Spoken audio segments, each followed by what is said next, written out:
ang mga kwento ng pag-ibig, kwento ng buhay at kwento ng pag-asa dito sa Barangay Love Stories. Love Stories.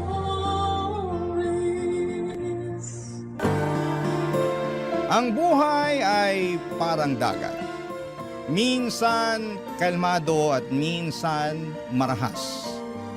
Ngunit ang bawat alon nito ay may daladalang aral na magbibigay lakas at pag-asa sa bawat pagsubok na ating tatahakin. Ikaw, kabarangay, matatawag mo bang kalmado ang buhay mo ngayon? Dear Papa Dudut, ang pagkakaroon ng tapat, mabait at maaasahang kaibigan ay isang biyayang walang kapantay. Sila ang kasama natin sa bawat ngiti at luha, sa bawat pag-asa at tagumpay. At mapalad ako na nagkaroon ako ng kaibigang nagbigay sa akin ng hindi malilimutang karanasan sa buhay na hanggang ngayon ay dala-dala ko pa rin hanggang sa aking pagtanda. Tawagin niyo na lamang po ako sa pangalang Makoy, 29 at isang factory worker. Simula pagkabata ay sa tabing dagat na ako nakatira, Papa Dudut. Kaya naman ang dagat na rin mismo ang humubog sa aking pagkatao. 10 taong gulang pa lamang ako noon at sumasama na ako sa aking ama para pumalaot at manghuli ng isda. Mahirap po ang buhay namin noon. 6 kaming magkakapatid at ako ang panganay na inaasahang tumayong pangalawang magulang sa mga nakababata kong kapatid. At tanging pangingisda ang ikinabubuhay namin. Paminsan-minsan ay naglalabada ang nanay ko pero isang beses lamang ito sa isang linggo tuwing may nangangailangan ng serbisyo niya. Papadudot, maagang nawala sa akin ang kabataan ko dahil bukod sa pag-aaral. Naubos din ang oras ko noon sa pagtatrabaho. Mas lumala pa nga ang estado ng buhay namin noong nagkaroon ng hindi magandang pangyayari sa pamilya namin na mas sumubok sa tatag ko bilang panganay na anak.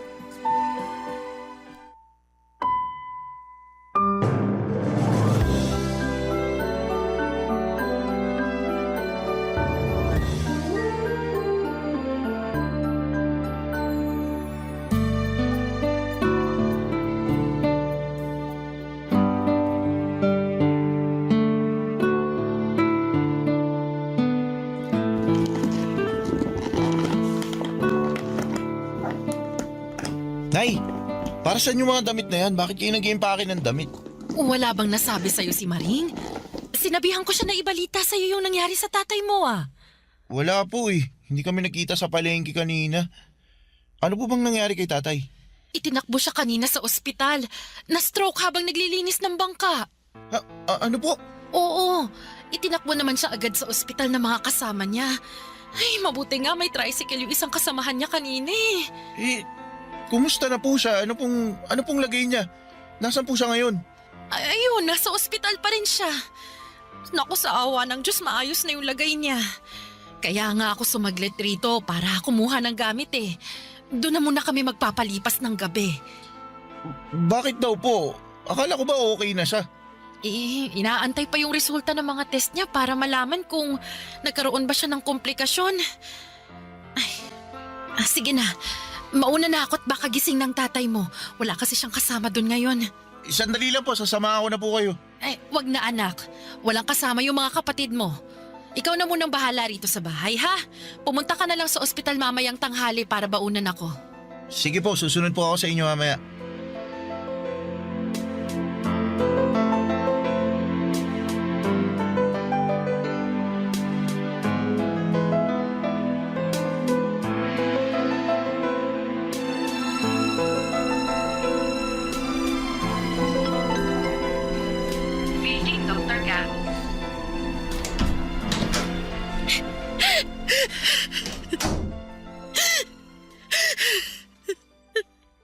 Nay?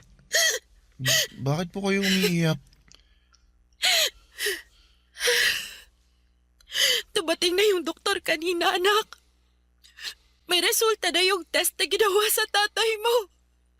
Ano pong sabi? Naapektuhan daw ng stroke yung utak ng tatay mo. Paralisado ngayon yung isang bahagi ng katawan niya. Po, pero may posibilidad pa rin namang gumaling siya, di ba? Madadaan naman daw sa therapy at gamutan. Kaya lang ang problema, anak. Saan tayo huhugot ng gamot ng tatay mo? Eh kung siya lang naman ang kumikita sa pamilya natin. Problema ko nga ngayon kung saan tayo hahanap ng pambayad dito sa ospital eh. Baka pwede po tayong makahingi ng tulong kay Mayor. Wala na tayong ibang aasahan kundi ang humingi talaga ng tulong sa ibang tao. Eh, baka sakaling mapagbigyan tayo. Ay, Diyos ko! Bakit ba kasi nangyari pa sa atin to? Kung kailan magpapasokan na, tsaka pa tayo mamomroblema ng ganito. Titigil na lang po muna ako pansamantala sa pag-aaral para makabawas sa gastusin. Kung gusto niyo po, total, tapos na ako sa high school. Pwede naman na po ako magtrabaho. Sigurado ka ba dyan, anak? Hindi mo ba gustong pumasok sa kolehiyo? Kahit naman po gustuhin ko, wala rin naman po tayo magagawa kasi wala din naman tayong pera para makapag-aral ako sa college eh. Mas mabuti na po to. Ako na lang po muna yung kakayod habang nagpapagaling si tatay.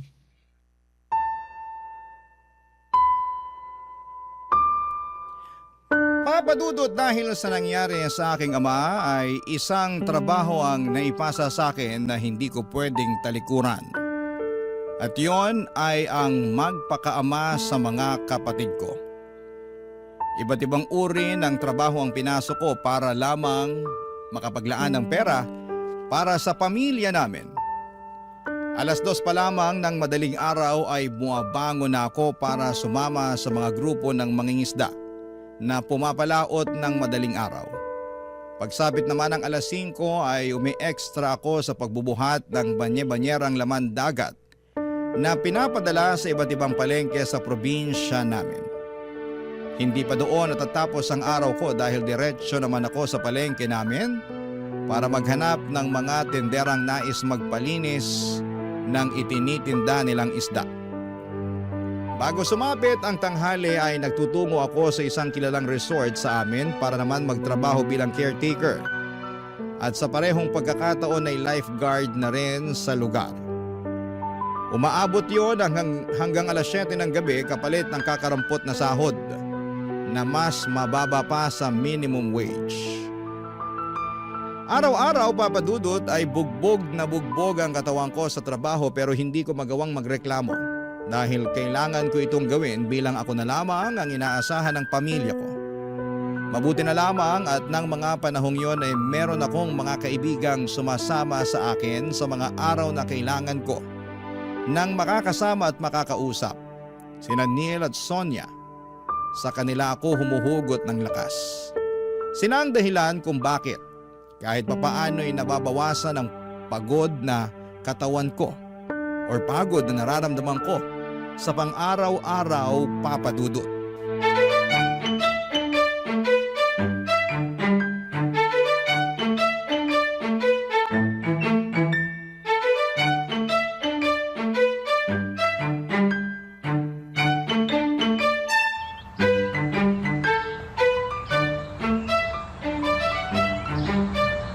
Neil, patambay muna ako rito ha. O Makoy, ikaw pala.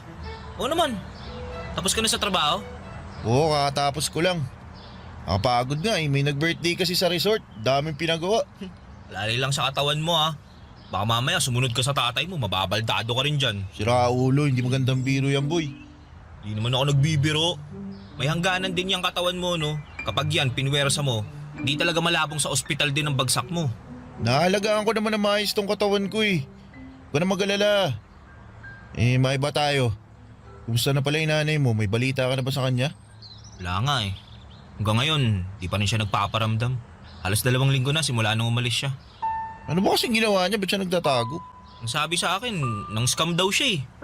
Pero di ako naniniwala dun. Mabait na nanay ko no. Sa sobrang bait niya, madali lang din siyang paikutin ng mga tao sa paligid niya. Kaya malamang, na-scam lang din siya katulad nung iba. Ang kaibahan lang, sa kanya nabaling yung sisi. Naku, kawawa naman yung nanay mo. Hmm. Tsaka, sana magpakita na siya para malinis na yung pangalan niya. Grabe din naman kasi yung mga tao eh. Kahit anong paliwanag noon ni nanay, hinuhusgahan na agad siya.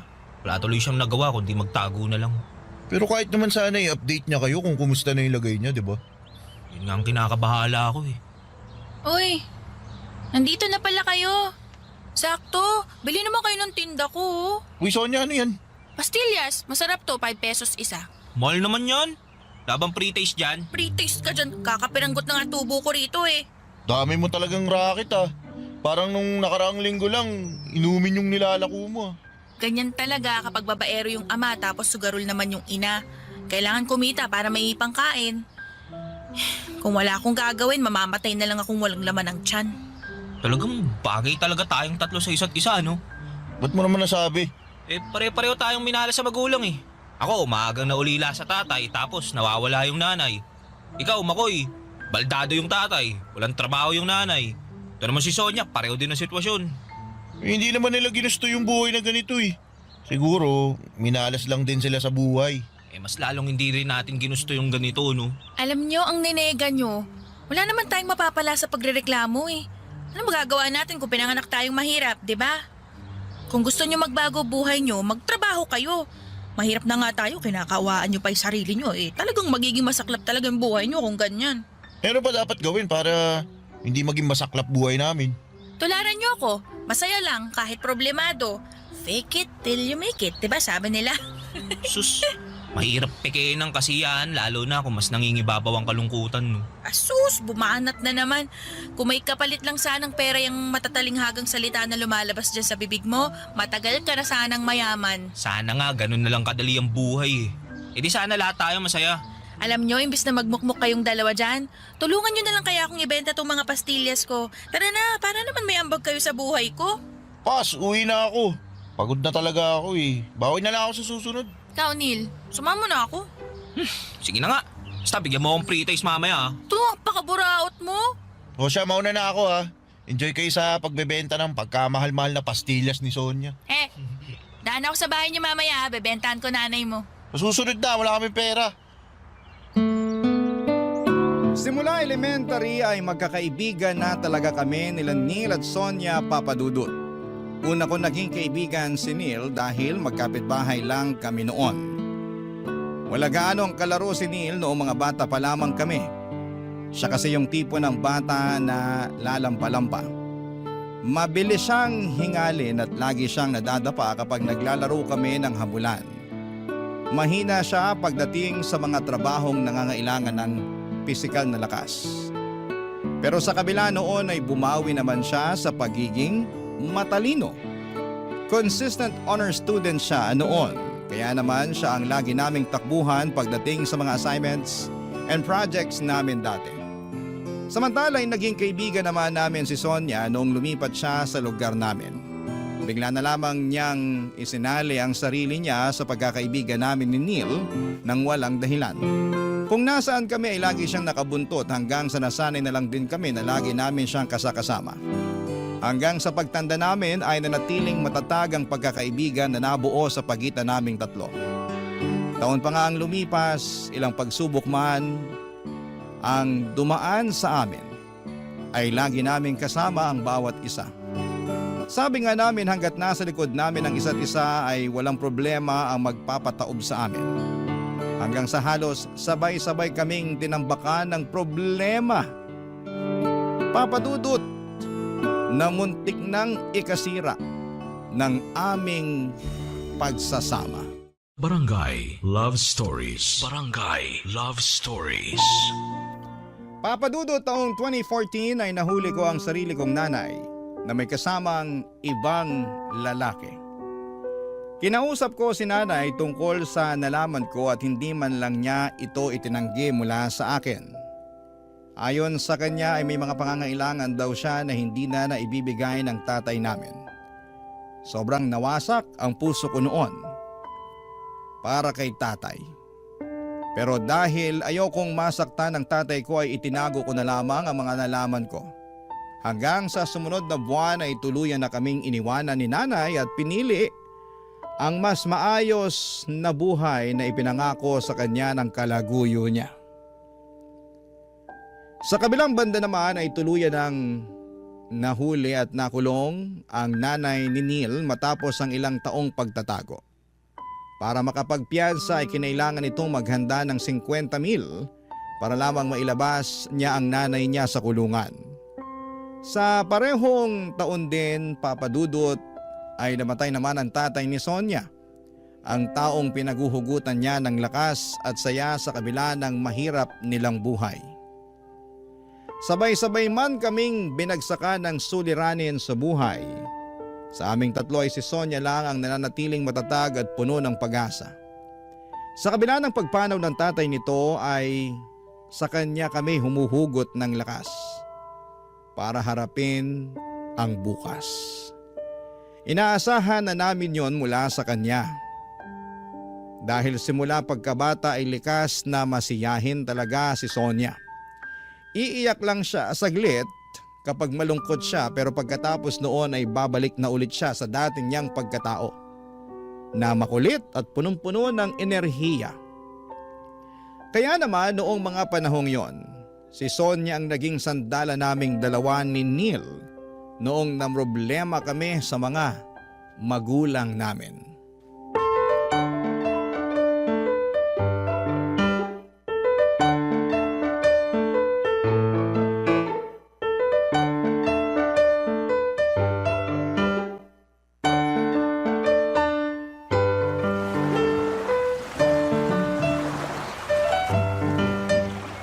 Bakit mo ba kasi kami gusto makausap? Dito pa sa tabing dagat, daming lamok dito. Siyempre, para kunwari nasa pelikula. Bagay na bagay kaya tong sunset sa pag-uusapan natin. Para memorable. Sus. Dami mong pakulo. Ano ba kasi yung pag-uusapan natin? May solusyon na ako sa problema niyong dalawa. Ito mga nakaraang buwan, wala na kayong ibang reklamo kundi yung mga buhay niyo eh. Nakakasawa ng pakinggan para mga sirang plaka. Kaya naisip ko na resolbahin na lang yung mga problemang yan. Ano mo naman gagawin yun? Easy ka lang ah. Ikaw Neil, nag-iipon ka ng pampiyansa para sa nanay mong nakakulong, di ba? Oo. Anong gagawin mo? Papautangin mo ako? Di no, pareho tayong walang pera. Pero hindi, may naisip akong paraan para magkapera ka. Paano naman? Parang ayoko yung nasa isip mo ah. Yung magbebenta ng laman ah. Sino ba nagsabi magbenta ka ng laman? Masyado kang defensive. Naisip mo bang gawin yun? Uy, sira ulo. Kung gagawin yun no. Pero syempre, hindi naman kita ilalagay sa ganong klaseng bagay. Ito yung naisip kong solusyon. Papalapit na yung piyesta natin, di ba? Oo, tapos? May nabalitaan ako. Magpapakarera daw sila ng bangka sa paparating na pista tapos magkakaroon ng pagandahan ng bangka. Malaki raw yung premyo dun kaya naisip ko, sali tayo. Karera ng bangka? Magkano naman daw yung premyo? Di ko pa alam pero unang pista to nung bagong halal na mayor kaya sigurado ako magpapakitang gilas yun. Ano, sali tayo? Pwede naman. May bangka naman si tatay na pwedeng gamitin. Maayos makina nun, kaya pwede ilaban. Sino naman magmamaniobra ng bangka? Hindi malamang tong si Makoy. Marunong ka bang gumamit ng bangka? Hindi. Oh, di ba? Ako, may alam ako sa bangka. Pero alam nyo naman na takot ako sa dagat kasi hindi ako marunong lumangoy. Kaya, no choice, si Makoy. Oo, kaya ko naman. Walang problema sa akin kasi bata pa lang ako, namamangga na ako. Ayun, edi tapos na isang problema. O, sunod naman yun sa'yo, Makoy. Sige nga, paano mo susolusyonan yung problema ko ngayon? Nahanap ko na kung nasa ng nanay mo. Talaga? Nasaan siya? Nandun, sa kabilang bayan. Teka, paano mo naman nalaman yan? Anong ginagawa mo doon sa kabilang bayan? May mga suki ako doon ng mga binibenta kong pagkain, di ba? Mabalik tayo sa sinasabi ko. Sinundan ko siya kasama yung pinalit niya sa tatay mo. Uy, Sonia. Ay, Yung bunganga mo masyadong pasmado. sorry. De, okay lang. Yung bahay ng lalaki, alam mo ba kung nasan? Oo, sinundan ko sila. Memoryado ko kung saan sila nakatira ngayon. Nabanggit mo na gusto mong makausap nanay mo sa huling pagkakataon, di ba? Ito na yung pagkakataon na yun. Ano, Makoy? Kikitain mo ba siya? Hindi ko alam eh. Hindi ko alam kung kaya ko. Oh, bakit naman? Marami akong gustong sabihin. Marami akong gustong itanong sa kanya. Pero di ko alam kung masasabi ko lahat ng yun sa kanya kapag nagkita na kami. Hindi naman tayo pupunta agad-agad doon. Siyempre, kailangan mo rin paghandaan yun. Alam kong may galit at tampo ka sa nanay mo. Kaya mas magandang kitain mo siya kung kailang maliwanag na yan sa pag-iisip mo. Di bale, sasamahan ka naman namin kung kailangan mo ng suporta eh. Maraming salamat, Sonia. Ay, walang ano man. Paano na lang kaya kung wala ako?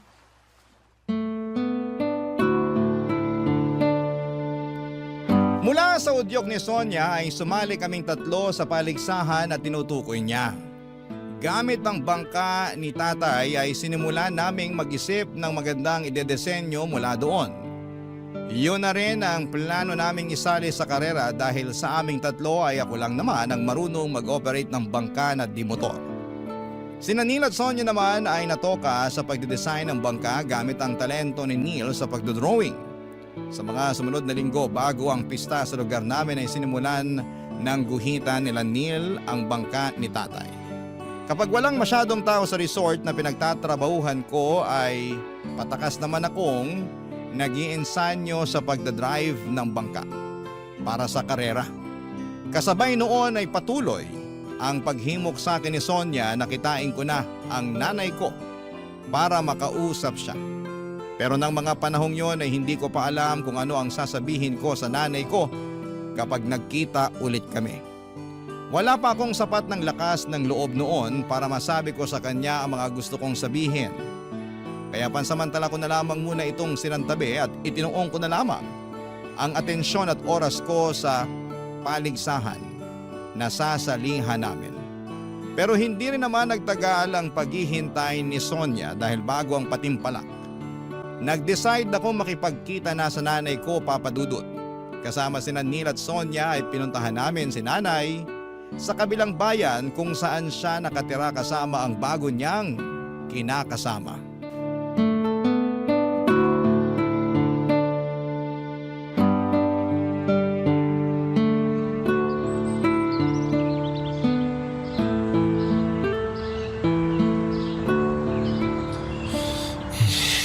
Ano ba yan? Parang kinakabahan ako ah. Makoy, mag-iisang oras na tayo nagtatago rito ah. Kailan mo haharapin yung nanay mo? Yan mo nga siya. Huwag mo siya pilitin. Tatanong lang naman. Sandali lang, bumibuelo pa ako eh. Huwag ka magmadali, tol. Lapitan mo pag kaya mo na. Oo, para gabihin tayo. Mas mahal ang pamasahe ng tricycle kapag gabi ha. Ito na. Pupuntahan ko na. Galingan mo ha. Talaga, Sonia. Bakit? Excited lang naman ako eh. Diyan lang kayo ah. Tayo niyo ako. Andito lang kami ha. Don't you worry.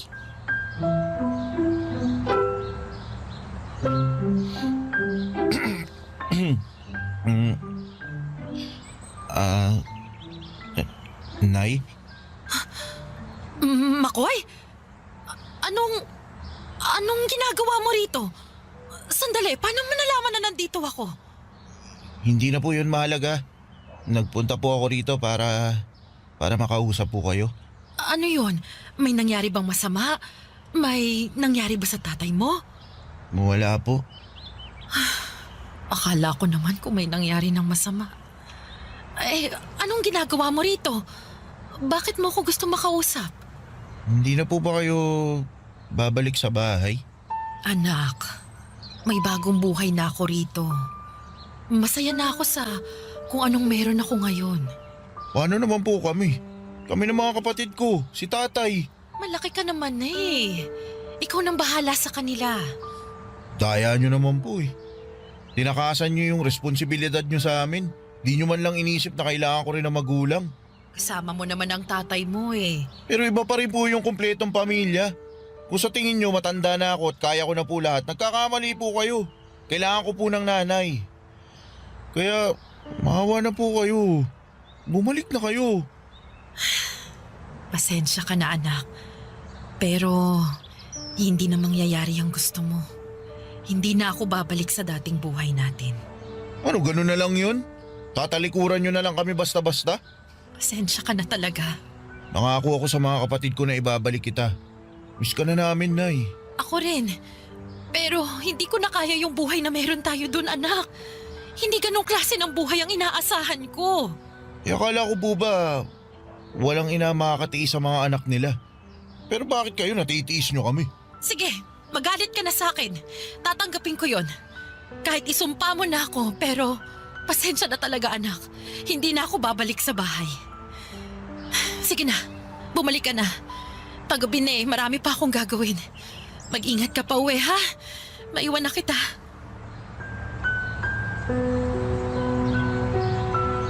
Oh, Makoy, musta? Sasama daw ba sa'yo pa uwi? Hindi. Wala na nga siyang paki sa amin eh. Baka naman, pwede natin siyang mapakiusapan. Wala na nga. Ayaw na nga niya. Ano pang mahirap intindihin doon? Oh, chill ka lang. Sungit mo naman. Hindi kasalanan nyo kasi to. Pinipilit-pilit nyo pa kasi ako eh. Uy, ikaw may gusto nito, di ba? Sabi mo gusto mo makausap nanay mo, edi tinulungan ka lang namin. Eh dapat di nyo na lang ginawa. Grabe, hindi ka na lang magpasalamat. Sonia, tama na yan. Ay hindi, hindi tama na sa atin siya magagalit dahil lang hindi niya nakuha yung gusto niya. So bakit ano bang gusto mo marinig? Mag-thank you ako sa'yo kasi ayaw na sa amin ng nanay namin. Ang gusto ko lang naman. O ay di thank you. Ano, masaya ka na? Uy, hindi man ganyan pre. Nag-aalala lang naman kami sa'yo eh. Hindi. Palibasa. Hindi nyo alam kung ano nararamdaman ko ngayon. Alam nyo, itigil na lang natin tong kahibangan na to. Yung mga naisip mong solusyon sa mga problema namin, mga walang kwenta. Ang sabi mo? Uy, tumigil na nga kayong dalawa dyan. Muwi na nga lang tayo. Hindi na ako tutuloy dun sa contest na sinasabi nyo.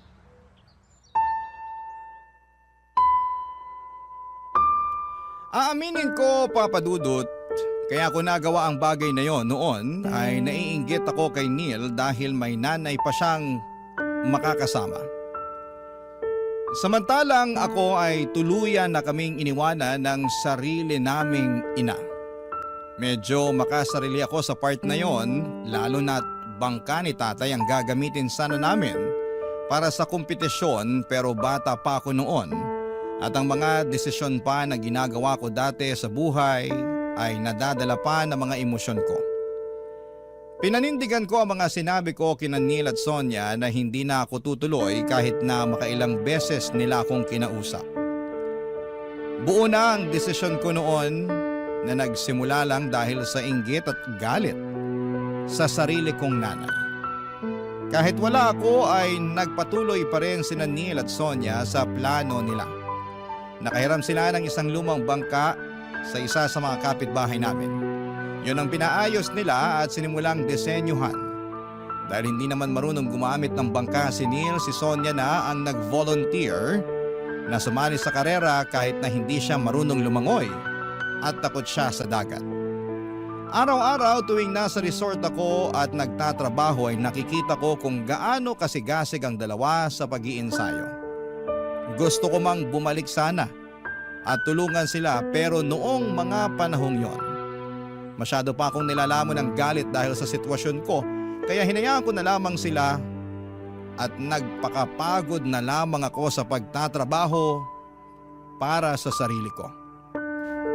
Pero Papa Dudut, isang linggo bago ang kompetisyon ay isang masamang balita ang gumimbal sa lugar namin.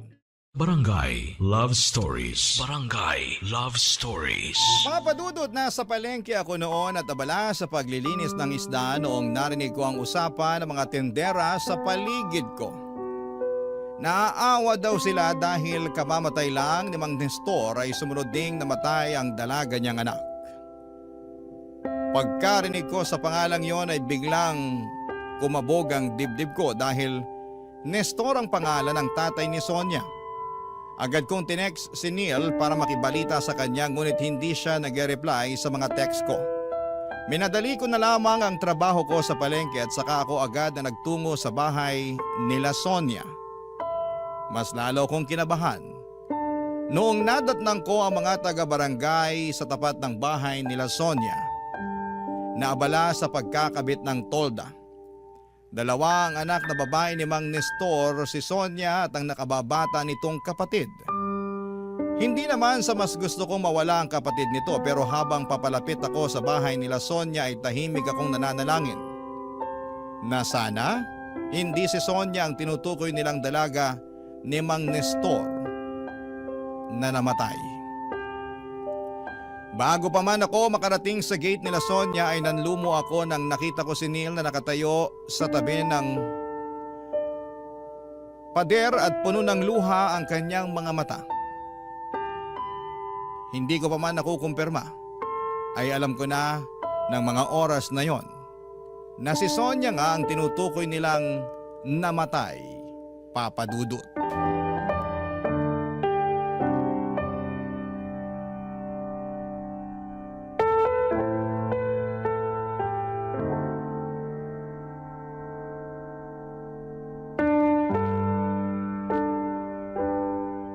Neil? Sino yung namatay? Huwag mo sabihin... Wala na si Sonia, tol.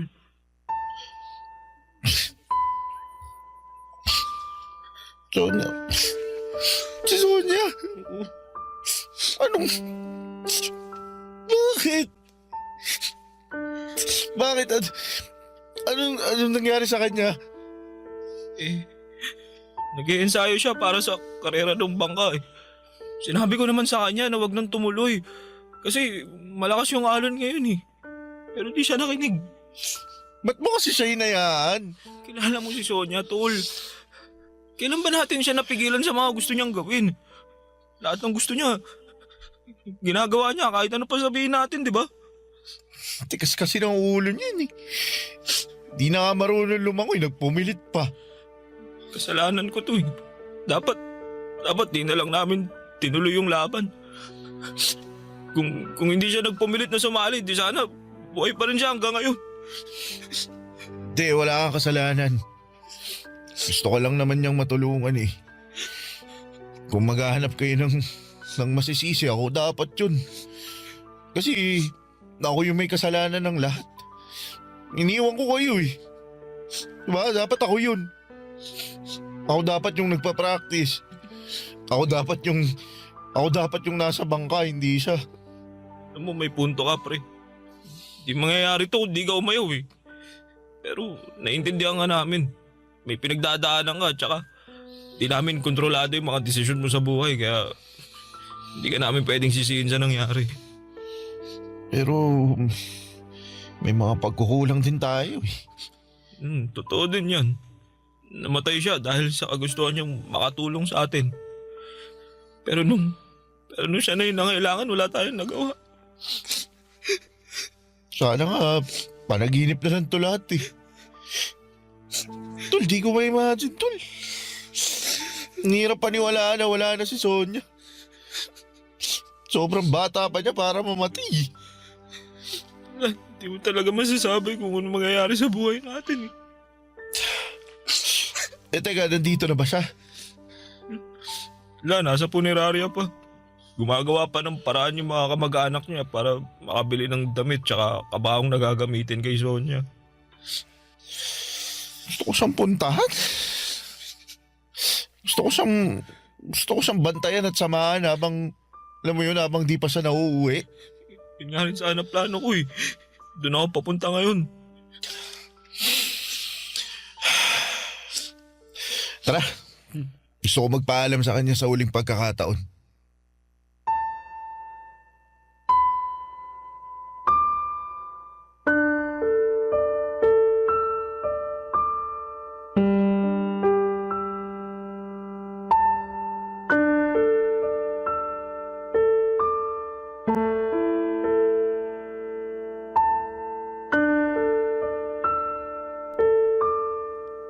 Papadudod sa mga sumunod na araw ay magkasama naming binantayan ni Neil ang kaibigan namin hanggang sa nailibing ito sa kanyang huling hantungan.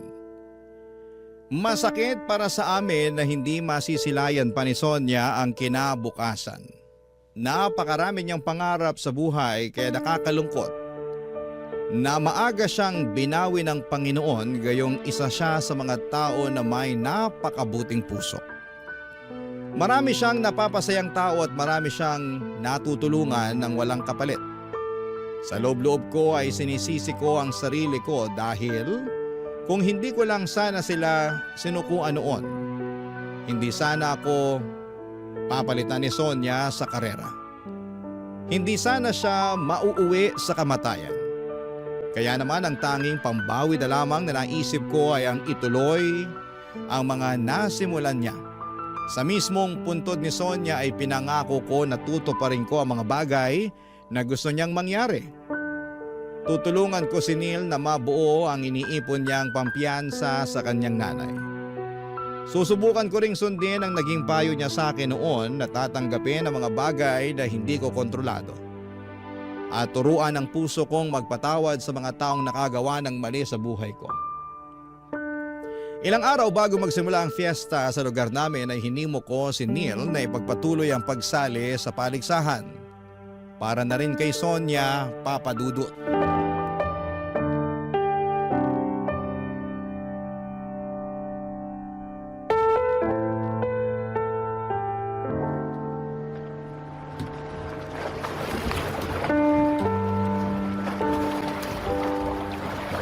Pasensya ka na, Neil ah. Di natin nakuha yung grand prize. Ayos lang yun. Kahit papaano, nanalo tayo ng second place sa pagandahan ng disenyo ng bangka. Wala na dito si Sonia pero hanggang ngayon, natutulungan niya pa rin tayo. Hindi dahil sa disenyo niya, di tayo mananalo eh. Kaya nga eh. Pero, paano na yan? Hindi pa rin yun sapat. Para sana sa pampiyansa ng nanay mo. Sus, kapag-iipunan naman yun eh. Huwag mo nang intindihin yun. Alam mo kung ano magandang gawin? Ano? Hati tayo sa premyo. Kailangan mo rin ng pera, di ba?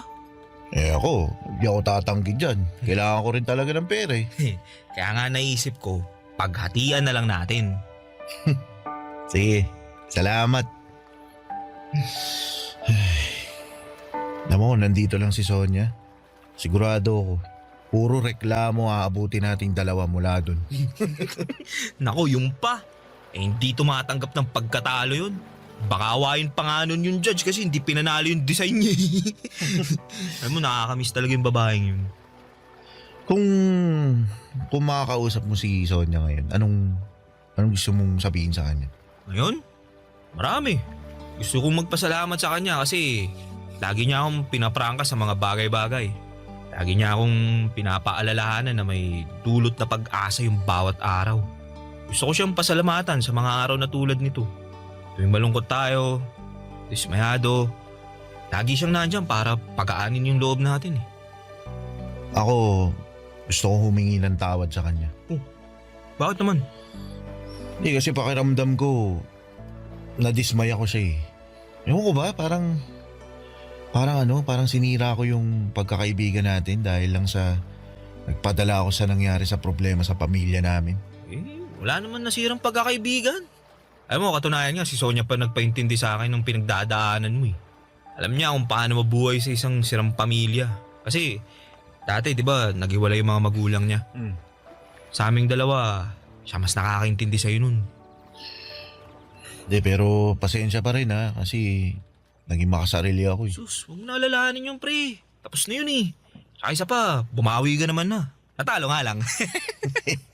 Oo nga eh. Totoo nga yung sinabi mo. Magandang tumambay dito sa laot. Nakakagaan ng loob. Diba? Lalo na kapag tahimik yung dagat. Hmm. Dito rin takbuhan ko kapag gusto kong takasan yung mga problema ko eh. Masarap humiga sa bangka habang hinihili ka ng alon. Tapos pinagmamasdan mo yung kalangitan. Salamat Makoy. Lion. Di, salamat kasi naging kaibigan kita. Kayo ni Sonia. Salamat na dumating kayong dalawa sa buhay ko. Ako rin. Pinagpapasalamat ko rin ang bagay na yan. Papa Dudut, wala na akong masyadong rekoleksyon pa sa mga sumunod na nangyari pagkatapos ng nangyaring paligsahan. Basta ang nanatili sa utak ko noon ay yung kinuha si Neil ng kanyang tiyahin papunta sa Maynila. Simula noon ay nawala na kami ng koneksyong dalawa. Hanggang ngayon ay wala na po akong balita kay Neil kung kumusta na ang buhay niya. Pero umaasa ako na sana'y nasa maayos na siyang kalagayan at naabot na niya ang mga pangarap niya. Sa kabilang banda naman ay malayo na po sa dagat ang buhay ko ngayon. Noong namatay ang tatay ko ay nagkanya-kanya na kaming magkakapatid. Nakahanap ako ng trabaho sa isang factory dito sa Maynila. Dito na rin po ako nakakilala ng babaeng napangasawa ko. Sa ngayon ay meron na po kaming 2 anak at hindi man sagana sa pera pero masasabi kong meron naman kaming maayos at matiwasay na pamumuhay. Kung saan ay hindi na triple ang pagod para lamang makaraos sa pang-araw-araw. Paminsan-minsan ay nagbabalik tanaw po ako sa mga karanasang pinagdaanan ko noong kabataan ko. At kasama na doon ang mga kaibigan kong sina Sonia at si Neil. Hanggang ngayon ay dala-dala ko pa rin ang mga aral na natutunan ko mula sa kanila. Na kapag malakas ang alon, yon ang panahong sinusubok tayo ng problema. Maaring mabigat, nakakatakot at minsan ay tila tinatapon tayo ng tadhana kung saan-saan. Pero katulad po ng alon, laging humuhupa rin ang unos. Sa huli ang mahalaga ay matutunan nating sumabay sa pag-agos. Hindi natin kayang pigilan ang mga alon pero kaya nating matutong lumangoy, magtiwala sa sarili, at manatiling nakatindig sa gitna ng hampas ng buhay. Hanggang dito na lamang po ang kwento ko at maraming salamat po sa pagbibigay ng oras sa storya ng aking buhay. Ang inyong forever kapuso at kabarangay, Makoy. Anong say mo sa Barangay Love Stories na ito? Pagkwentuhan natin sa comment section yan. Ang mga kwento ng pag-ibig, kwento ng buhay at kwento ng pag-asa dito sa Barangay Love Stories. Love Stories.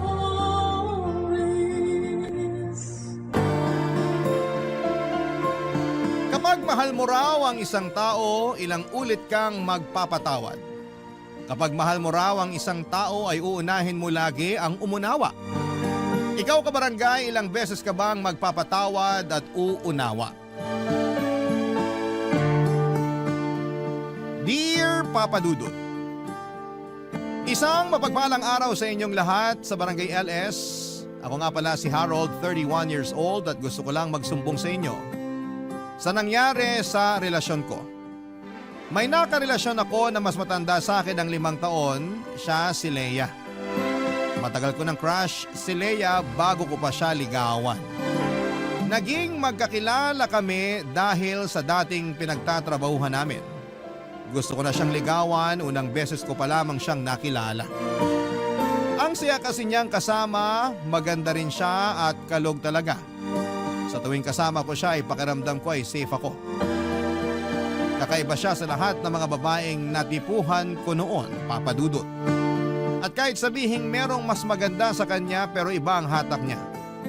Marami nga ring nagkagusto sa kanya sa dating pinagtatrabahuhan namin. Hindi siya nababakante, yon ang problema ko. Kaya hindi ako makasingit na maligawan siya. Hindi siya nawawala ng karelasyon. Oras na malaman ng mga lalaking kakilala niya na single na siya ay biglang hahaba ang pila. Madalas ako ang huling nakakaalam na single siya kahit kami pa yung mas close sa isa't isa. Kaya madalas ako yung napag-iiwanan. Saka natatakot din akong ligawan siya dahil baka i-reject niya ako.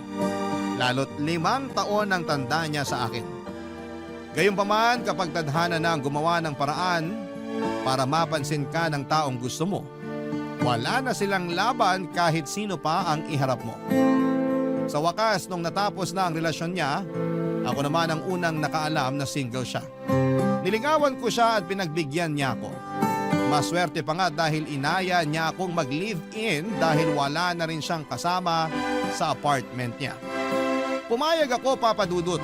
Pagkakataon ko na yon para ipakita sa kanya na ako ang karapat-dapat para sa kanya.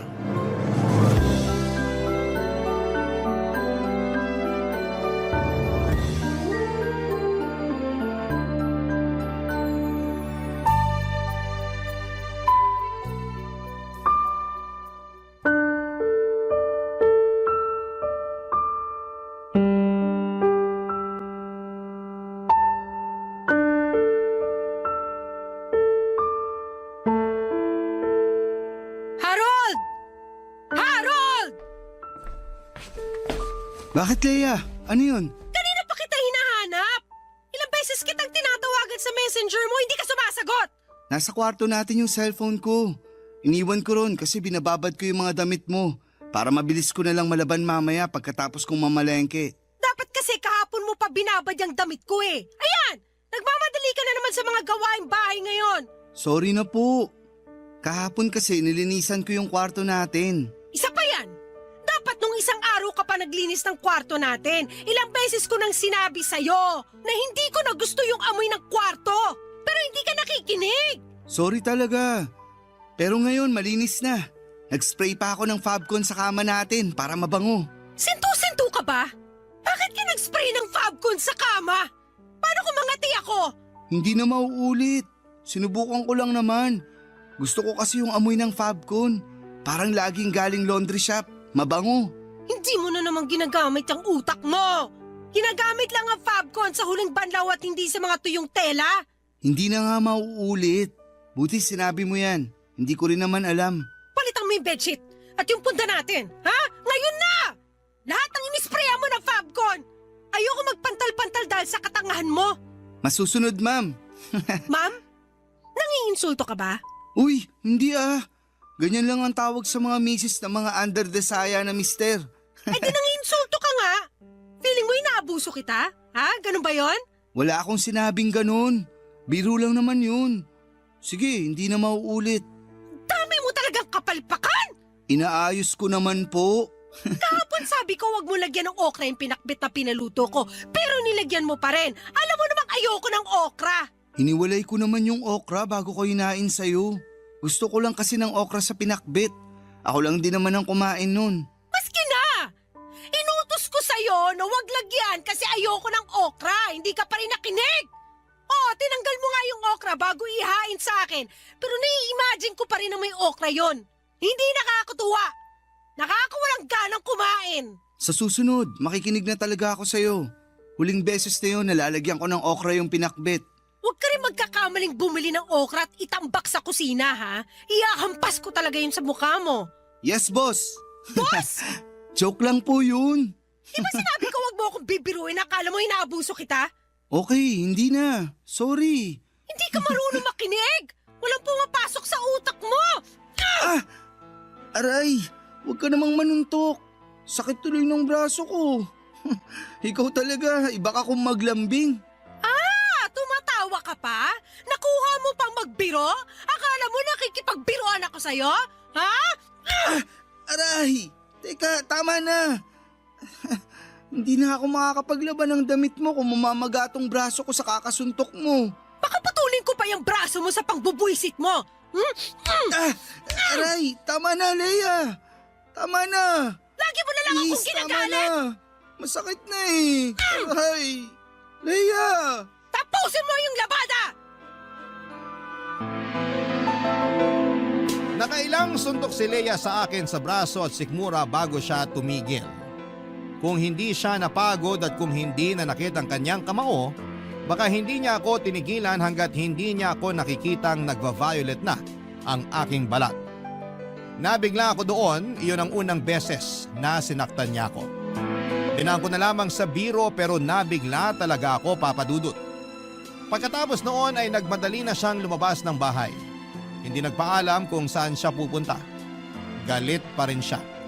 Siguro ay para magpakalma.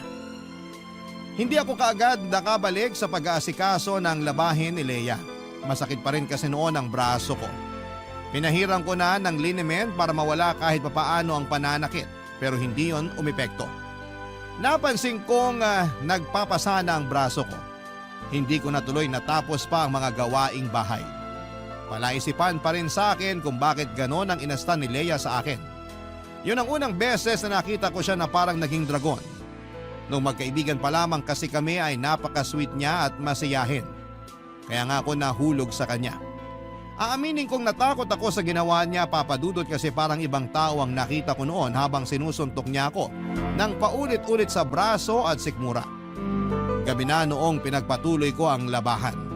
Nabawasan na ang sakit sa braso ko kahit papaano. Pinagpaliban ko muna ang pamamalengke dahil hindi ko kayang magbuhat ng mabibigat. Saktong natapos ko ang mga labahan nang dumating si Leia. May hawak siyang yema. Nilapitan niya ako habang inaayos ang ginamit ko sa paglalaba. Tahimik lamang ako noon at pinakikiramdaman siya. Nung kinalabit niya ako ay napatingin ako sa kanya, Papa Dudut. Maamo na muli ang mukha niya. Parang bumalik na ang Leia na una kong nakilala.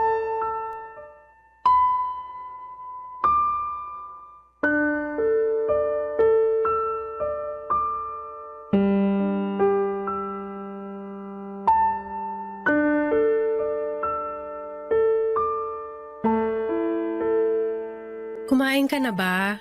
Hindi pa. Ikaw, Hindi pa rin. saan ka ba nagpunta kanina? Diyan lang sa tabi-tabi. Nagpawala ng galit. Sorry kung ginalit kita. Sorry din kung nasaktan kita. Pwede bang magbiro? Bakit? Gusto mo bang kumain ng pinakbet bukas? Ha? Kasi kulay talong na tong braso ko. Isaog na lang natin. Paborito mo ang talong, di ba? Huwag ka na magbiro ng ganyan. Nakonsensya na nga ako sa ginawa kong pananakit sa'yo eh. Ayos lang yun. At least ngayon, maamo ka na ulit. Saka nagsorry ka. Bihira kaya sa babae ang nagsusorry. Ang swerte ko naman. Sorry talaga ah. Nadala lang siguro ako ng emosyon ko. Tapos parating na rin ang dalaw ko kaya ayun. Okay lang yun. Hindi naman na masyadong masakit ang braso ko. Binabaran ko kanina ng yelo. Yun nga lang, hindi ako nakapamalengke kanina. Ayos lang ba? Ako na lang ang mamamalengke bukas. Mag-relax ka na lang dito. Sure ka? Pwede naman kitang samahan bukas. Hindi na. May kasalanan ako ngayon sa'yo kaya babawi na lang ako bukas. Ako nang bahala sa pamamalengke. Ako na rin ang magluluto. I-check mo ha. Baka aksidente kang makabili ng okra sa palengke. Naku, ayaw na kitang makitang magalit. Joke lang yun. Huwag ka magalit. Natroma ka na ata sa akin.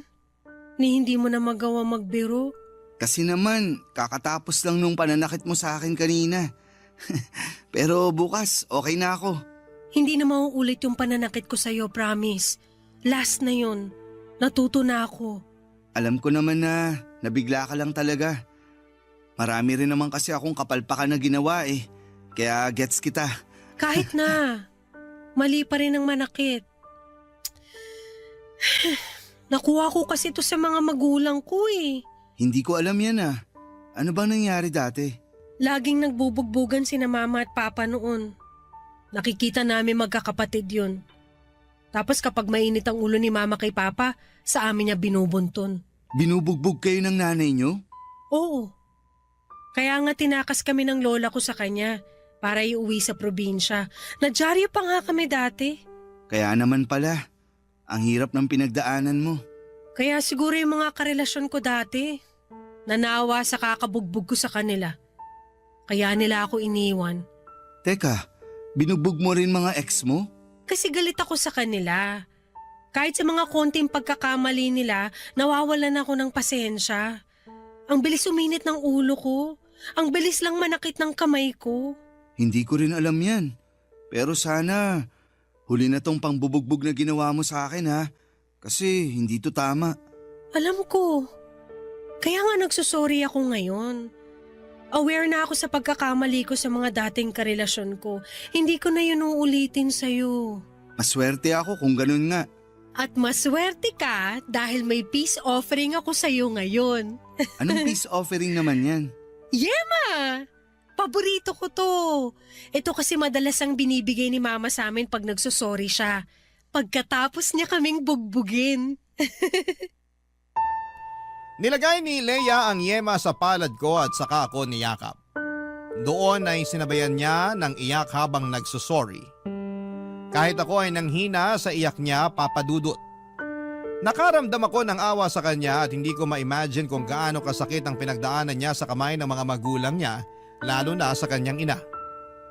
Hindi dapat sinasaktan ang bata. Mabilis ko lang napatawad si Leia at pagkatapos noon ay nanumbalik na muli ang masaya naming relasyon. Umorder na lamang siya ng dinner namin at sabay namin yung kinain habang nanonood ng TV.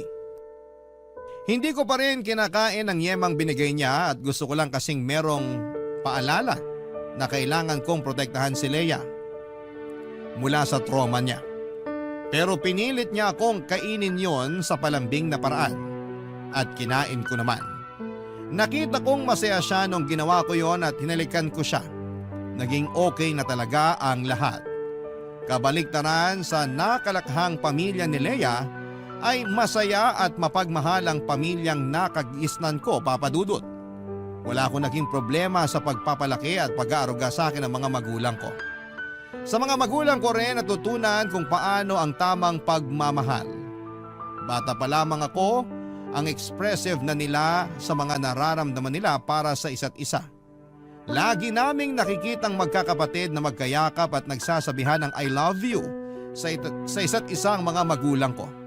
Pinakita nila yon sa amin para malaman namin sa murang edad na dapat ay ganon ang trato kapag nakahanap ka ng taong mamahalin. Nakita ko rin sa mga magulang ko kung paano nila suportahan ang isa't isa, Papa Dudut, kahit may mga pagkakaiba sila at may mga pagsubok na pinagdaraanan. Kaya yun ang plano kong gayahin sa relasyon namin ni Leia. Ipapakita ko sa kanya kung paano ang tamang pagmamahal para tuluyan na niyang makalimutan ang kanyang masalimuot at nakakatakot na nakaraan noong bata pa lamang siya. Barangay Love Stories. Barangay Love Stories. Sa pagdaan ng mga araw, linggo at buwan ay hindi na naulit pa ang pananakit ni Leia sa akin. Marunong na siyang magpigil, Papa Dudut. Nasiyahan ako roon lalo't binibida niya yon ang pinakamatagal na hindi siya nanakit ng karelasyon. Siyempre proud ako dahil nakatulong ako doon. Lagi ko kasing sinusunod ang mga sinasabi niya para hindi na siya magalit pa. Natuto na akong makinig ng mabuti. Aminado kasi ako noon na minsan o madalas ay hindi ako masyadong nakikinig lalo na kapag marami akong ibang iniisip. Pero dahil nga sa huling engkwentro namin ni Leia, natuto na ako doon, Papa Dudut. Alam kong kailangan ko lamang siyang pakinggan para hindi na maulit yon. Saka lagi ko siyang sinasabihan ng mga magagandang bagay tungkol sa kanya at feeling ko ay nakaapekto yon. Turo kasi ni nanay sa akin, lagi ko raw purihin ang mga babae sa mga magagandang nakikita ko sa kanila. Nakagaganda raw yon ang mood ng babae lalo kung galing mismo sa puso ko. Yon ang tinandaan ko at yon ang ginawa ko. Nakatulong naman. Lagi nang masaya si Leia at parang nagbago ang aura niya. Mabilis nang nalumipas sa mga araw at sumapit na ang unang Pasko na magkasama kaming dalawa, Papa Dudut. Sa apartment lamang kami nag-celebrate ng Pasko para makatipid. Nagluto ako ng lumpia, spaghetti, chicken wings at macaroni salad. Nakalatag na yon sa mesa bago pa sumapit ang Noche Buena. Habang hinihintay na mag-alas 12 ng hating gabi, tinawagan ko ang mga magulang at kapatid ko para batiin sila ng Merry Christmas. Yun ang unang beses na hindi ko sila makakasama sa Pasko at aaminin kong medyo nakakaramdam ako noon ng lungkot. Natagalan nga ang usapan namin sa telepono dahil pinakita pala nila lahat ng handa nila at napakwento pa si nanay tungkol kay tatay. Hindi ko na malaya na hinahanap na pala ako ni Leia, Papa Dudut.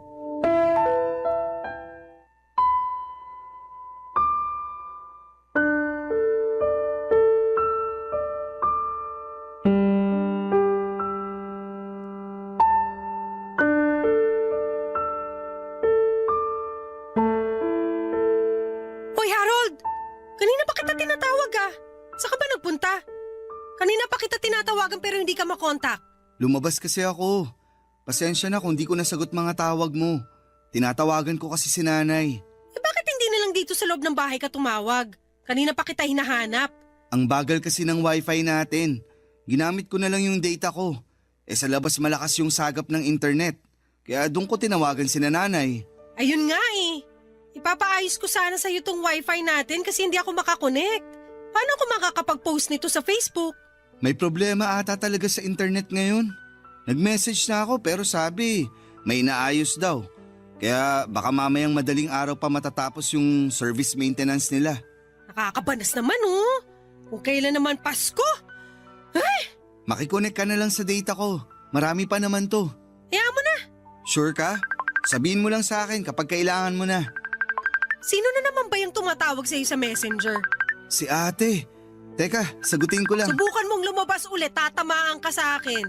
Ha? Ilang oras mo nang kausap ang pamilya mo? Paano naman ako? Iiwan mo lang ako rito sa loob ng bahay? Saglit lang naman to. Pag Noche Buena na, sa'yo na buo ang atensyon ko. Hindi. Mula sa oras na to, sa akin ang atensyon mo. Unang Pasko natin magkasama tapos babaliwalain mo lang ako. Eh di sana sumama na lang pala ako sa mga kaibigan ko para nag-inuman na lang kami. Sorry na. Unang Pasko rin kasi to na hindi ko kasama ang pamilya ko. Sumasama ang loob mo. Gusto mo doon ka na lang sa kanila. Marami ka pa namang data, di ba? Mag-book ka na ng masasakyan at umuwi ka na lang doon. Iuwi mo na lang din lahat ng handa natin. Tutal wala na akong ganang kumain. Wag naman ganyan. Gusto ko silang makasama. Pero gusto rin kitang kasama. Eh sino bang mas gusto mo makasama sa amin ng pamilya mo? Andito ako ngayon. So malamang ikaw. Eh pero panay naman ang kontak mo sa pamilya mo. Parang nagsisisi ka na magpapasko kang kasama ako. Hindi ah. Excited nga ako kasi ito ang unang Pasko natin na magkarelasyon. Huwag ka na magalit. Sige, bukas ko na lang kakausapin si ate. Nakakainis ka kasi. Imbis na mag-focus ka na lang sa akin. Hindi na po. Sa'yo na ang focus ko ngayon. Ano bang gusto mong gawin? Gusto ko, patayin mo yung cellphone mo para hindi na makatawag at makaistorbo sa iyong pamilya mo. O sige po, walang problema. Oh, ayan ha. Pinatay ko na. Kakainis ka. Sorry na po. Buo na ang atensyon ko sa'yo ngayon. Hindi na nga ako masaya sa mga niluto mong handa tapos bibusitin mo pa ako sa pagtawag mo sa pamilya mo. Ano bang problema sa niluto ko? Ang alat at ang sagi ng lumpiang Shanghai. Yung spaghetti, mas anemic pa kaysa sa akin. Yung macaroni, in-overcook mo. Ha? Alam ko, sakto lang yung pagkakaluto ko. Baka nanginan lang masyado. Hinayaan ko kasi nakabukas yung mga bintana. Puro ka talaga kapalpakan. Paskong Pasko pero umiinit ang ulo ko sa'yo. Wala pa namang 12:00. Mareremedyohan ko pa yan. Teka. Ang laki mong palpak! Palpak ka! Aray, Leia! Awat na! Huwag mo naman akong tadyakan! Aray! Maligayang Pasko sa'yo at sa kapalpakan mo!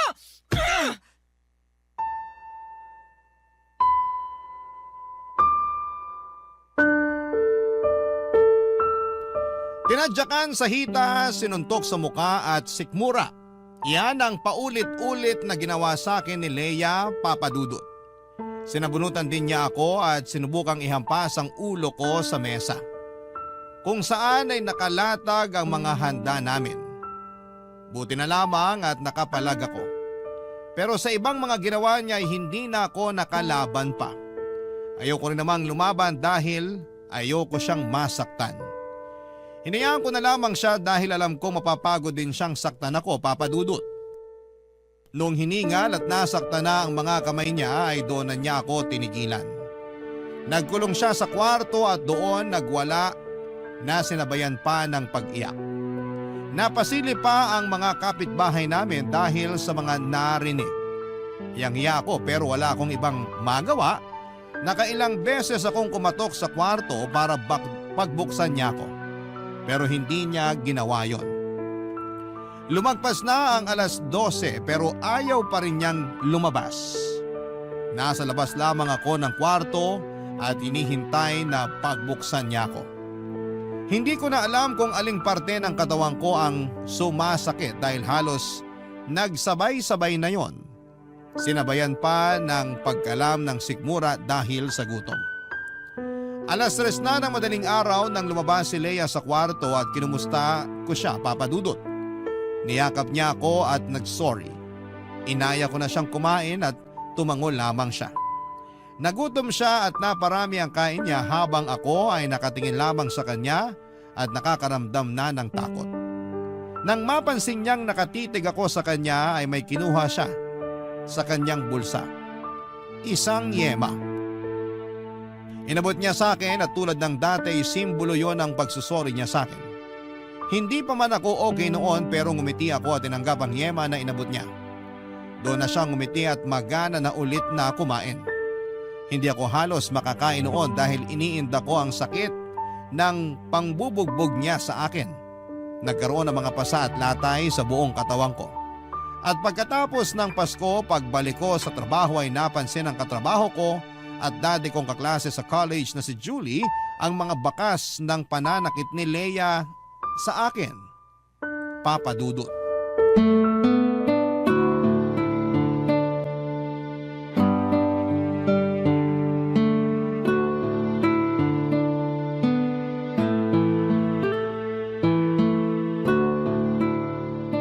Uy, Harold. Ayos ka lang? Oo naman. Merry Christmas pala. Naging merry ba talaga ang Christmas mo? Anong ibig mong sabihin? Ang fresh pa kasi ng mga galos mo. Halatang nung Noche Buena lang naganap yan. Ah, wala to.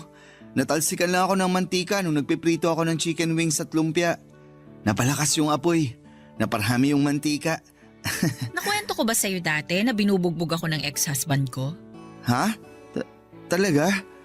Wala kang naikikwento tungkol dyan. Kaya alam kong nagsisinungaling ka. Hindi kita hinuhusgahan ha. Kasi dati, takot din akong aminin yung totoo. Sinusubukan ko pa ngang protektahan ng ex-husband ko. Ayos lang naman kasi ako. Yan din ang sinabi ko. Pero alam ko sa loob-loob ko, hindi ako okay. Ano bang gusto mong sabihin ko? Sinasaktan ka ba ni Leia? Hindi to magagawa sa akin ni Leia. Gusto mo talagang isipin ko na mantika ang nanakit sa'yo? Nagkapasa ka dahil natalsikan ka ng mantika? Nahulog lang din ako sa hagdan. Nagmamadali kasi ako sa pagbaba. Ayun, nadulas ako. Ang classic.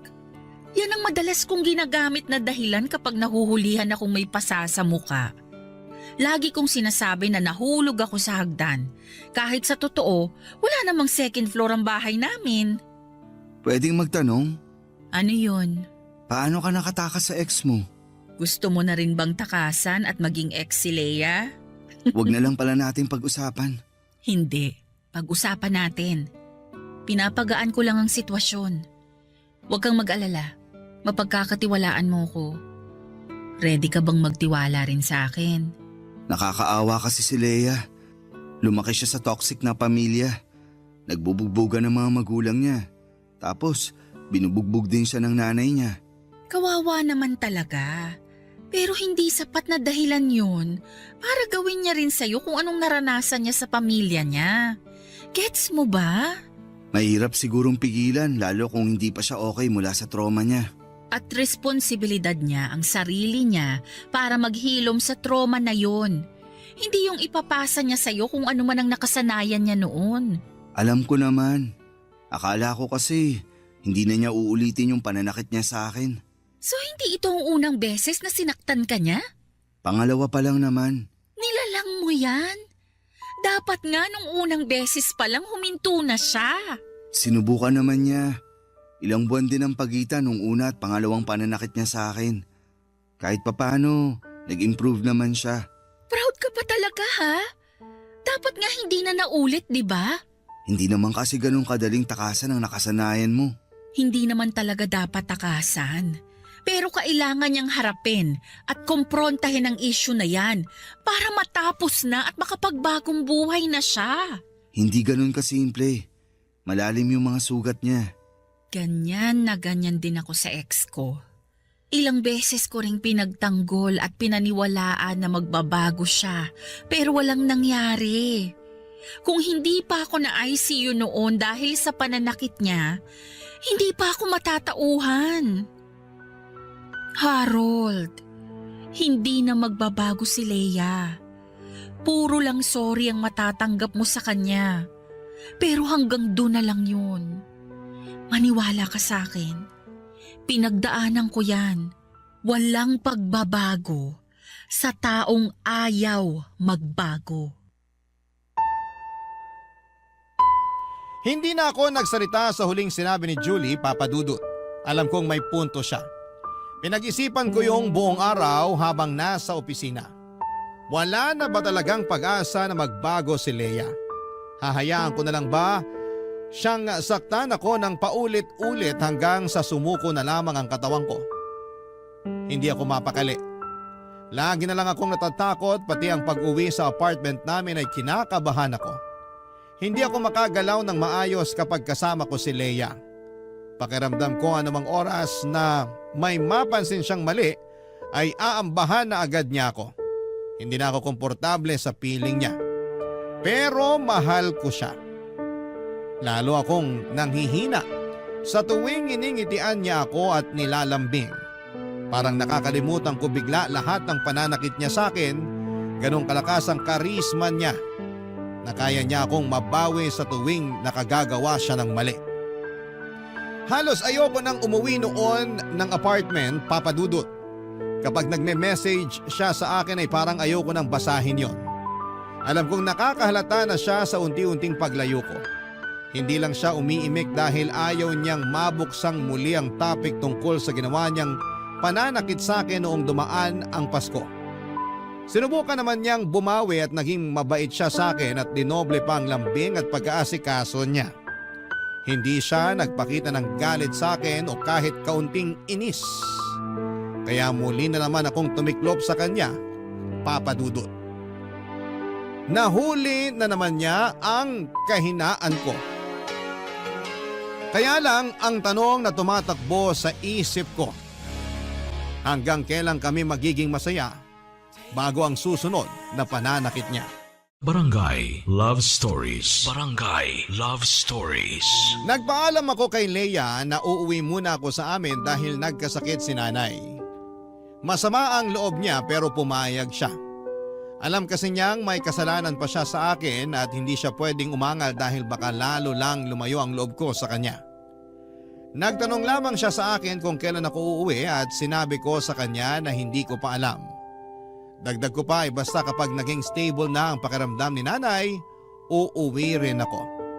Nagtanong siya kung pwede ko raw ba siyang isama na lamang sa bahay ni nanay, pero mabilis akong tumanggi. Na-offend ko siya dahil parang ayoko siyang kasama.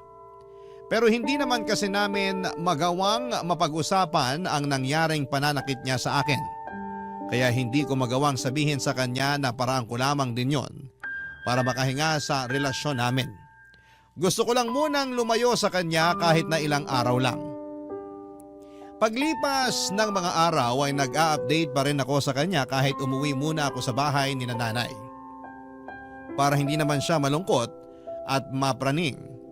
Baka hindi rin kasi lalo lang siyang magalit sa akin. Naging pasensyosa naman siya sa akin kahit ang tipid ko na mag-chat sa kanya, Papa Dudut. Nagpapakiramdaman talaga kaming dalawa at makalipas ang isang linggo ay gumaling na si nanay at umuwi na rin ako sa apartment namin ni Leia. Aminado naman akong na-miss ko rin siya kaya naisip kong umuwi na. Sinalubong niya ako ng isang mahigpit na yakap at binusog ako sa halik sa mukha ko. Gumaan kahit papaano ang pakiramdam ko. Nakapagluto na rin siya at pinagsaluhan namin yon. Marami siyang nakwento sa akin na nangyari sa kanya habang wala ako. Mukha siyang masaya. Masaya na rin ako pero hindi pa rin matanggal sa isipan ko na anumang oras ay pwede na naman siyang sumabog at mangbugbog, Papa Dudut.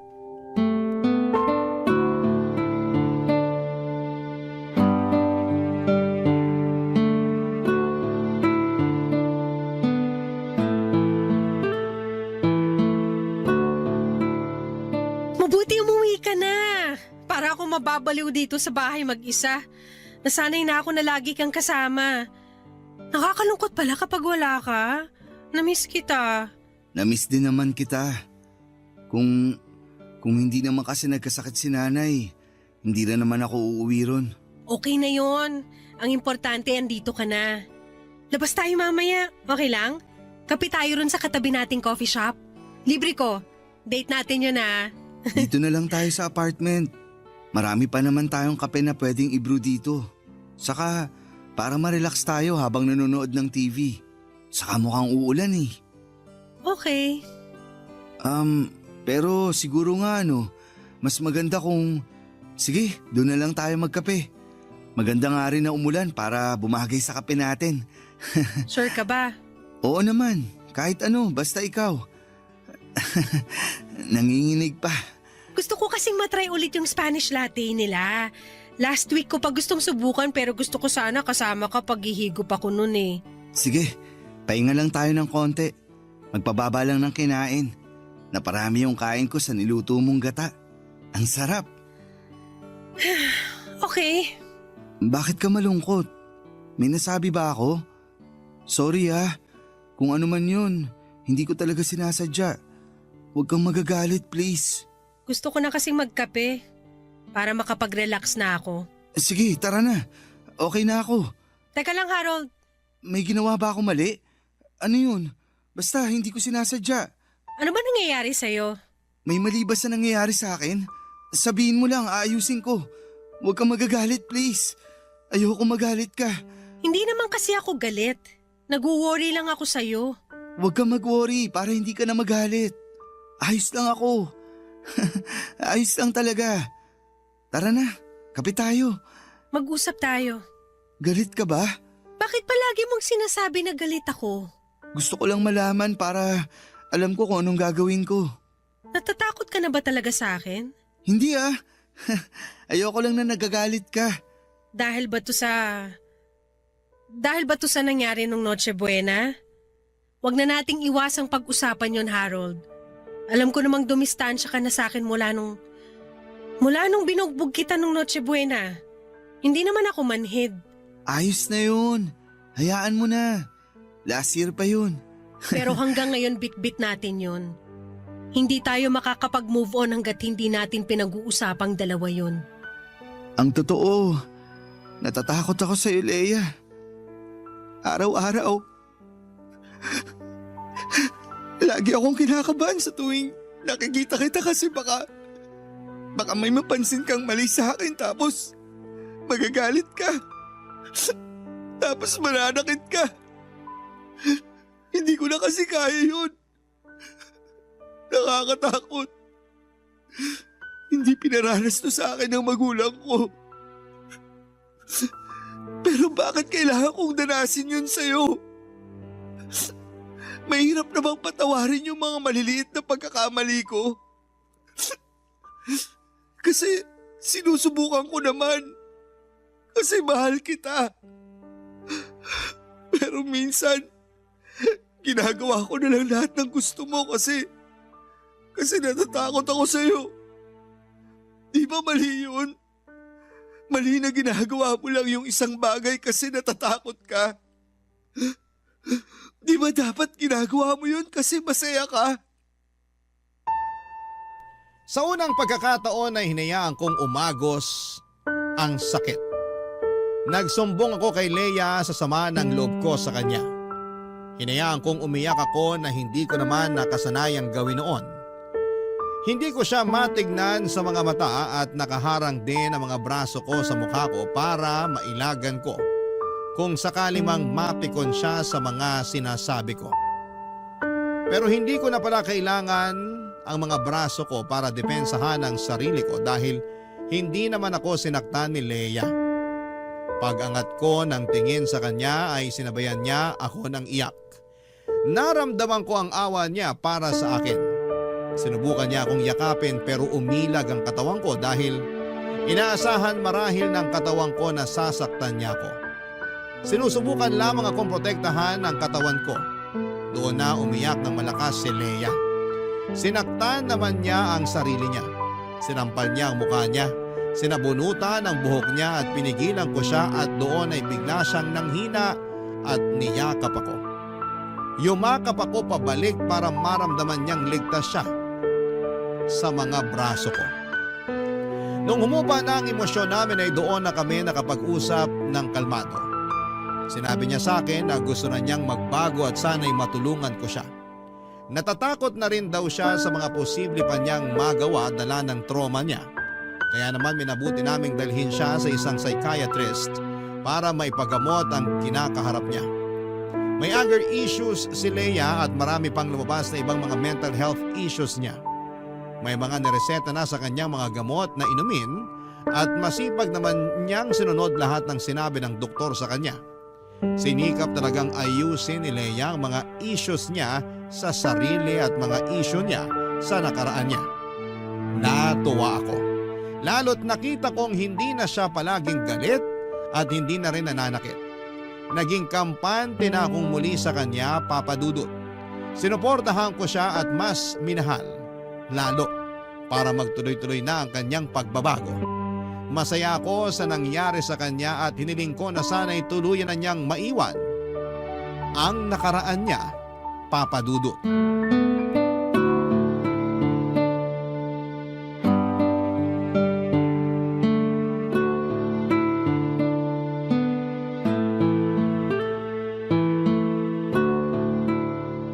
Napagod ako sa paglalakad natin kanina. Ginutom ako bigla. Ako rin. Feeling ko, kaya nating umubos ng 2 rice cooker. Laman ng rice cooker o mismong rice cooker ang kakainin natin? Isama mo na yung cord ng rice cooker. Kaya ko yun ngatain. Teka, magsasayang na ako. Umupo ka muna. Mamili ka na ng mapapanood natin. Okay lang ba sa'yo na initin ko na lang yung natirang ulam kagabi? Oo, ayos lang. Bago mapanis. Para di masayang. Pakigawa na rin ako ng sausawan ha. Toyo na may maraming kalamansi at dinurog na siling labuyo. Love you! Harold, sa weekend ba okay lang kung pumunta tayo ng Zambales? Gusto ko kasi magdagat. Nako, hindi ako pwede sa weekend. Pupunta kami ni nanay sa Quezon. Gusto raw niyang mamasyal dun sa mga pinsan niya. Ah, ganun ba? Hindi ba pwedeng sa ibang weekend na lang kayo pumunta ng Quezon ng nanay mo? Kasi last weekend kayo rin na magkasama na namasyal sa Pampanga. Baka naman pwedeng itong weekend ako naman ang kasama mo. Ako naman ang ipasyal mo. Negative. Nakahanda na si nanay na pumunta ng Quezon. Nakaimpake na nga rin. Excited na talaga siyang makipag-meet and greet sa mga pinsan niya. Ah, ganon? Bawi na lang ako sa'yo sa susunod ha. Promise, babawi ako. Huwag ka nang bumawi. Magsama na lang kayo ng nanay mo. Alam mo kung ano pa yung magandang bonding nyo? Bumalik ka sa matres niya at magstay ka doon ng 9 months. Lea, teka. May mali ba sa pagsama ko sa nanay ko? Wala! Ayos nga yun Patunayan mo sa akin na isa kang mama's boy. Gusto ko lang namang pagbigyan si nanay. Bihira ko na rin siya kung makasama. Matanda na rin siya. At gusto ko namang makasama siya bago, alam mo na. Bihira makasama? 2 weekend na kayo magkasama. Ano pang bihira ron? Palagi rin naman tayong magkasama, di ba? Andito ako lagi sa apartment kasama mo. Magkatabi lagi tayo matulog.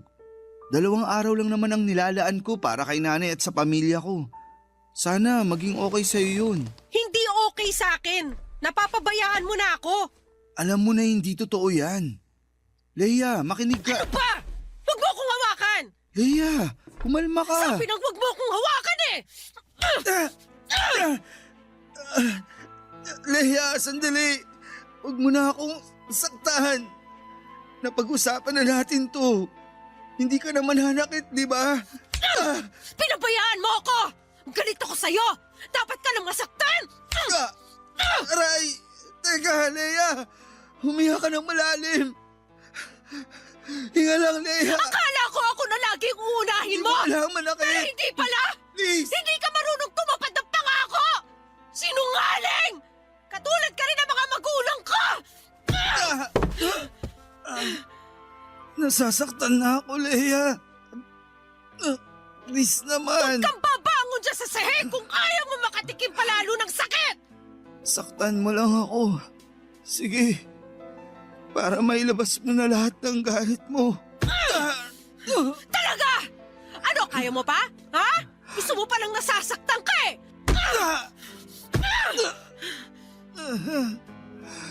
Tumigil ka lang kapag ayaw mo na. Hindi kita titigilan! Hindi kita titigilang saktan! Tandaan mo yan! Tapos na ba? Kasalanan mo to, Harold! Kung bakit kita nasaktan ulit!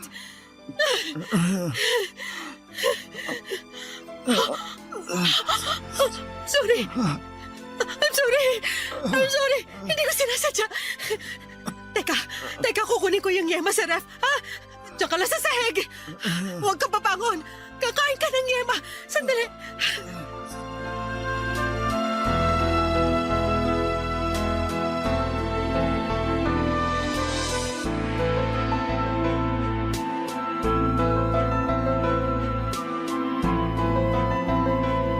Tumakbo si Leia at iniwan ako para kunin ang yema sa ref. At tulad ng dati, iyon ang paraan niya para mag-sorry sa akin. Habang nasa kusina si Leia ay sinikap kong makatayo. Nilakad ko ng paika-ika ang daan papunta sa pintuan. Lumabas ako ng bahay at tinayaan kong nakabukas ang pintuan at saktong may dumaang taxi at agad ko yung pinara. Nagpahatid ako kina nanay at nabahala ang taxi driver sa akin dahil dumudugo ang ilong at labi ko. Nanlalabo na rin ang paningin ko dahil namumula na ang mga mata ko dahil sa paulit-ulit na pagsuntok ni Leia sa akin. Nagsabi ang taxi driver na ihahatid na lamang niya ako sa ospital pero pinigilan ko siya. Gusto ko na lamang makauwi kina nanay. Habang nasa biyahe ay napaiyak na lamang ako.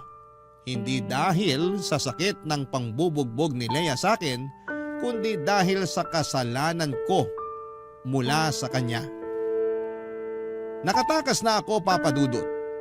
Tulad ng pagtakas ni Julie sa kanyang dating asawa. Totoo pala ang sinabi niya. Hindi na magbabago ang mga katulad ni Leia. Maswerte akong nakayanan ko pang maglakad paalis sa apartment namin ni Leia.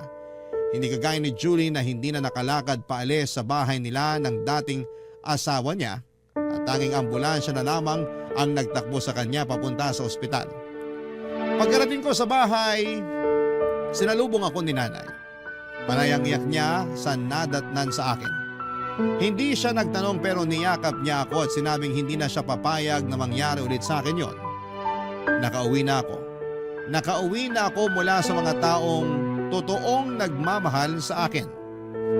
Sa ngayon naman, Papa Dudut, ay naghilom na ang mga pasako sa katawan pero patuloy pa rin akong naghihilom mula sa trauma na inabot ko mula kay Leia. Lagi po akong binabangungot sa tuwing napapanaginipan ko kung paano akong saktan ni Leia noon. Aaminin kong nakaapekto ng malala ang ginawa ni Leia sa akin, sa aking pag-iisip at hirap akong makabangon dahil doon hanggang ngayon. Hindi rin nakatulong na patuloy siyang lumalapit sa akin para humingi ng tsansa para magkabalikan kami. Lagi siyang may dalang yema para humingi ng sorry. Hindi ko yon tinanggap. Katulad ng hindi ko pagtanggap sa mga ginawa niya sa akin noon. Aaminin kong hindi ko pa siya napatawad pero aaminin kong may pagmamahal pa rin ako para sa kanya. Isang bagay lang ang alam kong kailangan kong tanggapin at aminin. Hindi na ako babalik sa kanya at hindi ko nahahayaang maulit pa ang dati. Hanggang dito na lamang po ang kwento tungkol sa bahaging ito ng buhay ko at sana ay nakapagbigay ako sa inyo ng aral kung sakali mang may mga kabarangay na parehas ko ang pinagdadaanan. Isang mahigpit na yakap sa inyong lahat na dumaan sa mapang-abusong relasyon. Hindi kayo nag-iisa.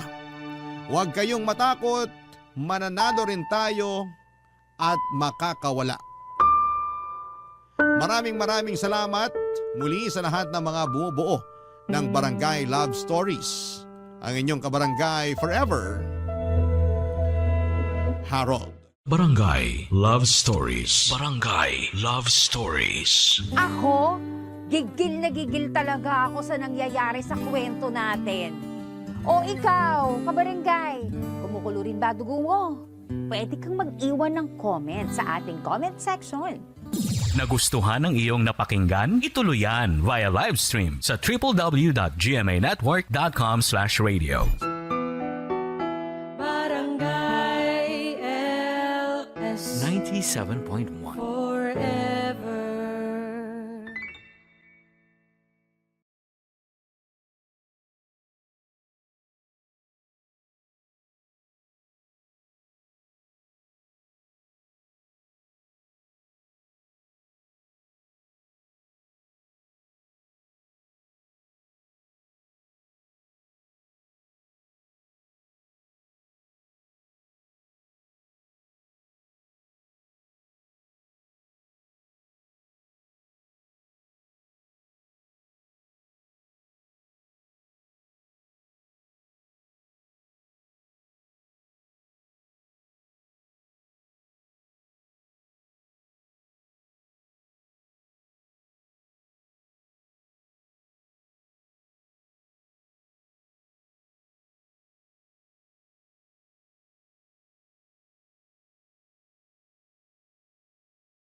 ang mga kwento ng pag-ibig, kwento ng buhay at kwento ng pag-asa dito sa Barangay Love Stories.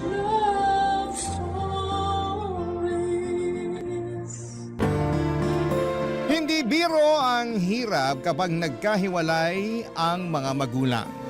Maraming adjustments ang dapat nagawin at kadalasan ay bata ang naiipit. Ikaw, kabarangay, paano kaya sa tingin mo mapagtatagpo ang dalawang mundo ng dalawang magulang na nagkahiwalay? Pero kailangang magkalapit para sa anak na sa kanila ay parehong nakakapit. Dear Papa Dudut, ako nga pala si Joel, 35 years old at kakahiwalay lang sa naging girlfriend ko for almost 4 years. Siya pala si Cynthia. Kaedad ko lamang siya at meron kaming isang anak na 2 taong gulang pa lamang. Mahirap na desisyon ang makipaghiwalay sa nanay ng anak ko. Sino ba naman ang gustong mapunta sa isang broken family, hindi ba? Kaya lang ay hindi ko na matiis ang ugali ni Cynthia. Lagi niya akong pinaghihinalaan na may ginagawang hindi maganda. Palibasa noong time na naging kami ay malala pa ang trust issues niya dahil niloko siya ng dating boyfriend niya. Nagkaroon din sila ng anak pero nasa poder ng lalaki ang bata. Pinasa sa akin ni Cynthia lahat ng galit at tamang hinala niya sa kanyang ex-boyfriend. Noong una ay sinubukan ko namang tanggapin yon. Mahal ko eh. Kaya lang habang tumatagal ay nakakapagod din pala ang ganong klase ng sitwasyon. Nakadagdag din ang pagiging high maintenance niyang babae. Hindi siya nakontento sa kung ano lang ang kaya kong maibigay sa kanya. Alam naman niya na hindi ganong kalaki ang sahod ko. Galing kasi siya sa may kayang pamilya kaya hindi niya matanggap na maliit lamang ang naibibigay ko sa kanya. Yun madalas ang nagiging away din namin dahil nasasaktan ang pagkalalaki ko sa tuwing pinamumukha niya sa akin na hindi sapat ang naibibigay ko. Hanggang isang araw ay nakipaghiwalay na ako sa kanya, Papa Dudut. Biglaan lang ang lahat dahil napundi na ako sa pagbubunganga niya sa mga pagkukulang at mali ko. At dahil nga sa pakikipaghiwalay ko ay nagtanim siya ng galit sa akin at nakaapekto yon sa anak namin, Papa Dudut.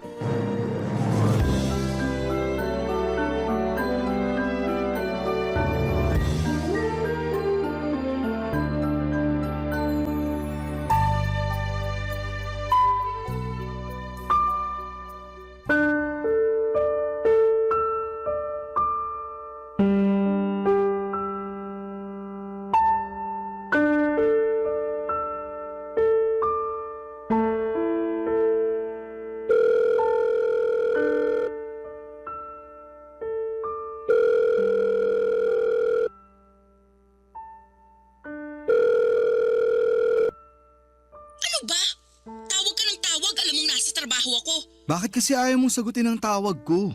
Last week pa ako tumatawag eh. Kahit sana i-text mo man lang ako. Para saan pa? Hiwalay na tayo, di ba? Oo, hiwalay na tayo. Pero may anak tayo. Eh ano ngayon? Pwede bang maging mature ang usapan natin? Para na lang sa anak natin. Para sa anak natin? Sana naisip mo yan bago ka nakipaghiwalay sa akin. Hindi ko na kasi kaya ang ugali mo. Gustuhin ko mang magstay para sa anak natin. Pero nahihirapan na ako. At akala mo madali para sa akin na makisama sa ugali mo? O sige na, mali na rin ako. Tatanggapin ko na lang yun para sa anak natin. Puro ka na lang para sa anak natin, pero hindi ka naman nagpapakatatay sa kanya? Anong hindi? Sinusubukan ko naman dati pa. Hindi ako nagkulang sa sustento. Kulang na kulang ang sustento mo. Hindi sapat ang binibigay mo. Yan! Yan mismo ang dahilan kung bakit umayaw ako sa'yo. Hindi ka marunong makontento. Sino bang makukontento sa maliit na sustento mo? Alam mo kung magkano lang ang kinikita ko. Maliit na nga lang ang natitira sa akin. Sakto lang para may pangbili ako ng toothpaste at deodorant ko. Halos sa inyong mag-ina na pupunta lahat ng sahod ko. Dapat lang namang mapunta sa amin yun dahil obligasyon mo kami. At para sabihin ko sa'yo, dapat hindi ka nakukontento sa maliit na sahod mo lalo't pamilyado ka na. Dapat nag-e-effort ka pa rin para maghanap ng trabaho na kayang bumuhay sa amin. Ginawa ko naman yun pero walang tumanggap sa akin kasi hindi naman ako nakapagtapos ng pag-aaral. Kaya hindi ko rin maiwan tong trabaho ko kasi ito lang ang tumanggap sa akin kahit hindi ako college graduate. Ang dami mong dahilan talaga. Hindi ka na uubusan. Gusto ko lang depensahan ang sarili ko. Cynthia, magkaayos na tayong dalawa para sa anak natin. Maging maayos naman na sana ang pakikitungo natin sa isa't isa kahit hindi na tayo nagsasama. Huwag mong asahan na magiging maayos ang pakikitungo ko sa'yo kasi galit pa rin ako sa'yo. Baka naman pwedeng isang tabi mo man lang yung nararamdaman mong galit sa akin para naman makasama ko rin ang anak natin. At sinong nagsabi sa'yo na gusto ko pang ipakita sa'yo ang anak natin? Cynthia, ako ang ama niyan. May karapatan ako sa kanya. Tinanggal mo na ang karapatan mo sa kanya nung iniwan mo ko. Huwag naman ganyan, please. Gusto ko makasama ang anak natin. Huwag mong ipagkait sa kanya na magkaroon ng isang ama. Hindi ka maayos na ama. Kaya ayos lang kahit wala ka sa buhay niya. Hindi man ako naging mabuting karelasyon sa paningin mo, pero hindi mo pwedeng sabihin na hindi ako naging mabuting ama sa anak natin. Parehas lang yun. Kung gusto mong maging mabuting ama sa kanya, sana naging mabuti ka rin sa nanay niya. Kaso hindi. Iniwan mo ako kahit ang dami kong tiniis sa mga pagkukulang mo. Cynthia! Huwag ka na ulit tatawag sa akin, Joel, ha? Hindi mo na pwedeng makita ang anak natin. Tapos na tayo, di ba? Tapos na rin ang koneksyon mo sa anak natin. Mangiyak-ngiyak ako sa katigasan ng loob ni Cynthia mula noong nagkahiwalay kaming dalawa, Papa Dudut. Pinagdamot na niyang makita ko ang anak namin. Nakiusap ako ng ilang beses para lamang ipasilip man lamang niya sa akin ang bata kahit nga video ko lamang sana pero ayaw niya. Nangutang ako ng malaking halaga para ibigay yon kay Cynthia pero tinanggihan niyang tanggapin yon. Hindi pa rin daw yon sapat. Ayaw niya talaga akong patawarin. Alam kong pinipersonal na lamang niya ako dahil sa pakikipaghiwalay ko sa kanya. Sinubukan kong lapitan ang mga kaibigan niya na nakilala ko at nakiusap sa kanila na baka pwedeng kausapin nila si Cynthia para lumambot na ang puso niya. Lahat sila'y walang nagawa, naging dahilan din yon para kagalitan niya ang mga kaibigan niya.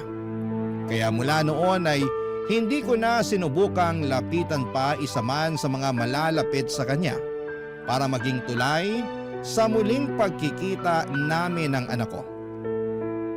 Napakasakit na hindi makita ang anak ko, siya na lamang ang buhay ko. Siya ang dahilan kung bakit nagawa kong tiisin ang ugali ni Cynthia dahil gusto kong buo kami. Pero may limitasyon din ang pasensya ng isang tao at sa huli mas pinili kong lumayo na lamang kay Cynthia kaysa naman sarili kong peace of mind ang mawala. Mas naging payapa ang buhay ko noong nagkahiwalay kaming dalawa. Pero malungkot ako dahil gusto kong makasama ang anak ko. Kaya lang ipinagkakait sa akin ni Cynthia. Palagi ako nakatambay sa subdivision kung saan ay nakatira si Cynthia. Mabuti na lamang at may kaibigan akong nakatira doon kaya malaya akong nakakapasok. Panay ang silip ko sa bahay ni Cynthia sa pag-asang makikita ko kahit saglit lang ang anak namin. Pero bigo ako. Isang araw hindi ko na natiis. Kumatok na ako sa bahay para personal na siyang harapin. Bala ko nang makiusap noon sa kanya ng harapan. Pero ibang humarap sa akin nang bumukas ang kanyang pinto. Papa Dudut.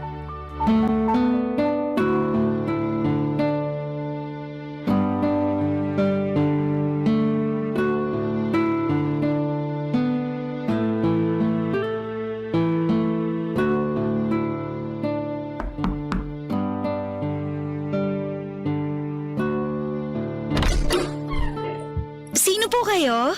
Sino ka? Hala? Ako po kaya unang nagtanong. Joel. Joel ang pangalan ko. Andyan ba si Cynthia? Naku, umalis po kaninang umaga.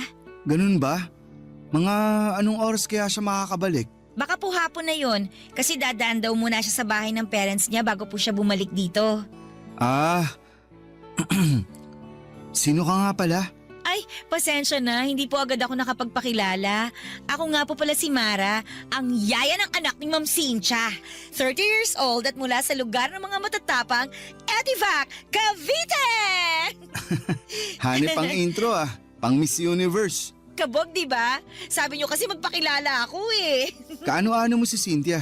Ay, naku, teka lang po baka miyembro kayo ng Budol-Budol Gang ha? Kasi yung mga ganyang tanungan, napanood ko na yan sa balita eh. Hindi. Ay, ex-boyfriend ako ni Cynthia. Kayo po yung lagi niyang sinasabi na kampo ng demonyo. Naalala ko na. Kayo yung tatay ng anak niya. Ang sakit naman ng kampo ng demonyo. Pero sige, tatanggapin ko. Ganun ang tingin niya sa akin eh. Ang tindi nga po ng galit niya sa inyo. Ang dami niyang kwento tungkol sa inyo. Hula ko, wala siyang magandang nasabi tungkol sa akin no. Ang galing niyo naman pong manghula. Iniwalayan ko kasi siya, kaya sobrang bitter niya sa akin. Naiintindihan ko naman siya, kaya lang Kaya lang ano po? naiipit kasi yung anak namin. Doon ako nahihirapan. Ay, hindi po ba niya pinapakita sa inyong anak niyo? Mula nung nagkaiwalay kami, hindi na niya pinakita sa akin. Kahit makausapan lang po sa phone? Kahit yan, hindi pwede. Pinapahupa ko na muna ang galit niya sa akin. Pinagdarasal ko na lang na makamove on na siya agad para hindi na niya ipagkait sa akin yung anak namin. Mukhang matagal-tagal pa bago siya makamove on sa inyo, sir. Halos bumuga na nga ng apoy sa tuwing naaalala niya kayo eh. Mapagtanim din kasi ng galit yun. Hayaan mo na lang. Eh baka naman kasi minahal rin niya kayo ng sobra. Kaya nasaktan. Tapos naging bitter na dragon. Kaya nga eh. Minsan, pinagsisisihan ko rin na iniwan ko siya. Kasi bahal niyo pa ako ano. Ay!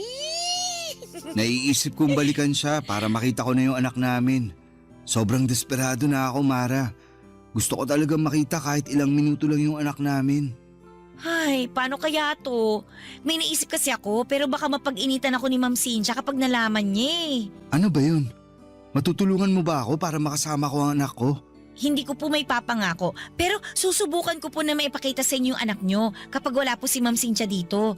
Kukunin ko na lang po yung number nyo, sir. Gusto mo lang ata akong maka-textmate eh. Hala si sir! May boyfriend po ako sa Cavite ha?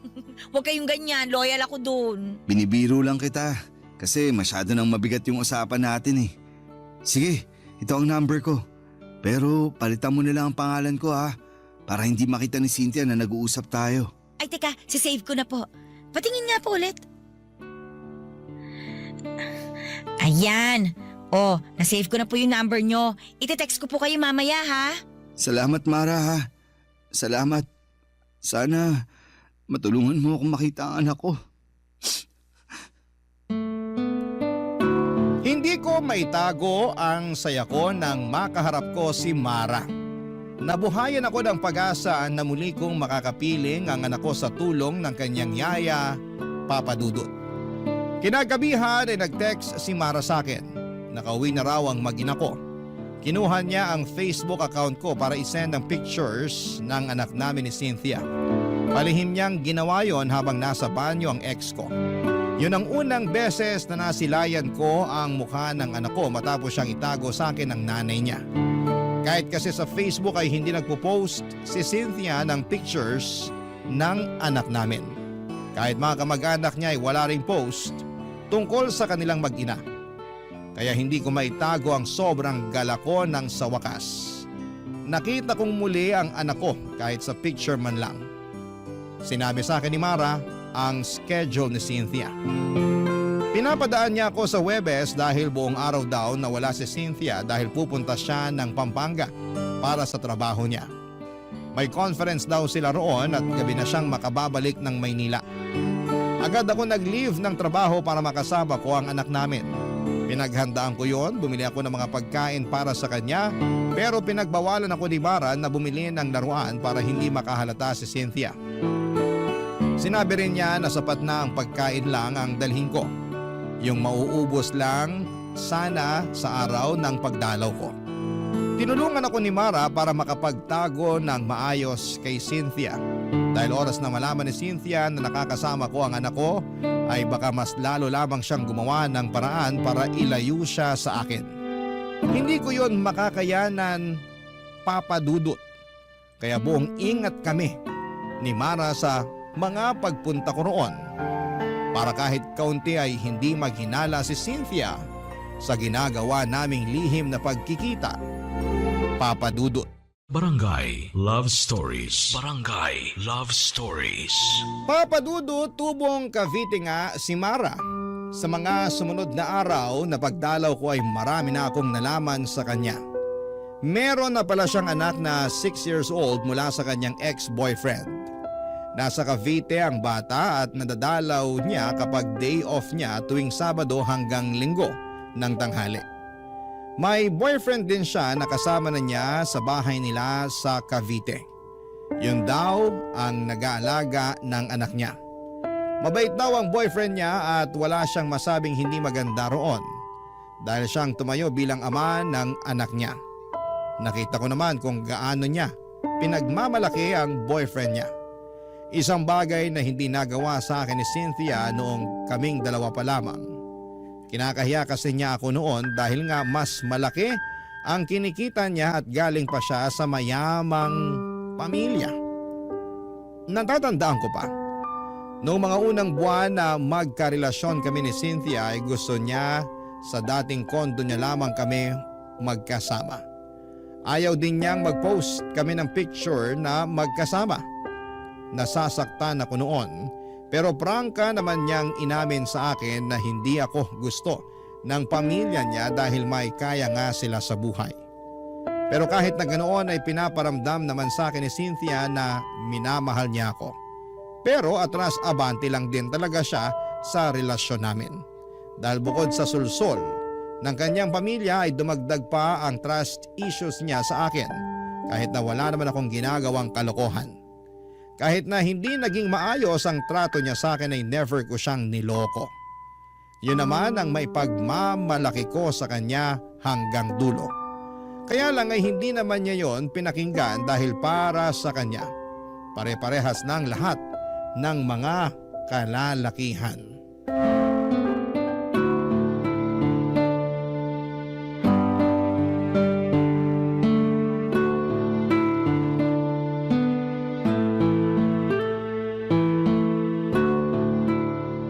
Pinagod niyo po yung anak niyo, sir.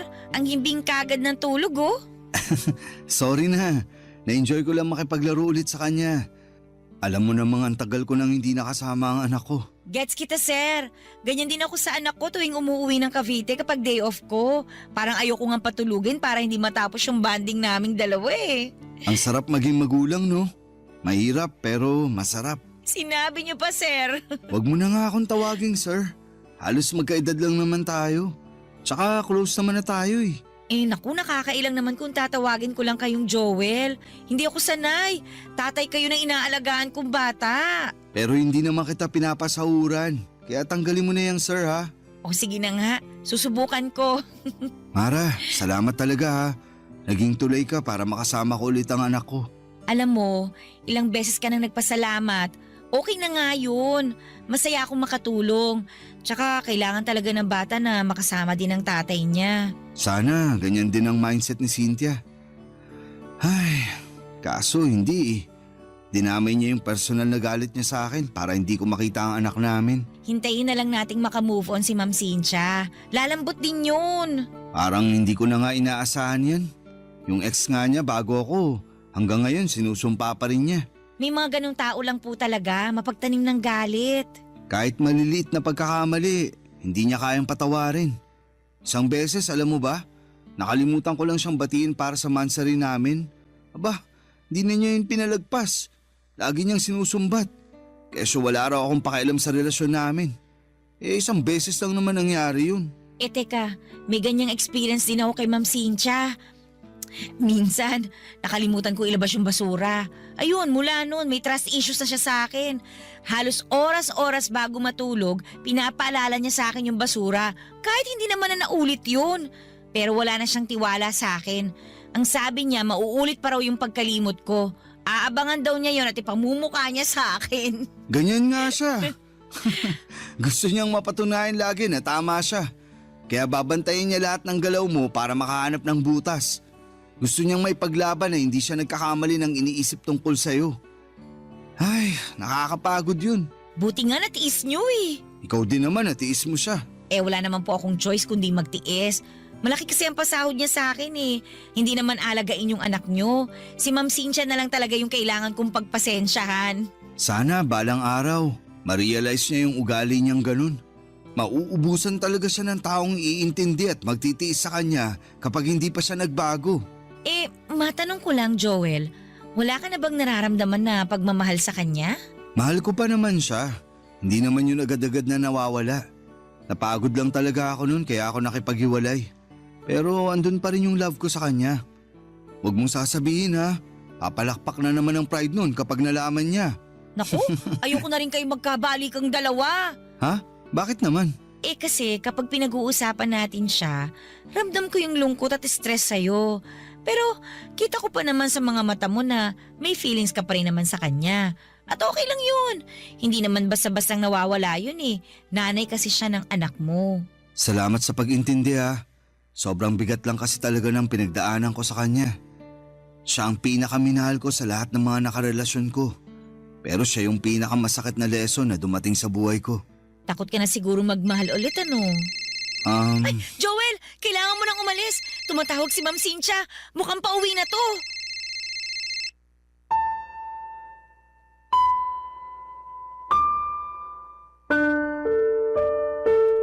Nagpanik kaming dalawa ni Mara dahil nabaga ang pag-uwi ni Cynthia. Pinagdadampot ko na lamang lahat ng kalat at pagkain na pinagsaluhan namin ni Mara at ng anak ko bago ako lumabas. Nagmadali akong pumunta sa bahay ng kaibigan ko sa subdivision na yon. Doon muna ako magpapalipas bago ako mag-book ng masasakyan. Kailangan munang makauwi ni Cynthia bago ako lumabas ng subdivision para hindi kami magkasalubong na dalawa. Ganon na kasi ang sistema namin. Napakiusapan ko naman ang kaibigan ko. Naintindihan niya ang sitwasyon ko, lalo't saksi siya sa naging relasyon namin ni Cynthia. Tinitext na lamang ako ni Mara kung nakarating na ba si Cynthia sa bahay niya at saka na ako aalis ng subdivision. Ilang buwan na rin na naging ganon ang kalakaran namin. And so far ay hindi naman kami nahuli. Madalas kaming nagkakausap ni Mara para humingi ng update sa anak ko. Ang sabi nga ni Mara, halos hindi rin maharap na asikasuhin ni Cynthia ang anak namin dahil subsob ito sa pagtatrabaho kaya madalas silang dalawa ni Mara ang magkasama. Laging nagkukulong si Mara at ang anak ko sa kwarto niya at doon nagvi-video call kami ng palihim. Habang naglalaro ang anak ko, naka-on lang ang video para makita ko siya. Mabuti na lamang at tahimik ang anak ko kapag nakaka-video call ko siya. Araw-araw ay gano'n ang mga nangyayari. Siguro isang pasasalamat din na naging busy si Cynthia sa trabaho niya para kahit sa video call man lang ay makita ko ang anak ko. At syempre, hindi siya makakahalata sa sitwasyon namin. Isang Sabado, nag-message si Mara sa akin. Hindi raw siya nakauwi ng Cavite dahil may bigla ang meeting si Cynthia. Kaya pinapunta niya ako doon. Sakto namang day off ko kaya may oras ako para pumunta doon. Bumili ako ng pagkain para sa anak ko at rosas naman para kay Mara bilang thank you ko sa kanya sa mga ginagawa niya para sa aming mag-ama Papa Dudut.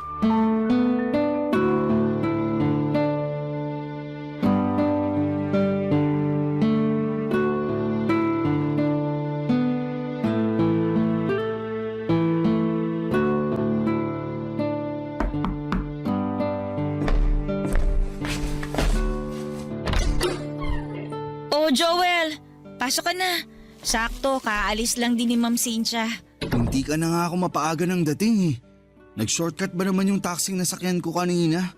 Kinabahan tuloy ako na magpang-abot kami ni Cynthia.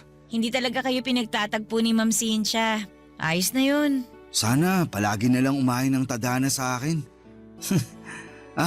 Bumili nga pala ako ng rosas para sa'yo. Ito. Nako, nagabala ka pa. Sana dinagdag mo na lang sa pambili ng pagkain ng anak mo. Nakabili na ako ng pagkain niya. Sakto na to para sa kanya. Dinagdagan ko pa nga para maibigay ka sa anak mo kapag umuwi ka sa inyo sa Cavite. Thank you tulog pa pala yung anak mo. Gusto mo ba gisingin ko na? Ay, wag. Hayaan mong makapahinga siya. Magkwentuhan na lang muna tayo habang tulog pa siya. Kumusta ka? Ayos lang. Parang malungkot ka. Dahil ba hindi ka nakauwi sa Cavite ngayong day off mo? Mabuti ngang hindi ako umuwi dun ngayon. Ha? Bakit naman? Ano ba nangyayari? Magkwento ka, makikinig ako. Wala to. Ayos lang ako. Gusto mo ng kape? Magtitimpla ako. Sige, para mas sumarap ang kwentuhan natin tungkol dyan sa pinagdadaanan mo. Ayos nga lang ako, Joel. Huwag mo na ako intindihin. Gusto kong makabawi sa'yo sa lahat ng tinulong mo sa akin. Kung makakabawi ako sa pakikinig, andito ako.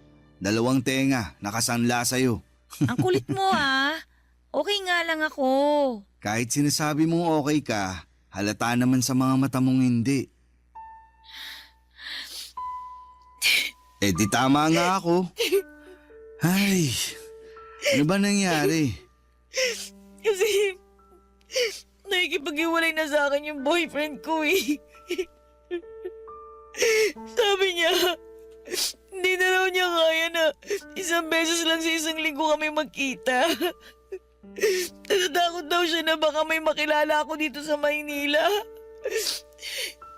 Napipili niya ako kung trabaho ko raw o siya. Anong sinabi mo? Sabi ko pag-iisipan ko. So may chance na iwan mo ang trabaho mo rito para sa kanya? Oo, kasi mahal niya yung anak ko eh. Mabait naman siya. Mahal mo ba? Parang. Hindi mo naman pala mahal pero bakit nagstay ka sa kanya? Kasi bihira na lang yung maayos na karelasyon ngayon eh. Maswerte ako na nakilala ko siya kasi minahal niya ako tapos damay pa yung anak ko. Naiintindihan kita. Nakakalungkot lang kung sakaling pipiliin mong iwan tong trabaho mo para sa kanya. Hindi pa naman ako sigurado sa magiging desisyon ko. Gusto ko pa rin naman tong trabaho ko. Lalo na't napamahal na rin sa akin yung anak niyo ni Ma'am Cynthia. Salamat ha. Bilang magulang, masarap sa pandinig yung sinabi mo. Napakaswerte ng boyfriend mo sa'yo. Sana lang huwag kanyang i-pressure na mamili. May karapatan ka pa rin namang magdesisyon para sa sarili mo. Thank you ah. Pwede bang payakap? Parang kailangan ko lang kasi ngayon. Sige. Halika rito. Kailangan ko rin naman ng yakap ngayon eh.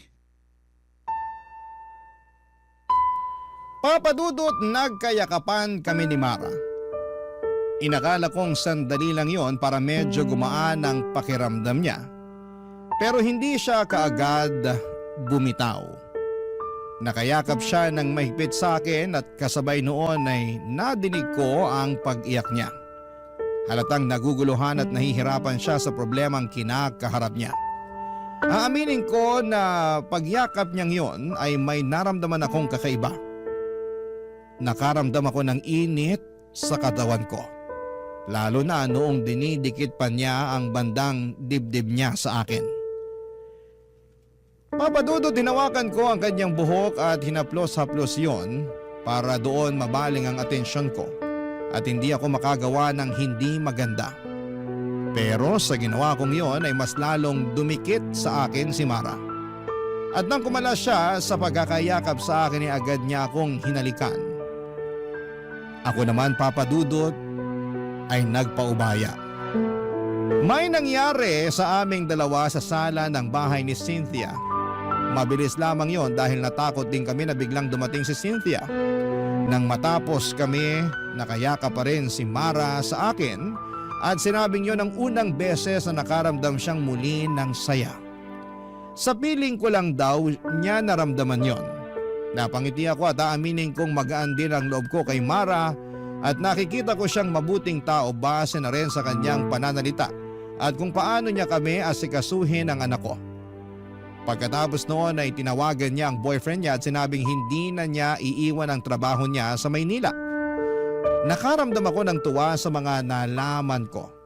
Dahil kahit papaano, may magiging paraan pa rin ako para makasama ang anak ko. Dahil syempre oras na umalis si Mara ay mapuputol na ang pagkikita namin ng anak ko, Papa Dudut. Barangay Love Stories. Barangay Love Stories. Nakipaghiwalay na nga ang boyfriend ni Mara sa kanya, Papa Dudut.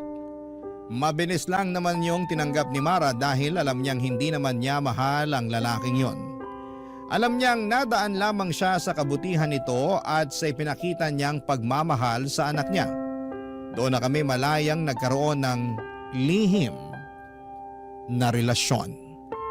Yun nga lang ay nilihim namin ang lahat ng yon hanggat hindi pa natatanggap ni Cynthia ang hiwalayan naming dalawa. Hindi ko pwedeng sabihin sa iba ang namamagitan sa pagitan namin ni Mara. Alam kong mas lalo lang magtatanim ng sama ng loob sa akin si Cynthia kapag nalaman niyang kasambahay niyang pinatos ko. Naintindihan naman yon ni Mara at sinabi sa akin na walang problema sa kanya kung patago muna kami dahil alam niya ang ugali ng ex-girlfriend ko. Napadalas na ang pagpunta ko kina Cynthia. Kahit andon si Cynthia ay nagagawa ko pa rin makipagkita kay Mara. Doon nga lang kami sa bahay ng kaibigan ko nagtatagpo kapag tulog na si Cynthia. Madalas nga, kapag dumadalaw na ako sa bahay ni Cynthia, hindi ko na halos nakakasama ang anak ko kasi mas madalas na kaming magkaharutan ni Mara. Nananabik din kasi ako sa feeling na merong nagmamahal sa akin. Pero hindi naman namin pinapabayaan ang anak ko ha, ikaklaro ko lang. Siyempre alam niyo naman na siguro yung pakiramdam ng mga unang buwan ng relasyon, hindi ba?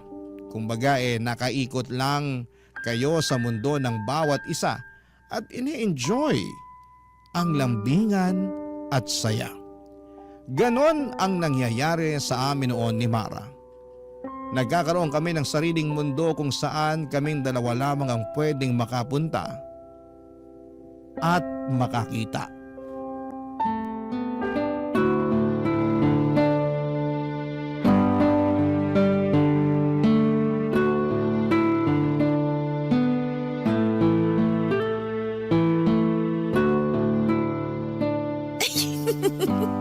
Huwag mo naman masyadong pisilin yung tabako sa tiyan. Huwag mo na akong pigilan. Alam mo namang ito ang paborito ko sa'yo, di ba? Halata naman, palagi mo ang hinahalikan eh.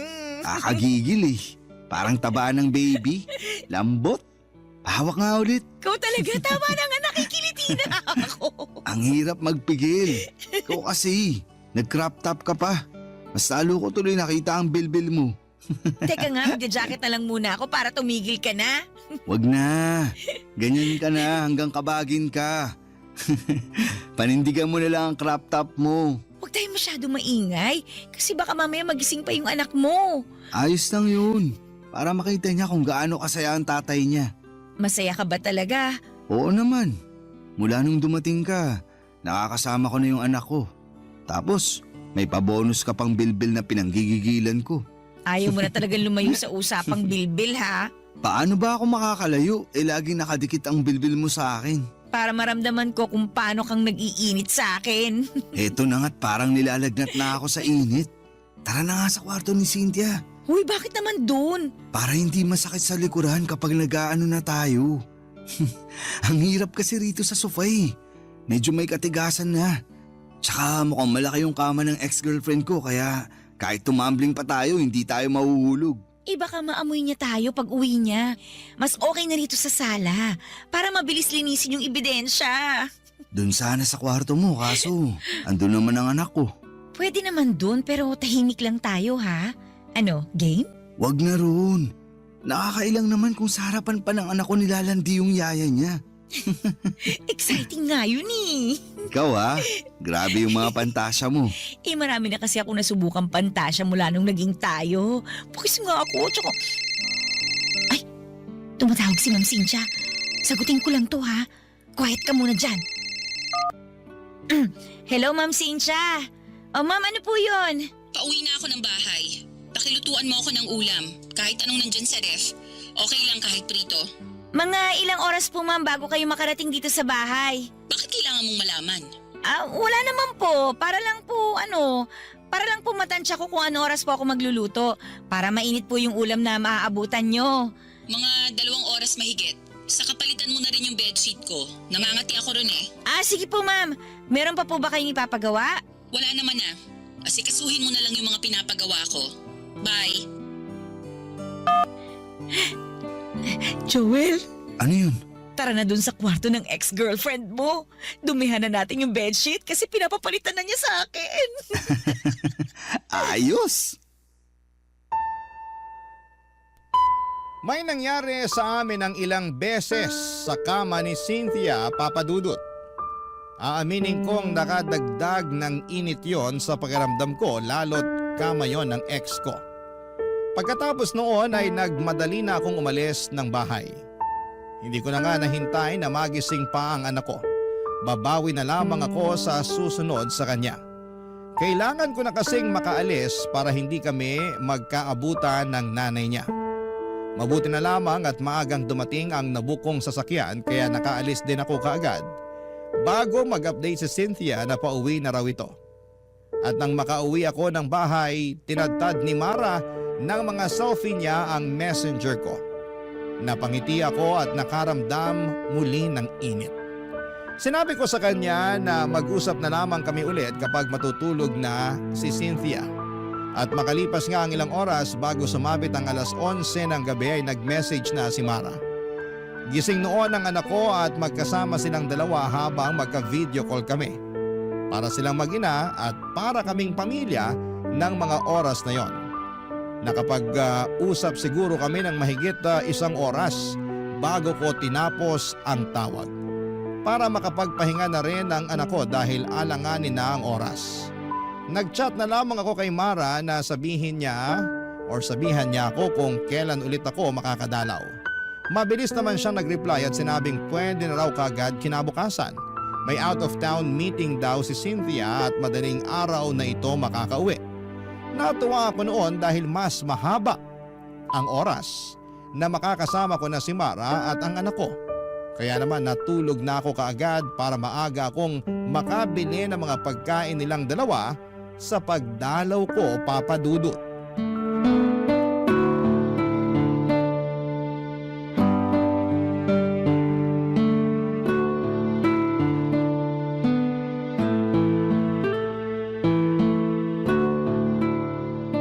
Uy, ang dami mo namang biniling pagkain. Gusto mo talagang kumapal pa ang bilbil ko, ha? Sakto lang yan para sa buong araw natin. Madaling araw pa talaga ang uwi ni Cynthia, di ba? Sabi nga niya baka bukas na raw ng tanghali ang uwi niya eh. Uy, ayos ah. Baka pwede pa ako makatulog dito nun.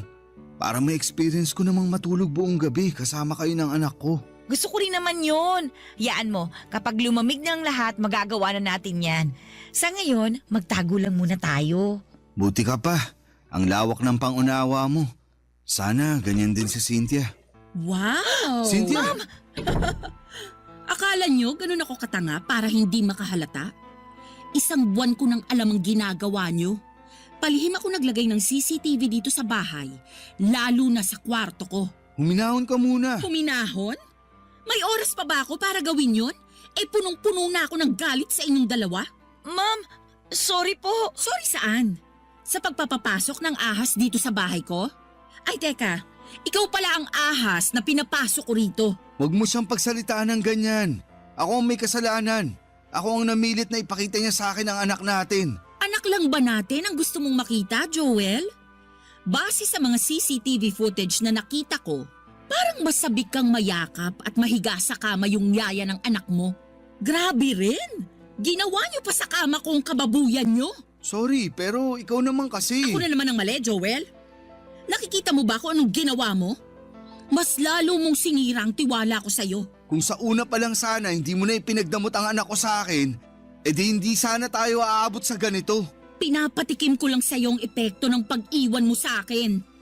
Sinabi ko naman sa'yo na huwag mong idamay ang anak natin sa problema natin pero… Sa ayaw at gusto mo, madadamay talaga ang anak natin. Lalo na ngayon, ang bababoy nyo. Habang nasa kabilang kwarto ang anak natin, nagawa mo pa talagang patungan ng yaya niya, Joel? Anong klaseng pag-iisip ang meron ka? Bakit init ng katawan ang pinapairal mo? Kasalanan ko po, Ma'am Cynthia. Huwag niyo pong sisihin si Sir Joel. At ngayon, Sir Joel ang tawag mo sa kanya? Patapos kang maghubad sa harapan niya? Iba ka rin, ha? Nagmamahalan lang po kaming dalawa. Walang masama sa ginagawa namin. Nagmamahalan? Walang masama? Sigurado ka? Habang wala ako sa bahay na to, pinagkatiwalaan kita, Mara. Ang bilin ko sa'yo, wag na wag kang magpapapasok ng ibang tao. Pero sinunod mo ba yon? Hindi. Sabihin mo ngayon sa akin kung walang masama sa ginawa mong yon. Hindi mo na nirespeto ang bahay ko. At hindi mo rin ako nirespeto. Sorry po, ma'am. Hanggang sorry ka lang talaga, no? Tama na, Cynthia. Pag-usapan na lang natin to. Sige, pag-usapan natin to. Kasi ang dami ko nang naipon sa puso kong galit sa'yo eh. Baka sakaling gumaan kapag sinumbat ko na sa'yo lahat. Kapal ng mukha mo, Joel. Ang dami mong pagkukulang sa akin noon. Pero pinilit kong tanggapin ka. Kasi naniniwala ako na ikaw yung makakabuti para sa akin. Lalo na nung nabuntis mo ko. Pero anong ginawa mo? Nung time na gulong-gulo ko sa mga nararamdaman ko, iniwan mo ko. Pinabayaan mo ko.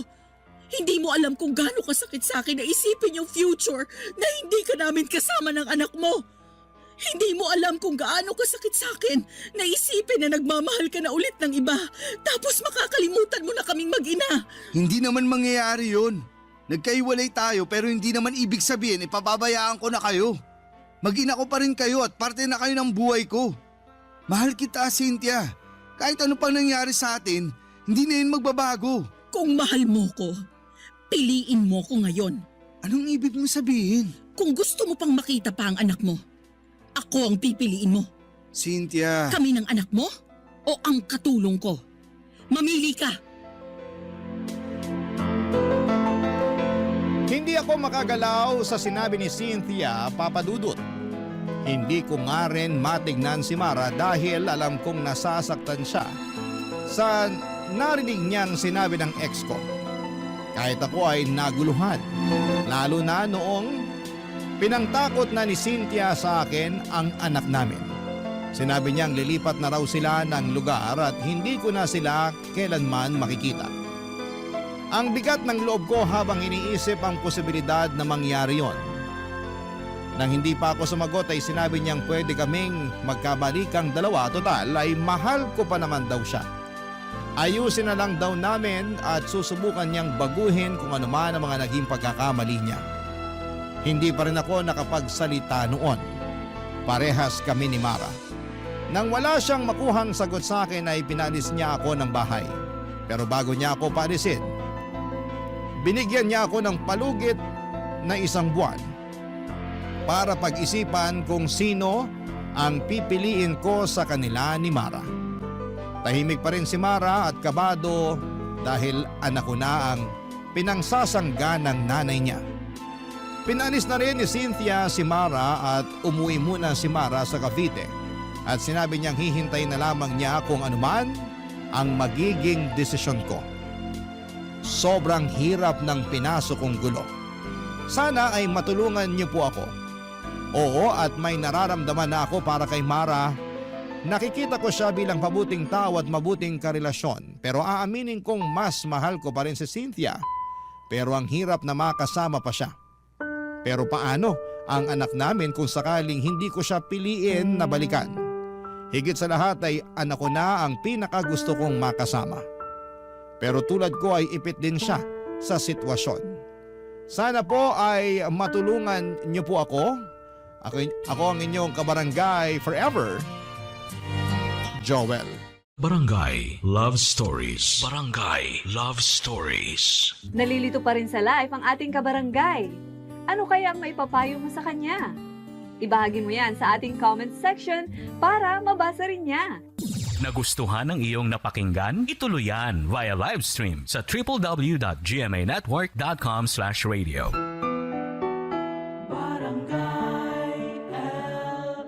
In Mega Manila, 97.1. Forever! Ang mga kwento ng pag-ibig, kwento ng buhay, at kwento ng pag-asa dito sa Barangay Love Stories. Love Stories. Ang pag-ibig na wagas ay hindi sumusuko sa pagsubok. Hindi ito nakabase sa yaman o karangyaan, kundi sa tunay na damdaming handang magsakripisyo kahit anong unos pa ang dumaan. Ikaw, kabarangay, sa panahon ng hirap at ginhawa, kaya mo rin bang ipaglaban ang ganitong klase ng pag-ibig?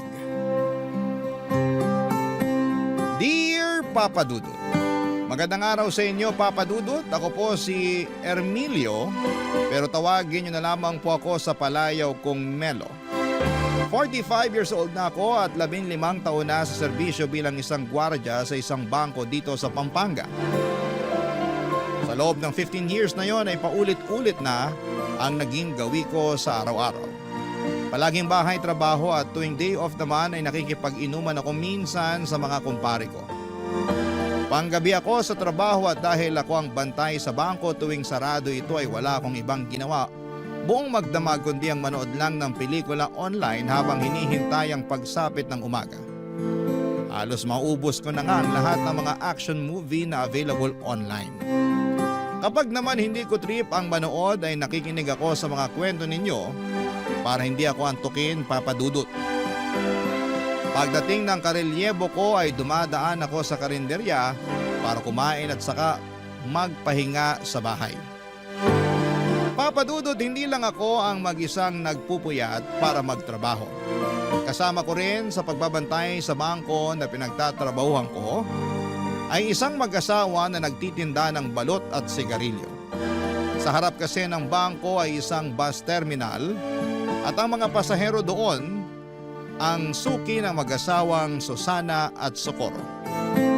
Kada alas 8 ng gabi ay pumupwesto na sila sa tapat ng bangko para magtinda ng balut, tubig at sigarilyo.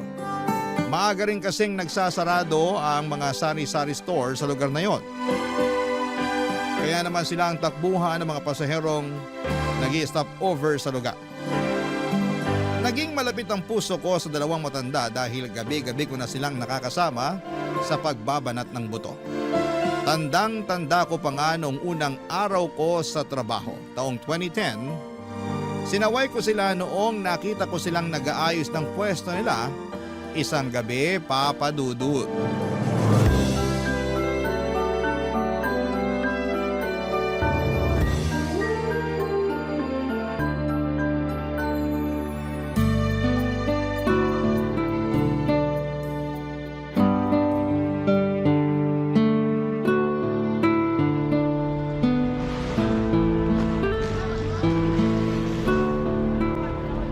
Itali mo ng maayos yung payong para hindi liparin. Paano liliparin? Wala namang hangin. Kine-question mo pa ako, itali mo na nga lang. Hindi natin hawak ang panahon. Baka mamaya biglang lumakas ang hangin. Ito na, itatali ko na. Mawalang galang na po, Nay, Tay. Bawal po kayong magtinda rito. Pag-aari po ng bangko tong lugar Hindi po kayo pwedeng pumwesto rito. Ay anak, matagal na kaming nagtitinda rito. Dito talaga yung pwesto namin. 10 taon na kaming pumapwesto rito, sir. Alam yan nung security. Ako na po yung bagong gwardya. Wala na po yung dati. Wala na si Rudy? Bakit? Anong nangyari sa kanya? Lumipat po siya ng agency. Di na raw po niya kaya magpuyat. Ganun ba? Hindi ba niya nabanggit sa'yo na may pumupwesto rito para magtinda? Hindi po Hanggang alas 4 lang naman kami dito, sir. Bago pa magbukas yung bangko, wala na kami rito.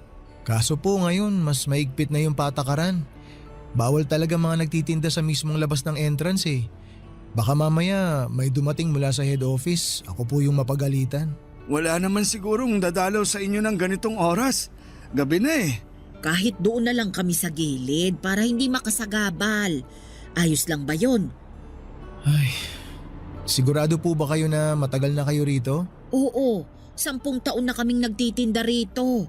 Marami nang dumaang sekyu dyan. Lahat sila kilala kami. O sige po, kung pinapayagan naman kayo ng mga dating security dito, hindi ko na po kayo paaalisin. Basta medyo gumilid lang po tayo ha. May CCTV po kasi. Mahirap na, baka mapagalitan ako. Kasi simula ko pa lang po dito sa trabaho. Ay naku, salamat ha. Socorro, ilipat mo na yung mesa sa gilid. Buhatin mo na muna yung lagayan ng balot. Ay, wag niyo na pong ilipat. Diyan na po muna kayo ngayong gabi pero bukas po, doon na kayo sa gilid, ha? Tsaka iwasan po nating magkalat. Bawal din po ang maingay. Opo sir, wala pong problema sa kalat. Nagwawalis kami bago kami umuwi. Wala ring maingay dito. Sige po. Salamat. Ano nga palang pangalan mo, anak? Ermelio po. Pero Melo na lang po ang itawag niyo sa akin. Salamat, Melo. Wala pong anuman. Kayo po, ano pong mga pangalan niyo? Ako si Susana. Ito naman ang asawa kong si Socorro. Taga rito lang din po ba kayo? Oo, malapit lang kami rito. Diyan lang kami sa may bukana, yung papasok dyan. Ganun po ba? Ilang taon na po kayo? 60 na ako. Ako naman +5. Bale 65 po. Oo, mas matanda ako sa kanya ng 5 taon. Bakit naman po hanggang ngayon nagtatrabaho pa kayo? Hindi po ba dapat nagpapahinga na lang kayo sa bahay niyo? Nako, kung hindi kami magtitinda, saan kami pupulot ng pangkain? Kailangan naming kumita para may pambili kami ng ulam. Wala po ba kayong anak? Meron, marami. 5 silang lahat. Nasaan po sila? Bakit hindi po sila magbanat ng buto? May kanya-kanya na silang pamilya eh. Kami na lang nitong asawa ko yung magkasama sa bahay. Ganun po ba? Di wala na kayong kasama sa bahay niyan. Wala na. Kami na lang dalawa ni Socorro ang magkasama. Sabi ko nga sa kanya, tumira na lang kami dun sa bahay ng bunso namin eh. Kaso ayaw ng asawa ko. Bakit naman po? Magiging pabigat pa ba kami sa bunso namin? Wag na. Kaya naman namin ang sarili namin eh. Nasa 60 na kami pero malakas pa naman kami. Mabuti naman po kung ganun pero dapat sa edad nyo pong yan. Yung natitirang lakas nyo, ini-enjoy nyo na lang po eh.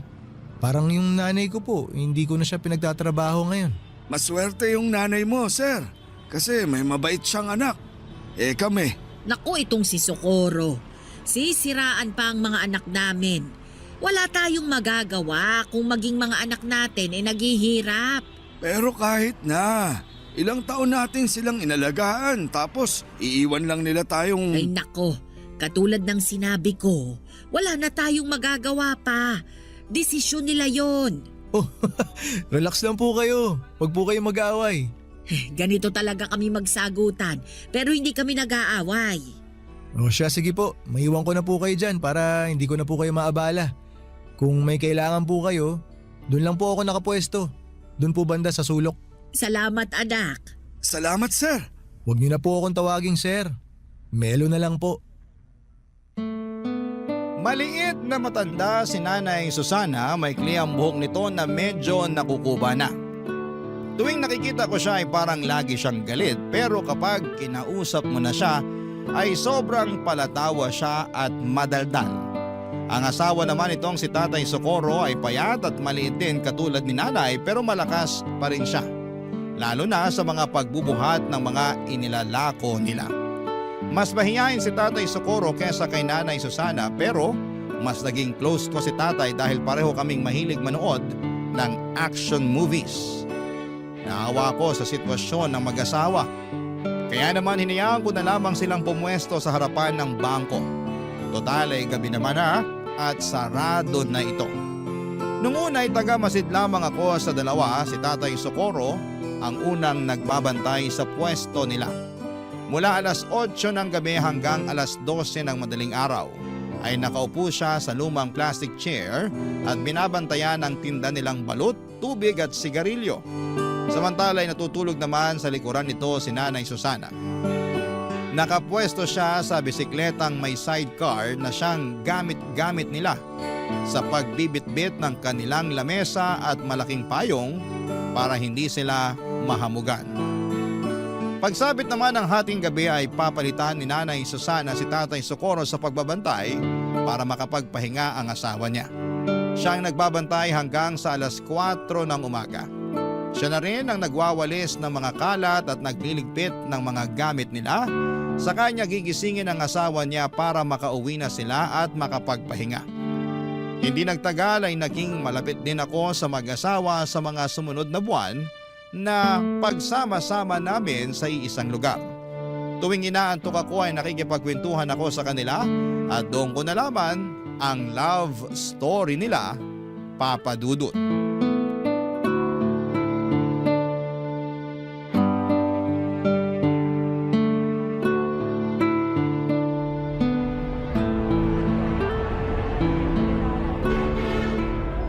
Tay, pabili po ako ng yosi. Isa lang. Anong yosi mo? Yung mentol po.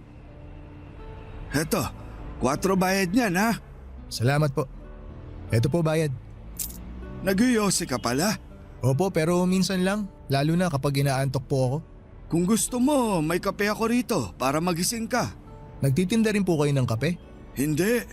Nagdadala lang kami ng kape para kung sakaling antokin makakapagkape kami. Ah, akala ko may binibenta rin kayong kape. Oh, hetong kape. Okay lang po, salamat na lang. Baka po wala ng kape si nanay mamaya. May extra naman kami. Karaniwan kasi, nakakadalawa ako ng kape. Maraming salamat po ah. Timplahin ko na po itong isa. May maliit na thermos dyan sa may bike.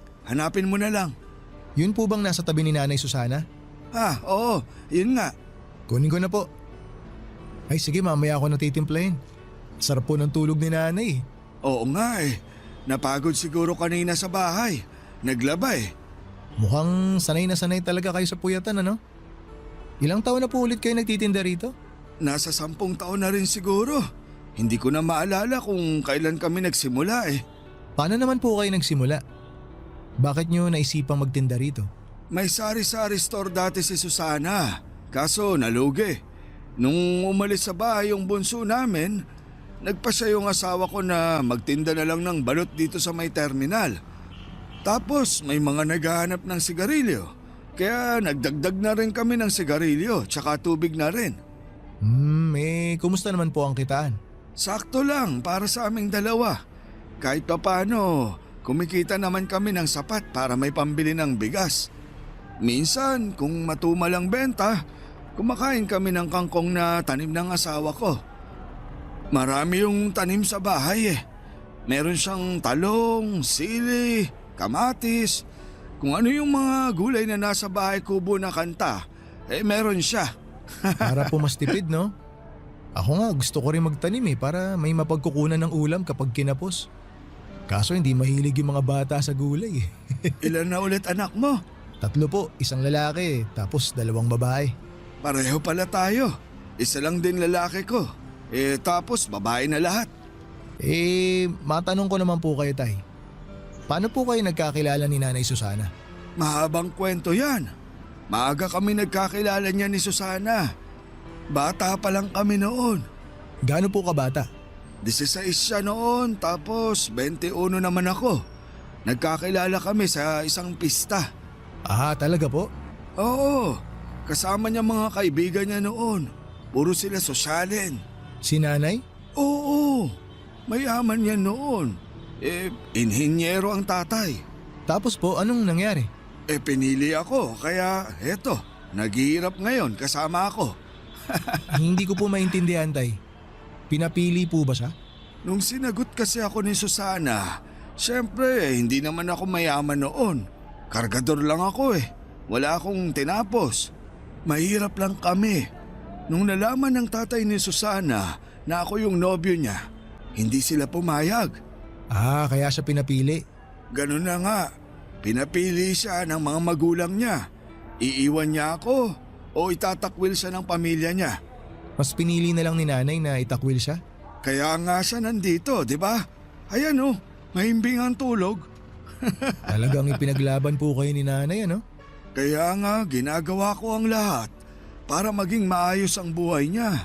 Kahit na naghihirap kami. Lahat ng gusto niya, pinipilit kong ibigay. Kasi alam kong hindi ganito yung buhay na nakagisnan niya.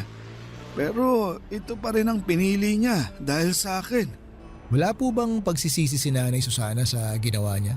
Wala siyang sinasabi sa akin pero may mga pagkakataon na ramdam ko na parang nagsisisi siya sa pinili niyang buhay.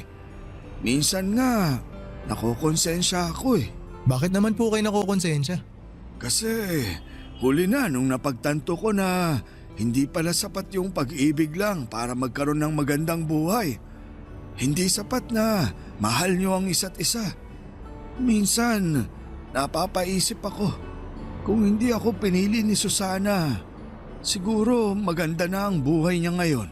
Pero kita ko naman po tay na masaya si nanay sa piling nyo. Tuwing magkasama kayo, naiinggit nga ako kasi ang sweet nyo pa rin tingnan. Kita ko sa mga mata nyo kung gaano nyo kamahal ang isa't isa. Kasi yun na lang ang meron kami. Wala kaming yaman. Ang meron lang kami ang isa't isa. Naantig ako sa love story nila Nanay Susana at Tatay Socorro. Pero sa parehong pagkakataon ay nalungkot din ako na hanggang sa pagtanda nila ay kayod kalabaw pa rin sila na para bang walang ipinagbago ang buhay nila noon hanggang sa kasalukuyan. Nakaka-relate ako sa kwento nilang dalawa dahil halos ganun din ang nangyari sa akin at sa unang babaeng inibig ko noon. Bago ko nakilala ang asawa ko ay meron akong babaeng minahal ng lubusan. Masasabi ko na siya ang taong bumasag ng puso ko ng sobra-sobra sa puntong muntik na ako mawala ng pag-asang makahanap pa ng pag-ibig. Nakilala ko siya sa isang charity event. Hindi ba ako gwardiya noon, tambay pa lamang ako dati na kung ano ang available na trabaho ay yon ang kinukuha ko. Naging driver ako ng isang NGO na tumutulong sa mga kabataang nakatira sa liblib na lugar. Miyembro siya ng naturang NGO at siya ang nanguna sa charity event na yon. Nasa passenger seat ko siya noon at sa kabaan ng biyahe namin ay doon ko siya nakilala. Simula noon, Papa Dudu, tuwing kailangan nila ng driver ay ako na ang kinokontak nila. Hindi na mabilang ang charity na ginawa namin noon. Hanggang sa nagka-developan kaming dalawa. Nag-date kami ng ilang buwan hanggang sa sinagot niya ako. Tumagal po ang relasyon namin ng 2 taon pero naging patago ito. Hindi dahil sa kinakahiyaan niya ako kundi dahil alam niyang hindi papabor ang mga magulang niya kapag nalaman nilang ang boyfriend niya ay isang hamak na driver lamang. Noong natuklasan ng mga magulang niya ang relasyon namin, ay doon na natapos ang pagsasama namin.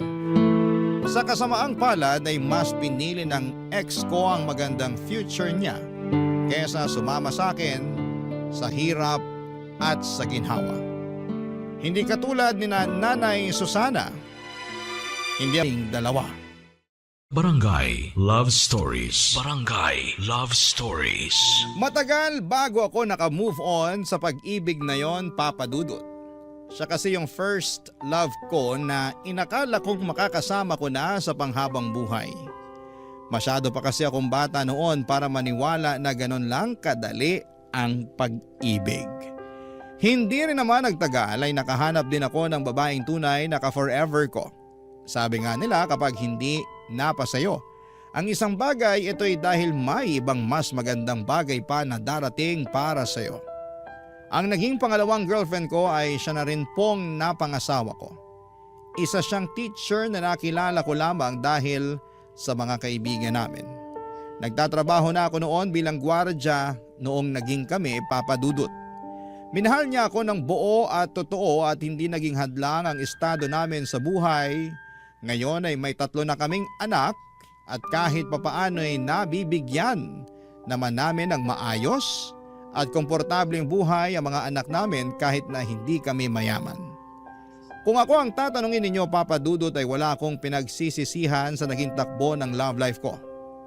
Totoo na nasaktan ako noong nawala sa akin ang unang babaeng minahal ko pero never ko siyang sinisisi na mas pinili niya ang future niya kesa sa akin. Nakita ko rin kasi na naging maganda naman ang outcome ng pag-iwan niya sa akin. Dahil may common friends kami sa Facebook ay may time noon na dumadaan sa newsfeed ko ang post ng ex kong yon. Kasal na siya at nakapangasawa ng isang politiko. May 2 na silang anak at masaya na sila sa buhay nila katulad ko na masaya na rin ako sa sarili kong buhay. Kaya po natutuwa ako sa kwento ni Nanay Susana at Tatay Socorro dahil pinaglaban talaga nila ang pagmamahala nila. Isang gabi habang tulog si tatay ay isang bagay ang tinanong ko kay Nanay Susana Papadudut.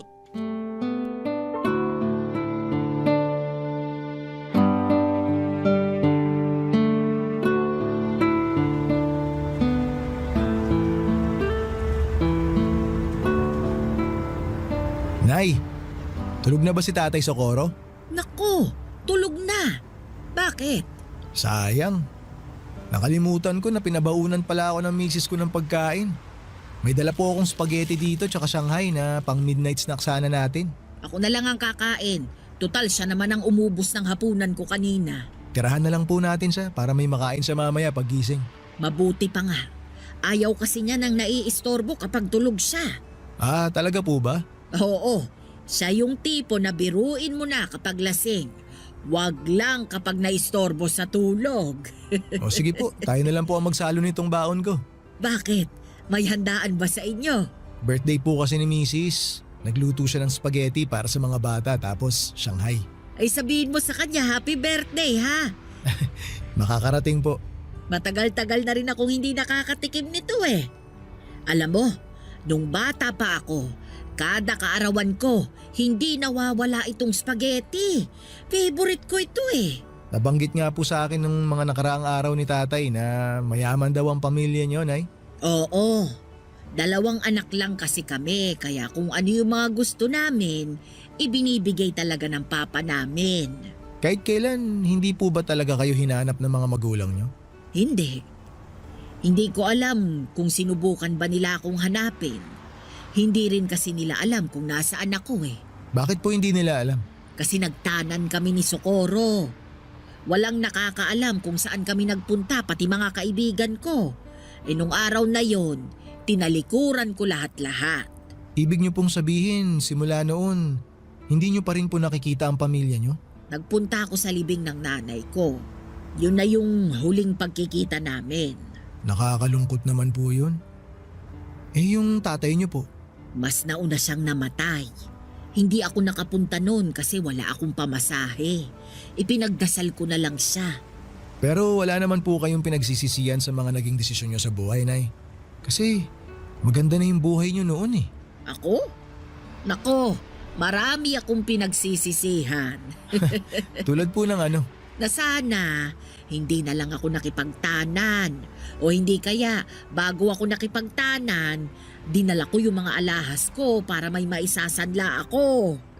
Nagsisisi po ba kayo na pinili niyo si Tatay Socorro? Eh, sino ba naman ang may gusto ng ganitong buhay, 'di ba?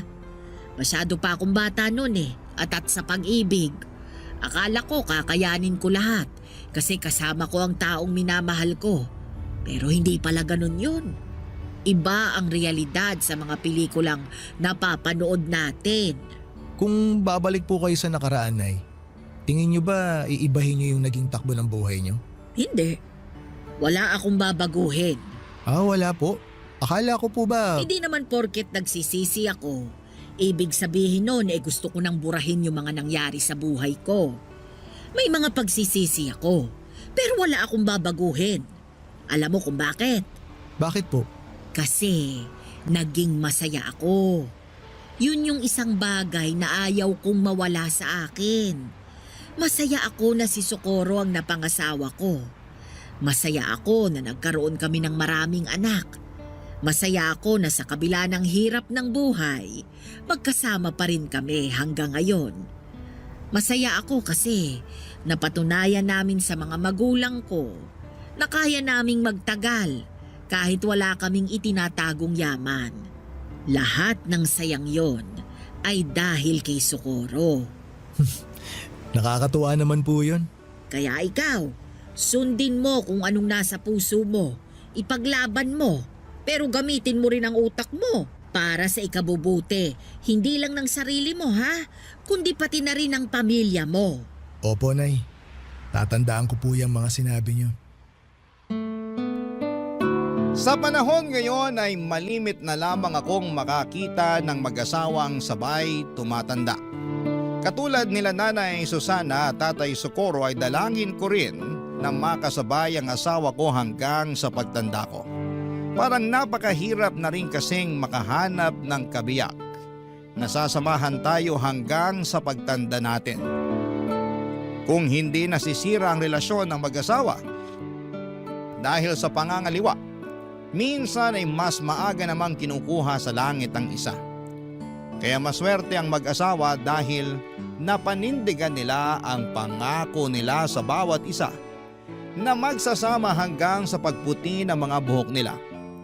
Nakakainggit dahil hindi yon nagawa ng mga magulang ko. Maaga kasi kaming iniwan ni tatay matapos siyang malunod noong mga bata pa lamang kami dala ng kalasingan. Nasa dagat kami noon at nagsiselebrate ng birthday ng kapatid ko. Nagiinuman sina tatay kasama ang mga kapatid nito noong nagpaalam siya para umihi. Makaraan nga ang ilang minuto ay hindi na siya bumalik pa. Noong hinanap namin siya ay nakita siya ng tiyuhin ko na nakadapa sa buhanginan. Ang ulo nito ay nakalubog sa mababang parte ng dagat. Tuwing nakikita ko sina Nanay Susana at Tatay Socorro ay parang natutunaw ang puso ko sa saya. Sila kasi yung klase ng pag-ibig na pinapangarap ng marami. Pag-ibig na nagsimula noong mga bata sila at napanindigan nila hanggang sa tumanda na sila. Sila yung pag-ibig na hindi naranasan ng mga magulang ko at pag-ibig na gusto ko ring maranasan balang araw. Pero sa kabila ng saya na nararamdaman ko para sa pagsasama nilang dalawa, hindi ko rin maiwasang maawa sa kasalukuyang estado nila.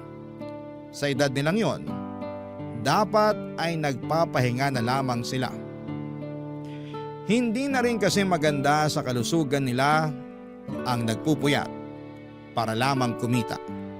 Nang minsang tanungin ko kung nasaan na ang mga anak nila, ay mas lalong nakaramdam ng awa ako para sa mag-asawa.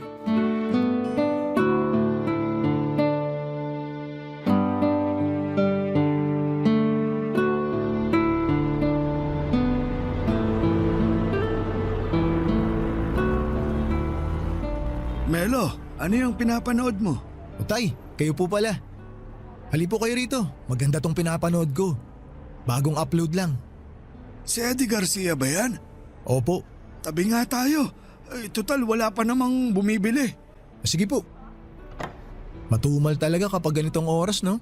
Oo, mamayang 12:00 pa yung dating ng sunod na bus. Talagang kabisado nyo na po yung pagdating ng mga bus, ah. Dekada ba naman na akong nagtitinda rito? Kabisado ko na ang lahat. Wala po ba kayong ibang trabaho noon? Meron. Dati akong konduktor, tapos naaksidente ako. Kaya hirap na akong makabiyahe ng malayo. Buti po kinaya nyo na buhayin yung mga anak nyo, no? Marami yun, ah. May sari-sari store kami noon. Yun yung negosyo ng asawa ko.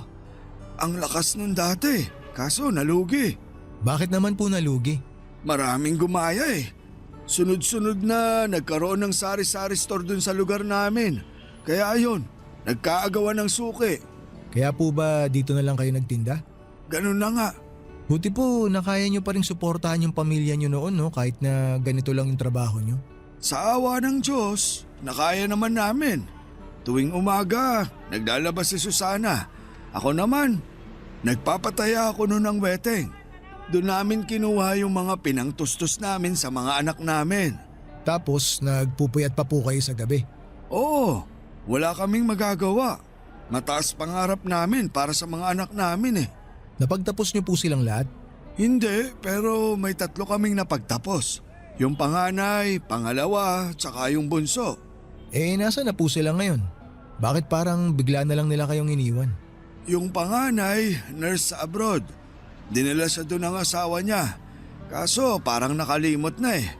Maganda na kasi buhay nila doon. Yung pangalawa naman, namatay sa aksidente sa motor. 24 lang siya noon. Yung pangatlo, nagtana naman. Nagmana sa amin. Yung dalawa po, tay, nasaan? Yung pangapat, may sarili ng pamilya.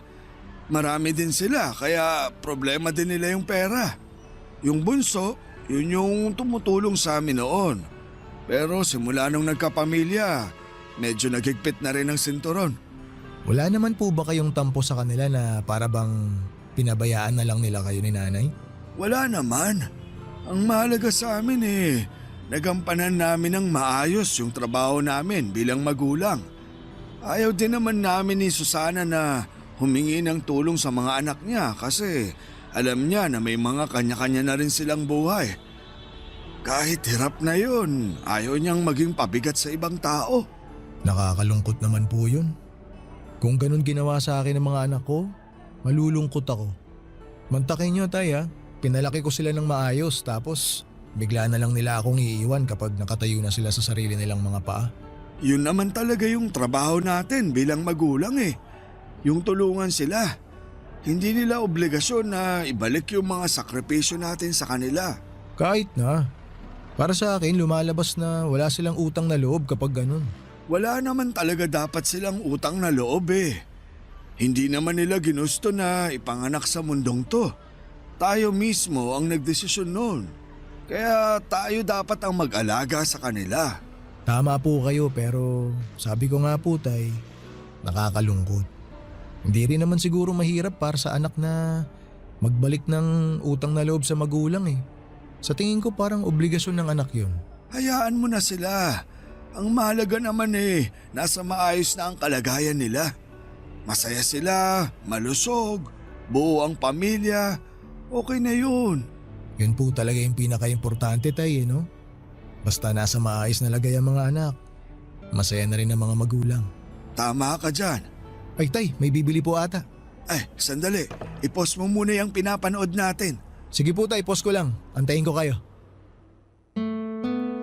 Halos kaedad ko lang ang panganay na anak nila Nanay Susana at Tatay Socorro. Kaya naman parang anak na rin ang naging turing nila sa akin. Dahil hindi na nila nakakasama ang mga anak nila ay sa akin na lamang nila ibinubuhos ang pag-aalaga na hindi na nawala sa ugali nila simula noong naging magulang sila. Ganon talaga siguro kapag naging magulang na. Likas na sa amin ang alagaan at bantayan ang mga taong halos kaedad lang ng mga anak namin. Sa mga sumunod pang 8 taon ay naging katulong na ako nila Tatay Socorro sa pagtitinda. Kapag inuulan sila ng customer ay tumutulong ako sa pagbibigay ng mga sukli. Lalo na't noong mga panahong yun ay medyo mahina na rin ang paningin nilang mag-asawa. Sa sobrang pagiging malapit ko sa kanila ay dinadalhan pa nila ako ng hapunan para makasabay ko silang kumain bago sila magtinda. Papa Dudut, marami ang naitulong ng mag-asawa sa buhay ko. Bukod sa mga nakakasama at nakakausap ako or nakakausap ko sila sa pagbabantay buong magdamag ay sila na rin ang naging karamay ko noong namatay ang nanay ko. Kung hindi dahil sa kanila ay mag-isa kong haharapin ang kalungkutan gabi-gabi habang nasa trabaho ko. Pero dahil sila ang nakakasama ko tuwing nasa trabaho ako ay nabawasan ang lumbay na nararamdaman ko kahit papaano. Sila nanay at tatay ang tumulong sa akin para maayos ko ang problema naming mag-asawa noong nagkaroon kami ng matinding awayan. Kamunti ka na nga kami maghiwalay noon pero dahil sa kanila ay binigyan nila ng kalinawan ng utak ko. Ang mga payo nila ang sumalba sa relasyon naming mag-asawa. Papa Dudut, hindi biro ang 15 years na pinagsamahan namin nila Nanay Susana at Tatay Socorro. Sa tagal at lalim ng pagsasama naming tatlo, hindi ko ine-expect na darating din pala ang araw kung kailan magkakahiwalay-hiwalay kaming tatlo. Papa Dudut. Barangay Love Stories. Barangay Love Stories. Marami na akong alaala kasama sina Nanay Susana at Tatay Socorro na kung sisimulan kong ikwento ngayon ay aabutin tayo ng maraming araw. Pero bilang ibinahagi ko na rin ang kwento nila sa inyo, Papa Dudut, ay magandang i-share ko na rin sa inyo ang ilan sa mga hindi ko malilimutang memory kasama ang dalawang matanda. May pagkakataon noon na kahit maulan at may bagyo ay lumalabas pa rin sila para magtinda. Inabutan kami noon ng baha na umabot hanggang binte. Hindi na nila noon kayang makauwi ang mag-asawa dahil sa lakas ng buhos ng ulan at bugso ng hangin. Ang ginawa ko kahit bawal magpapasok sa bangko ay pinasilong ko na muna sila sa loob pansamantala. Kahit na pinagalitan ako ng management pagkatapos noon. In-invite ko rin sila noon na nang nagdebu ang panganay ko. Sobrang saya nila Nanay Susana noon dahil marami silang pagkaing na i-take home. Palabirong tao si Nanay at kahit na marami silang problemang pinagdaraanan, ay lagi pa rin siyang humahagalpak sa tawa maski na sa mga maliliit at simpleng biro lamang. Kapag naman bored si Tatay Socorro ay tumatabi siya sa pwesto ko para samahan ako sa panonood ng pelikulang pinapanood ko. Kapag may bibili ay nagmamadali siyang magtinda para wala siyang makaligtaan sa pinapanood namin. Karaniwan ay mga 90s action films ang pinapanood namin. Marami pa kaming masasayang alaala at ilan lamang yon sa kaya kong ibahagi ngayon. Papa Dudo, taong 2023 ay doon na po nagbago ang lahat. Ilang linggong hindi nagtinda ang mag-asawa. Akala ko noon ay hindi sila nagtinda dahil maulan lamang noon, pero sa isang gabi mag-isa lang na dumating si Tatay Socorro sa dati nilang pwesto. Nang tanungin ko kung nasaan ang kabiyak niya ay doon ko na nalaman ang masamang balita. Isang balita na nagpaluha sa akin.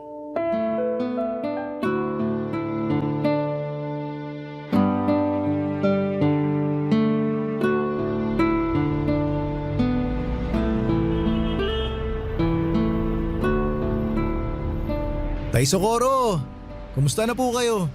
Ilang linggo rin kayo nawala ni Nanay Susana ha? Mabuti naman ako, Melo. Hindi niyo po ata kasama si Nanay ngayon, Tay. Nasa ospital siya ngayon. Ha? Bakit po? Anong nangyari kay Nanay? Di ba matagal na siyang inuubo? Opo, binilhan ko pa nga po siya ng gamot para mawala yung ubo niya eh. Ayun, mas lumala yung ubo niya. Nung nagsuka na siya ng dugo, itinakbo na namin siya sa ospital. Hala, akala ko ubot sipon lang meron si Nanay. Malala na pala. Kaya nga eh, medyo nahirapan na rin kasi siya sa paghinga kaya natakot na kami. Yung bunso ko ang nagsabi na itakbo na siya sa ospital. Eh, kumusta na po si Nanay ngayon? Nasa ospital pa rin siya. Mukhang matatagalan pa bago siya makabalik sa pagtitinda. Ano po bang sakit niya? Alam niyo na po ba? May cancer si Susana, Melo. Ho? Ay, ano pong klaseng cancer? Lung cancer daw. Hindi ko nga alam kung paano niya nakuha yun eh. Akala namin, yung mga nagkaka-cancer lang sa baga yung mga naninigarilyo. Oo nga, hindi naman nag-iossi si Nanay ah. Pero nakakalanghap pa rin daw siya ng usok mula sa mga nagsisindi. Yun daw yung rason. Hala, paano na ngayon yan, Tay? Kaya nga ako nawala ng ilang linggo kasi nagbantay ako sa ospital. Eh, bakit nandito po kayo ngayon? Nakiusap na lang muna ako sa mga anak ko na sila na muna yung magbantay sa nanay nila. Di ko kayang nakikita si Susana na nahihirapan eh. Nasasaktan ako. Ay, kawawa naman si Nanay. Di bale, mukhang madidischarge na siya bukas. Stable naman na raw yung lagay ni Susana eh. Kaso nga lang, kailangan pa rin niyang bumalik sa ospital para sa treatment niya. Yun ang mahirap, Tay, yung treatment. Sobrang tapang ng mga gamot para sa cancer eh. Sana kayanin ni Nanay. May kaibigan din kasi ako na nagka-breast cancer. Nakwento niya sa akin kung gaano kahirap magpa-chemotherapy. Pinapatay daw nun yung cancer cells sa katawan eh, pero para na rin daw siyang pinapatay tuwing nagpapakimo siya. Sobrang lala daw ng side effects eh. Yun na nga yung ikinakatakot ko eh. Nabanggit din niya ng doktor sa amin. Pero ang assessment nila, malakas pa naman raw si Susana. Kaya kakayanin pa rin daw naman niya yung side effects na sinasabi mo. Pero sinabi rin niya sa amin na hindi raw matatanggal ng chemo yung sakit niya. Mapapahaba lang daw nito yung buhay niya. Ay, bakit naman daw po? Hindi ko alam. Siguro dahil sa edad niya. Sabi ng anak ko, baka raw hindi kayanin ni Susana yung mga gamot. Pero kahit ganon, gusto nilang ilaban yung buhay ng nanay nila. Kahit pala papano, nag-aalala rin sila sa nanay nila. Nakakatuwa naman. Sabi ko naman sa'yo, hindi man namin laging nakikita ang mga anak namin. Alam kong handa silang tulungan kami kapag nangailangan kami. At least mapapanatag na ako na hindi kayo nag-iisa. Nandyan pa rin yung mga anak nyo. Kumusta po ngayon ang kalagayan ni Nanay Susana? Ayun, medyo mahina pa rin ang katawan. Ewan ko nga simula nung tinurukan nila ng kung ano-anong gamot, mas lalo siyang nanghina Hayaan nyo po, Tay. Ipapanalangin ko po na gumaling agad si Nanay. Salamat, Melo. Yun na lang talaga ang kaya nating gawin ngayon. Ipagpasa Diyos ko na lang ang lahat.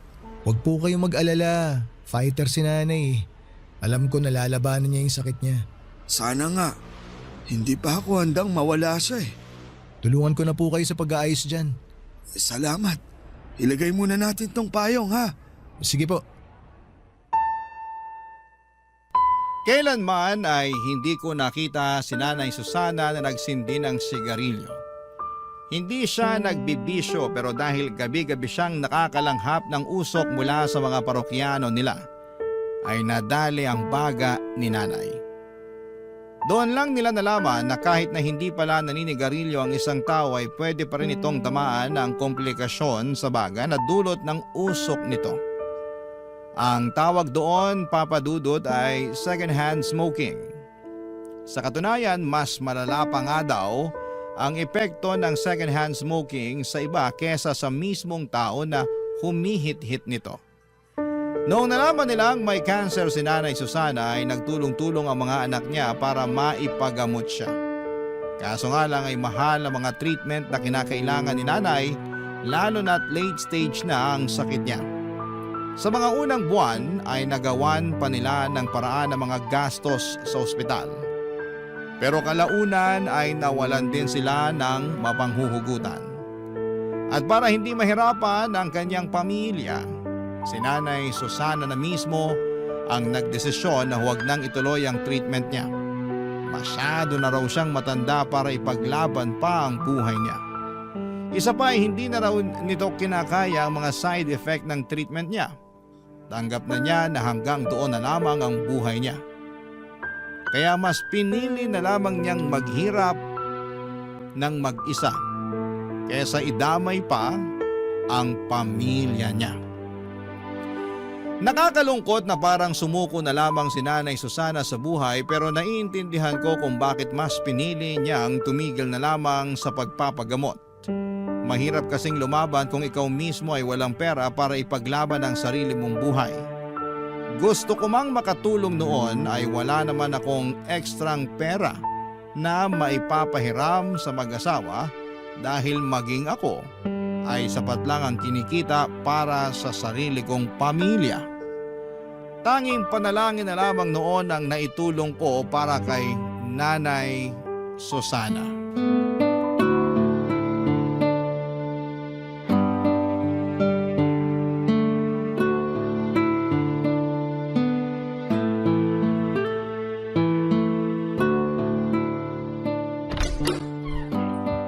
Susana, hulaan mo kung sinong nandito. Sino? Ako po to, Nay. Si Melo. Ay, ikaw ba yan, Melo? Anong ginagawa mo't naparito ka? Wala naman po. Gusto ko lang po kayong makita ulit. Namiss ko kayo Matagal na kayong hindi nagpapakita sa pwesto. Kailan po kayo babalik? Nako, mukhang malabong nang mangyari yan. Bakit naman ho? Di wala nang kasama si Tatay Socorro niyan magtinda ng balut. Kaya niya na yan, matanda na siya. Anong kaya? Ikaw yung hinahanap-hanap lagi ng mga parokyano natin. Opo, ang dami po naghahanap sa inyo, Nay. Nagtataka na nga rin yung iba bakit di raw po kayo nagpapakita sa kanila Kumusta naman po kayo, Nay? Eto, mukhang mamamatay na. Nay, wag naman po kayo magbiro ng ganyan. Si Susana talaga, kung ano-anong pinagsasasabi. Ay bakit? Totoo naman na.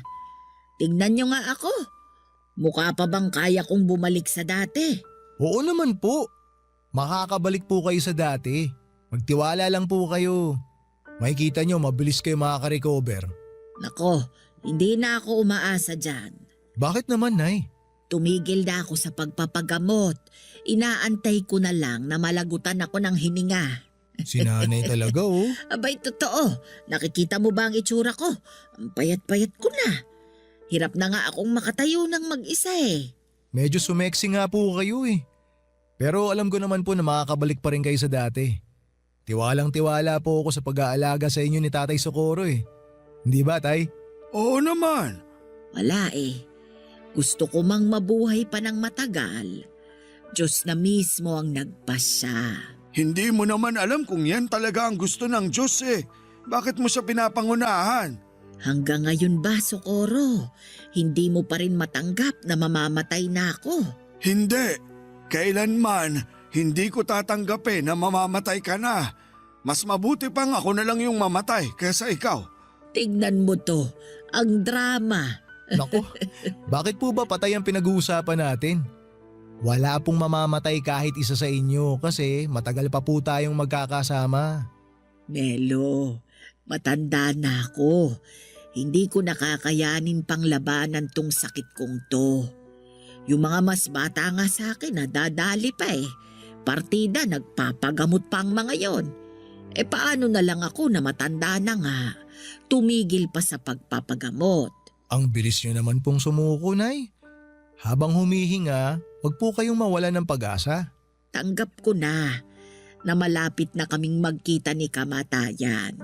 At saka kahit ngayon pa kami magharap, hindi ako natatakot. Hindi po kayo natatakot na mamatay, Nay? Hindi. Tingin ko, nagawa ko naman na lahat ng kailangan kong gawin sa buhay eh.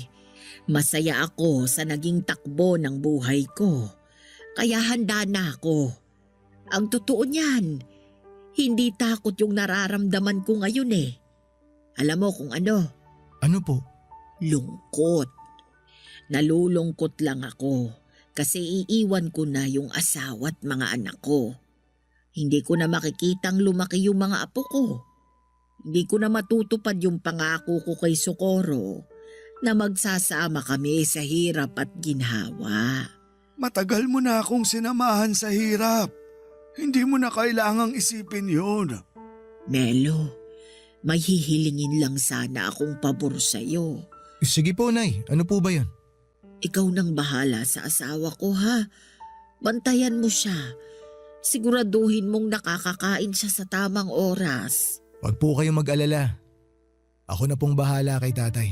Parang sira talaga tong si Susana eh. Bakit mo ko ibinibilin sa iba? Alam niyo po, Nay, ang lungkot ng pinag-uusapan natin. Pwede po bang ibahin natin yung pinag-uusapan? Yung masaya po sana para good vibes naman. Oo nga naman. Hindi pumunta si Melo dito para mag-iyakan tayo. Papadudot mabilis na humina ang katawan ni Nanay Susana sa mga sumunod na buwan hanggang sa isang araw.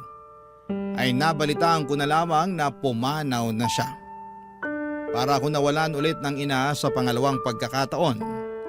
4 na buwan lang ang itinagal ni Nanay bago siya binawian ng buhay. Ang dating masayang mag-asawa na gabi-gabi nagtitinda ng sigarilyo at balot ay mag-isa na lamang. Noong natapos ang shift ko sa unang araw ng burol ni Nanay Susana ay sa kanila ako dumiretso para magbigay ng respeto. Kitang-kita ko sa mga mata ni Tatay Socorro ang labis na kalungkutan sa pagkawala ng kanyang asawa. Ang dating tahimik na si Tatay ay mas naging tahimik pa. Pagkatapos ng libing ay unti-unting bumalik sa dating gawi si Tatay Socorro.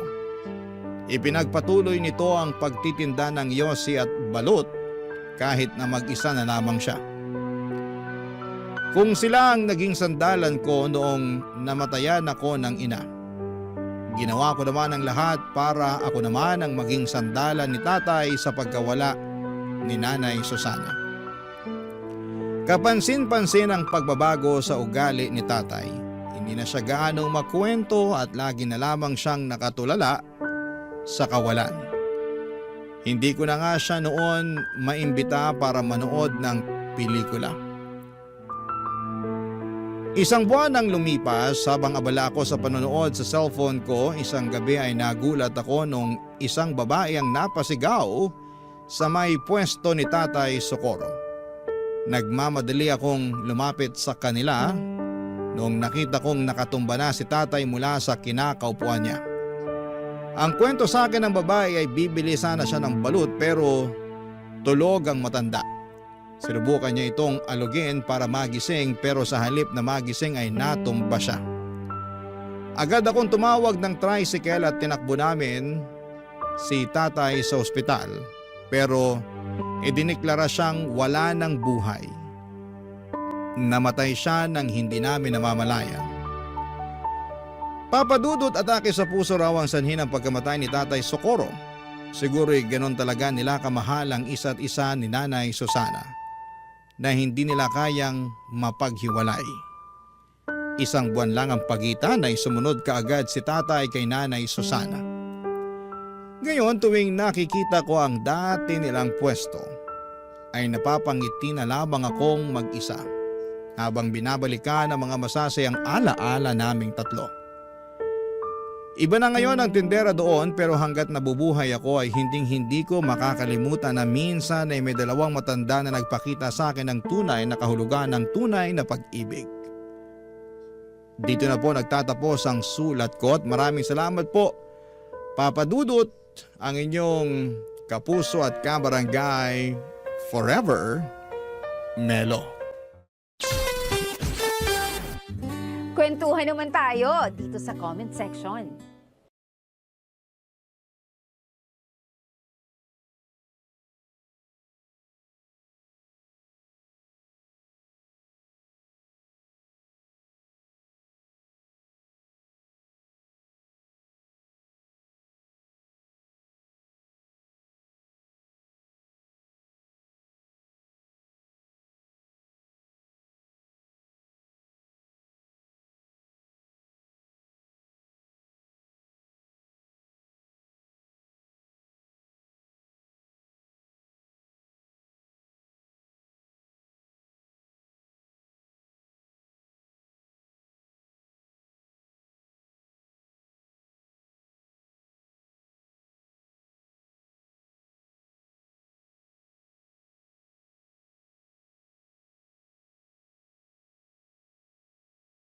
Ang mga kwento ng pag-ibig, kwento ng buhay at kwento ng pag-asa dito sa Barangay Love Stories. Love Stories.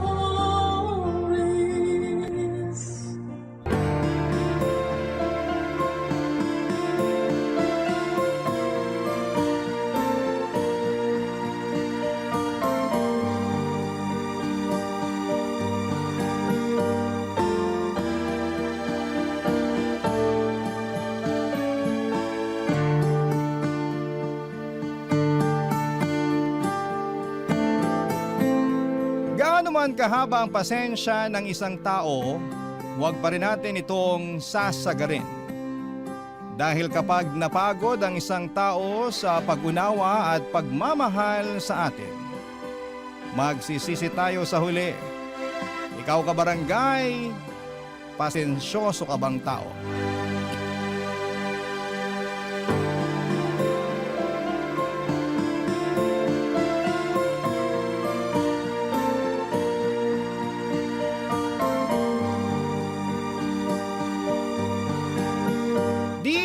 Papa Dudut, lahat naman siguro tayo ay dumaan sa pagiging tanga sa pag-ibig, hindi po ba? Pero sa kwento na ibabahagi ko ay iyon na yon ang eksaktong pinagdaanan ko sa buhay. Kaya nga napasulat agad ako sa programa ninyong Barangay Love Stories.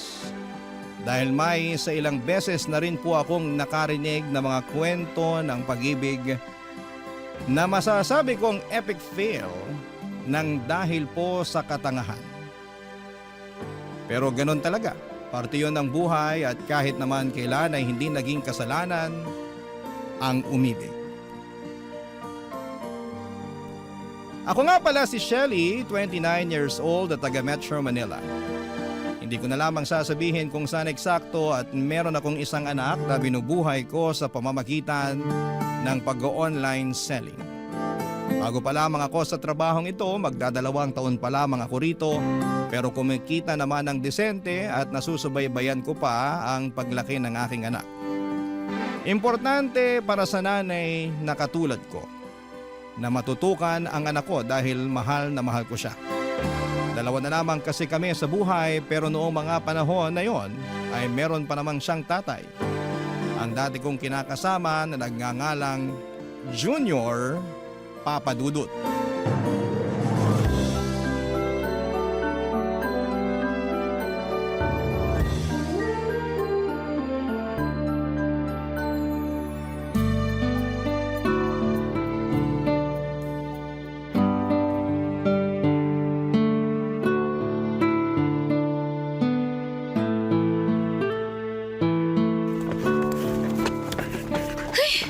Anak ng tinapa naman, oh.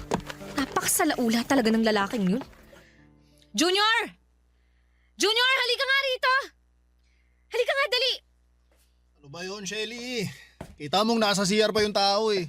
Storbo ka naman eh. Kanina ka pa nasa CR, ah. Huwag mong sabihin nakatulog ka na doon. Para naman tanga eh. Siyempre, tawag ng kalikasan. Ano pa bang gagawin ko sa CR, Aber? Tawag ng kalikasan, kalahating oras ka na doon. Ay, nako.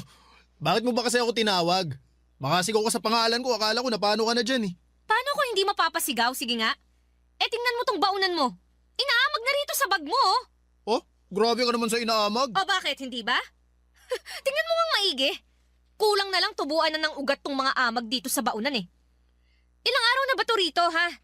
Ni hindi mo man lang mailabas para hugasan. Napakasalaula mo talaga. Para yan lang eh. Sa nakalimutan ko, magagawa ko. Sa katrabaho mo yan bilang babae, di ba? Dapat ikaw na yung kumukuha at naglalabas ng baunan ko sa bag eh, para ikaw Naririnig mo ba yung sinasabi mo? Oo, naririnig ko. Bakit ka ba kasi sumisigaw? Tanong-tanong ka pa eh, nakakapikon ka. Simpleng bagay lang iaasa mo pa talaga sa akin. Bakit? Imbalido ka ba, ha? Wala ka bang mga kamay? Meron naman, di ba? Nakakalimutan ko nga kasi. Hindi katwiran yon, Junior. Tsaka ang dami-dami mo na kayang nakakalimutan. Hindi lang naman itong baunan mo. Pati mga marurumi mong damit na kung saan-saan mo iniiwan. Ano? Nakalimutan mo rin damputin para ilagay sa labahan? Ganun na nga. Ah, sige. Sa susunod, makikita mo na yung mga damit mo sa basurahan. Oy, wag naman ganun, Shelly. Anong wag ganun, Shelly? Ganun yon. Kasi, iisipin ko na ayaw mo na sa mga damit na yon kasi iniwan mo lang kung saan-saan. Kaya itatapon ko na. Bakit ko pa mapahihirapan ng sarili ko na paulit-ulit kang paalalahanan ng napakasimpleng bagay na yon? Eh sa makakalimutin ka kamo eh, di ba? O, di ganun na lang para mas madali. Para ka namang ewan eh. Ako pa talaga ngayon ng parang ewan? O sino pa ba? Alam ka namang ako o yung anak natin. Dinami mo pa talaga rito yung anak natin na walang muwang, no? Eh kasi naman. Eh kasi naman mukha mo dyan. Ay, Junior naman. Kailan ka ba magiging responsable? Alam ko naman na ako yung babae sa pamamahay na to. Pero napapagod na din ako. Baka akala mo madali lang yung trabaho namin bilang nanay at may bahay, ha? Sinasabi ko sa'yo na hindi. Kaya sana, tulungan mo naman ako. Please lang. Please lang, huwag ka nang magpasaway. Daig mo pa yung anak natin sa pagiging isip bata eh. Papadudot rider si Junior ng isang online selling app na palagi nagdi-deliver sa bahay namin. Tapos nagkagustuhan kami at doon na nga nagsimula sa aming relasyon. Noong una ay masasabi ko na ayos pa. Kumbaga spoiled ako kay Junior, prinsesa ang turing niya sa akin. Ngunit noong nabuntis niya ako at nagsama sa isang bubong ay doon na nagbago ang lahat. Hindi naman sa sinisiraan ko ang dati kong kinakasama pero nang dahil sa pagli-live-in naming yon ay higit ko siyang nakilala. Kung ano ang ugali niya, paano talaga siya manatili, mga gawi at napatunayan ko na hindi pala talaga siya perpekto. Gwapong-gwapo kasi ako sa kanya noong nililigawan pa lamang niya ako. Siyempre pabibo ang loko pero nasa loob pala ang kanyang kulo. Laki tuloy ng pagsisisi ko na nagpabuntis ako sa kanya. Pero hindi pa rin doon natatapos ang kalbaryo ko. Dahil may pagkasumbongero rin si Junior. At ang lagi niyang pinagsusumbungan ay walang iba kundi ang nanay Roning niya, Papa Dudut.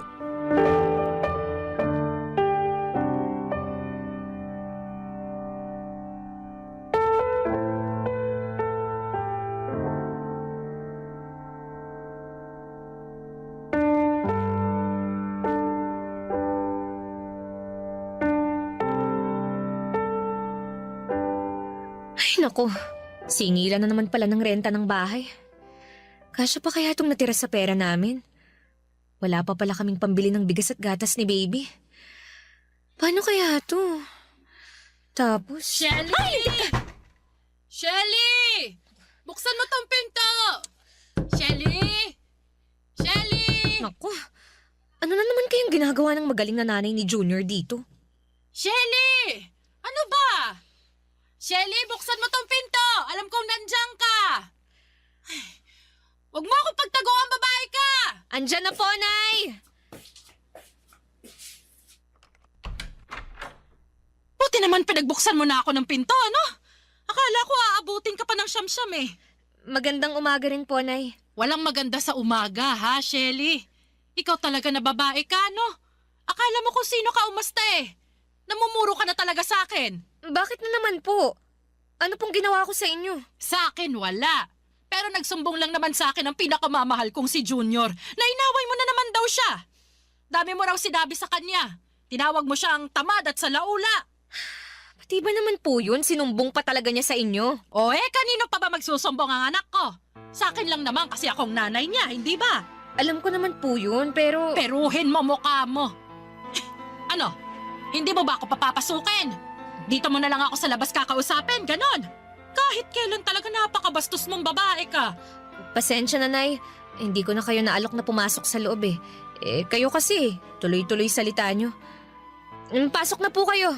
At baka mapagkamalan pa tayo ng kapitbahay na nag-aaway. Pabayaan mo sila na pagkamalan tayo para malaman nila kung gaano ka kasamang kinakasama. Paano na naman po ako naging masama? Inaapi-api mo lang naman yung anak ko. Hoy, Shelly, kaisa-isang anak namin na lalaki si Junior. Dala-dala niyang ngalan ng namayapa kong asawa. Pinalaki namin siya ng maayos, inalagaan ng husto. Ni ayaw ko ngang padapuan sa lamok nung sanggol pa yan eh. Tapos gaganyanin mo lang rito sa pamamahay niyo. Wala po akong ginawang masama kay Junior. Tsaka tama lang naman yung mga sinabi ko sa kanya. Dahil yun naman talaga ang ginagawa niya rito sa bahay namin. Kaya nga ikaw ang babae eh. Dapat ikaw ang pumuno sa pagkukulang ng anak ko. Hindi yung isusumbat mo sa kanya yung mga bagay na yon. Di po ba dapat tulungan kami? Hindi pa ba sapat na nagtatrabaho ang anak ko sa labas? Bakit pagdating dito sa bahay niyo gusto mo siya pang pagtrabahuin? Kung tutusin, gawain mo na lahat yan. Di mo na dapat iaasa sa kanya. Ay, kawawa naman sa yung anak kong yun. Buti na lang talaga hindi kayo kasal. Dahil kung makamando ka sa kanya, akala mo yata mag-asawa na kayo no? Hoy, Shelly, baka nakakalimutan mo kung saan ka dapat lumugar. Ayus-ayusin mo lang talaga. Papa Dudut, grabe po ang dinanas ko sa kamay ng nanay ni Junior. Naiyak na lamang tuloy ako at nagdamdam dahil sa mga paratang niya at pang-iinsulto sa akin. Doon ko napagtanto na napaka-OA ng damuhong Junior na yon sa mga pinagsasabi niya sa nanay niya.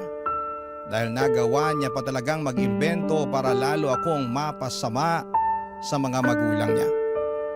Kung tutusin ay hindi yun ang unang beses na nagsumbong siya sa nanay niya. Pero yun ang unang beses na sinugod ako ni Nanay Roning na galit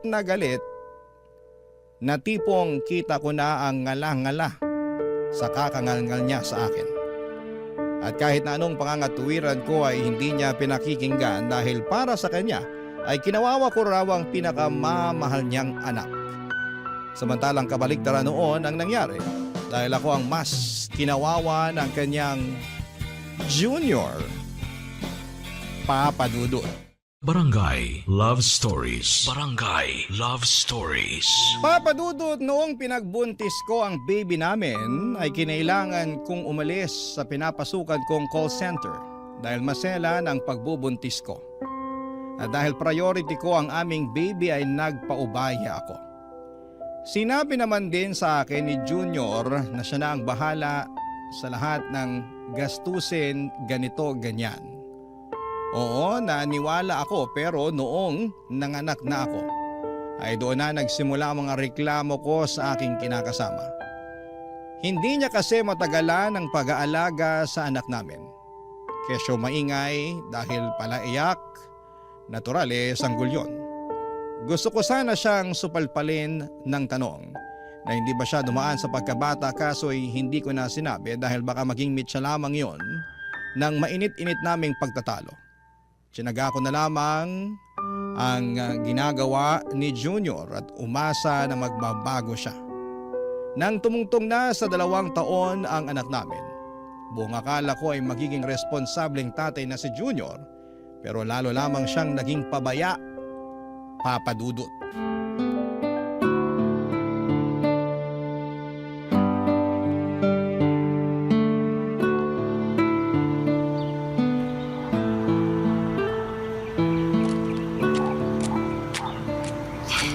Okay na siguro tong mga sangkap na nabili ko. Makakagawa na ako ng masarap na tinolang manok na maraming sayote. Oy, sandali lang ha. Ito ha. Pusta ko na lahat ng pera ko. Dapat manalo na ako. Kanina pa ako inaalat eh. Bad trip na eh. Hoy, Junior! Shelly! Anong ginagawa mo rito? Di ba nasa palengke ka? Oo, pero pauwi na ako. At ikaw, anong ginagawa mo rito? Nagsusugal ka ba, ha? Ha? Hindi ah. Anong hindi? Eh bakit may hawak kang baraha? At ano yung narinig ko kamo na ipupusta mo na lahat ng pera mo? Hoy! Hindi ako bingi para sabihin ko sa'yo! Nagkakasiyahan lang naman kami.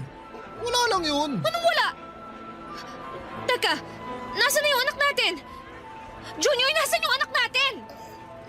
Ha? Asan sabi yung anak natin eh? Nandyan lang yun. Teka, nasaan na ba yung batang yun? Ayun oh! Diyos ko, Junior! Puntahan mo nga yung anak natin! Baka masagasaan dun sa kalye! Oo, sige. Teka, pupuntahan ko na. Anak naman eh. Sabi ko sa tabi lang kita, di ba? Pwisit ka! Napakababaya mo talagang lalaki ka! Aray ko na ba, Shelly? Bakit mo ako binatukan? Tatanong-tanong ka ba talaga? Eh, pinabayaan mo lang naman yung anak natin na gumala-gala sa kalye! Paano kung nasagasaan yan? Sige nga! Nagulungan ng truck, ng bus, ng jeep o ng pison! Paano kung inaway yan ng ibang bata? O di kaya nakidnap? Eh di wala na to yung anak! Bobo ka talaga! Aray ko! Nakakarami ka na ha? Kulang pa yan! Gusto mo damihan ko pa eh! Baka pabayaan mong tatay, Junior! Sandali ko lang iniwan sa'yo yung anak natin kasi namalengke ako ng pananghalian natin. Pero pinabayaan mo na! Uy mo naman! Wala namang nangyari sa anak natin ha! O kita mo buong buo pa! Wala kang galos eh! Eh kung mukha mo kaya galusan ko, no? Ha? Tsaka tingnan mo nga yung itsura ng anak natin! Walang tsinelas, walang salawal, tulo sipon! Yung totoo, wala bang magulang ang batang to? Grabe, ewan ko talaga sa'yo! Kahit kailan hindi ka maaasahan! Uy! Pwede bang kumalma ka ha? Pinagtitinginan na tayo ng mga tao. Eksena ka rin talaga eh. Eksena talaga ako kasi nakakabwisit ka! Tsaka ayaw mo nun! Sikat ka na sa kanila! Alam na nila kung gaano ka ka-irresponsableng ama! Papa Dudut, hindi ko mawari kung nasa talampakan ba ang utak ng kinakasama ko o nasa puwet. Dahil masyado siyang kampante sa paggala-gala sa kalye na madungis ng anak namin. Grabe. Saglit lamang akong nawala pero pinabayaan na niya ng tuluyan ng aming anak. Marami akong takot sa posibleng kahinatnan ng anak namin pero pinagsawalang bahala lamang ni Junior. Tinawag pa niya akong OA, hindi ba? Ewan, pero parang kulang-kulang yung kinakasama kong yon. Hindi ko na siya maintindihan at napatanong tuloy ako kung ako ba ang may problema o sadyang tumanda lamang ng paurong si Junior. Grabe. Ang sakit sa bangs na para bang gusto ko na siyang kutusan ng 1,000,000 beses para lamang maitatak sa kokote niya na alagaan at bantayan ng maayos ang anak namin. Kaya lang ay hindi talaga uso ang pagbabago sa kinakasama ko at sa bawat araw na lang na ginawa ng Diyos ay mas lalo pa siyang lumalala, Papa Dudut.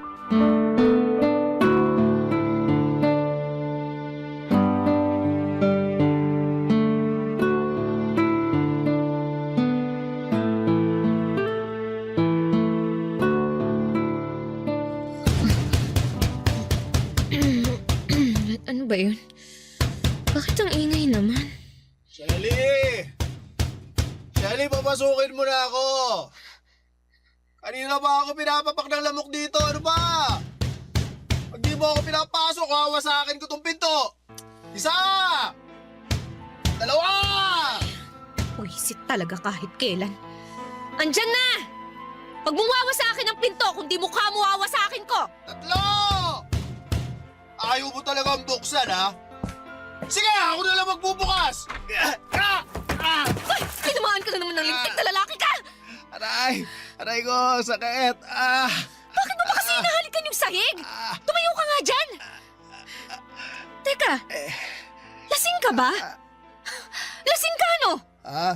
Hindi nakainom lang ako.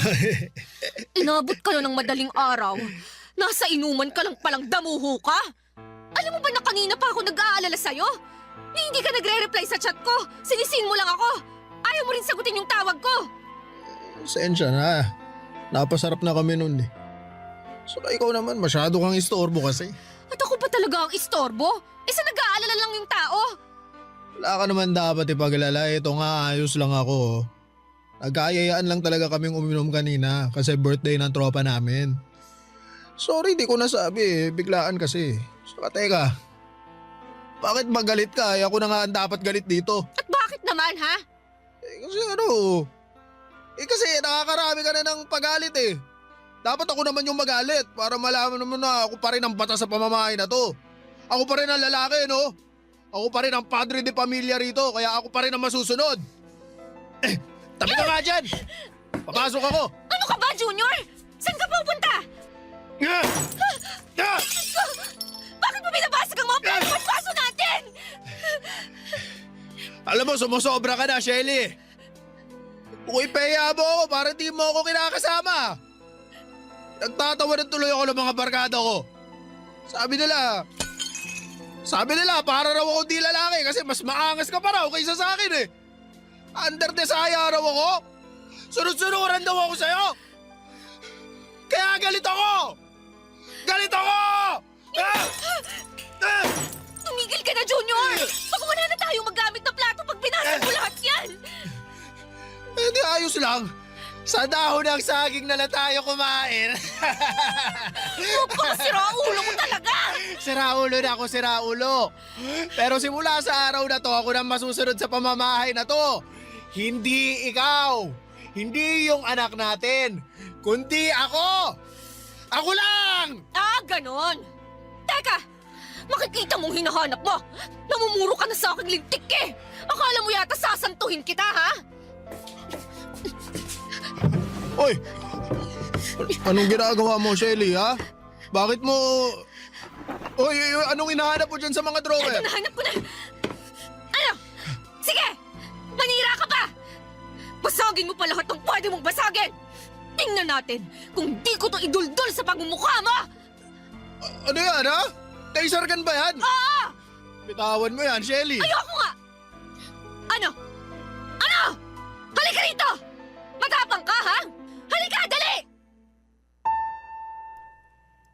Papa Dudut, laruang taser lang naman yon ng anak namin pero akala yata ni Junior totoo yon. Kaya naman pinanindigan ko na lamang at ginalingan ng pananakot sa kanya hanggang lumabas siya ng bahay. Pagkatapos ay pinagsarhan ko siya ng pintuan at doon pinatulog sa labas hanggang mawala ang amats niya. Alas 6 ko na yata siya ng umaga pinagbuksan ng pintuan at naawa naman ako dahil namumutakte ng pantal mula sa kagat ng lamok ang muka at braso niya. Nakayakap din siya sa sarili dahil nilalamig. Pero in fairness sa kanya, tulog mantika pa rin ang damuho kong kinakasama.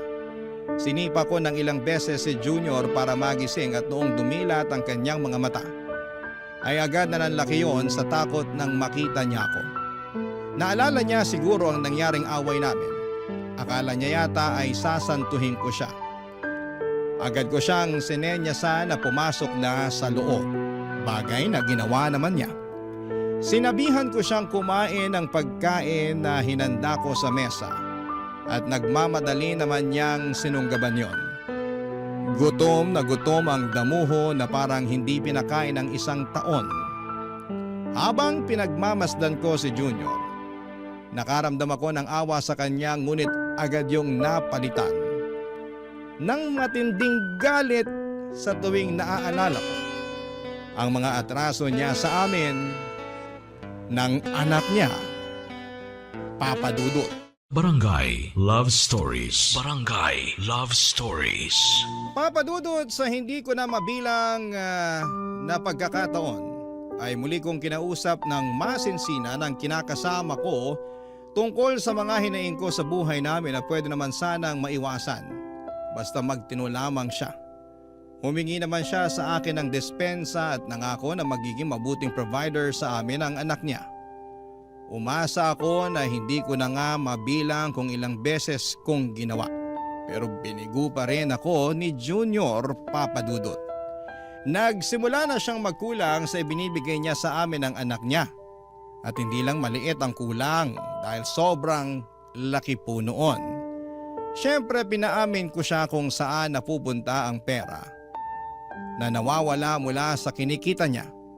Doon ko na nga nalaman na lulong na pala sa sugal ang kinakasama ko at isang damukal na rin ang utang niya sa mga lending apps at sa ibang mga tao. Dahil sa kalamang yon ay naggalit ako at nag-away na naman kami ni Junior. Sa sama ng loob ko ay pinalayas ko siya sa inuupahan namin.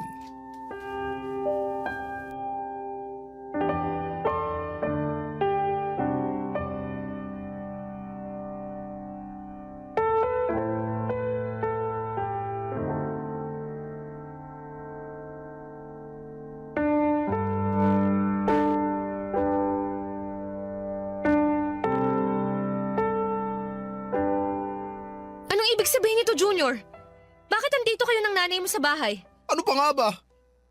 Di sinumbong kita sa nanay ko na pinalayas mo ako rito. Ano ka mo? Hoy, Shelly! Sumasobra ka na talagang babae ka, ano? Noong nakaraan, pinatulog mo raw sa labas nitong inuupahan niyo yung anak ko? Pinapakpa nga raw siya ng lamok. Paano na lang kung na-dengue ang junior namin? Tapos ngayon naman malalaman ko pinalayas mo siya. Yan, sige nay. Pagalitan niyo po yan. O talagang sinulsulan mo pa ang nanay mo, ha? Ako ang kausapin mo, Shelly. Kanina pa ako salita ng salita rito. Nay, sinabi na po ba sa inyo ni Junior ang dahilan kung bakit ko nagawa sa kanya ang mga bagay na yon? Anong dahilan? Sabi na nga ba hindi niyo talaga alam na ang laki ng atraso ng magaling yung anak sa pamilya namin. Wala akong pakialam sa mga atrasong sinasabi mo. Ang akin anak ko agrabyado rito. Natural na depensahan ko yan. Bakit hindi niyo po muna kausapin ng masinsinan yung anak niyo bago kayo sumugod dito?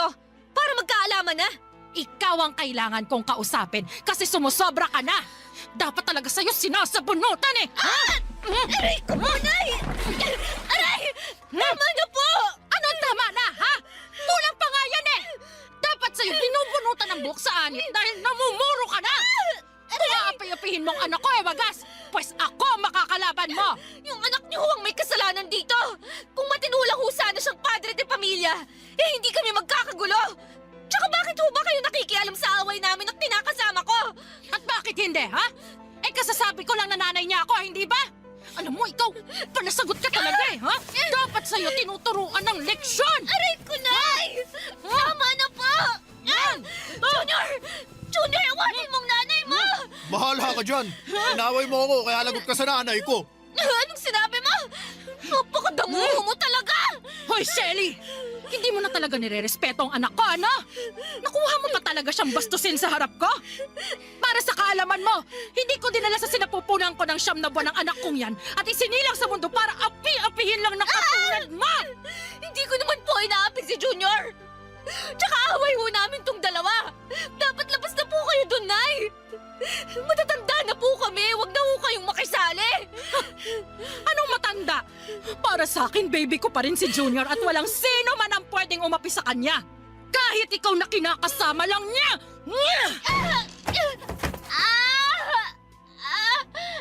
Sa susunod na awayin mo pang anak ko, hindi lang sa bunot ang aabutin mo, Shelly. Huhubaran kita't kakalad ka rin sa kalsada. Sisiguraduhin kong mapapahiya ka sa buong barangay. Tandaan mo yan! Papa Dudut! Ni sa hinagap ay hindi ko akalain na pagtutulungan ako ng mag-ina. Parang sa mga teleserye ko lamang napapanood ang mga ganong klase ng mga eksena. Dahil sa nangyari ay nasaktan po ako. Hindi ko akalain na ang away namin ang kinakasama ko ay makakarating sa nanay niyang basag gulera. Lalo ko lang tuloy na patunayan kung gaano kasumbongero si Junior. Kaya nga simula noon ay iniwasan ko na muna na mag-away kami. Hindi ko rin kinausap si Junior dahil na-stress lang talaga ako. Buong akala ko ay magiging tahimik na ang buhay ko kapag ginawa ko yun, pero nagkaroon na naman ang kasalanan si Junior matapos kong matuklasan na nambabae siya. Muling nabuhay ang galit ko sa aking kinakasama dahil sobra-sobra na ang ginawa niya sa akin. Ni hindi na niya ako nirespeto bilang babae at nanay ng kanyang anak. Kaya upang makaganti ay hinuli ko sa akto si Junior at ang kalandian niyang babae na tendera ng fishball at merienda sa hapon na nasa tapat ng bahay namin. At iniskandalo ko silang dalawa hanggang sa mapahiya po sila.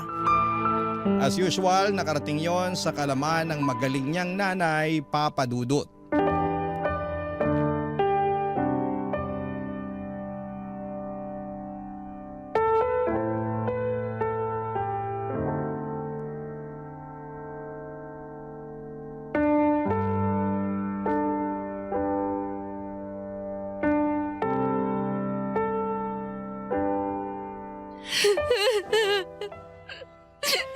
Ano na naman bang ginawa mo, Shelly?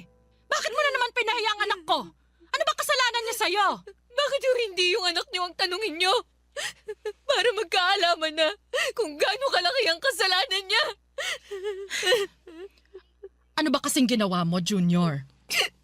Ay, kasi Nay, Nang babae lang naman yung damuhong yan, Nay. Hindi na niya kami inisip ng anak niya. grabe ka. Natukso lang naman ako, Shelly. Tukso mo mukha mo! Oh, paano hindi mambababa itong anak ko? Eskandalosa at basagulero kang kinakasama. Ano ho? Ang sabi ko, eskandalosa ka, basagulera, taklesa, maingay! Lagi mong pinagagalitan at pinahihiya ang anak ko, kaya hindi ko siya masisisi kung humanap siya ng ibang babae. Narinig niyo ba ang sinasabi niyo, Nay? Oo, naririnig ko! Hindi ba ako kailangang sigawan? Paano ako hindi sisigaw? Talagang kinonsinti niyo pa ang kalokohan ng anak niyong yan! Pinalabas niyo pa na kasalanan ko, kaya nagloko si Junior! Kung tutuusin, kasalanan lahat ng anak niyo kung bakit kami laging nag-aaway! Umasa ho ako na magbabago na yung anak niyo! Na magiging mabuti at responsable na siyang padre de pamilya! Pero hindi! Hindi nangyari yon! Sa dami ng atraso niya sa akin na pinalampas ko na lang alang-alang sa pamilya namin. Masisisi niyo ba ako kung mapuno ako? At itong huling kasalanan na ginawa niya, yung pambababae niya, ang hindi ko na kayang patawarin. Dami mo namang ate, sa lalaki yung anak ko, magagawa mo. Tayo ang babae, tayo rin ang dapat mag-adjust Anong klaseng katwiran yan? Napakabulok! Aba, bastos ka! Bastos na kung bastos! Pero mas bastos yung anak niya! At ngayon, alam ko na kung kanino siya nagmana. Sa inyo! Kasi bastos din kayo! Sumusobra ka na talagang babae ka! Grabe ka! Ay, aatakihin yata ako sa puso sa'yo! Nay, ayos lang ba kayo? Mukha ba akong ayos? Kalma lang po kayo. Baka ano pa mangyari sa inyo eh. Ikaw, Shelly naman. Huwag mo na nga sagot-sagutin ang nanay. Huwag mo akong pagsabihan.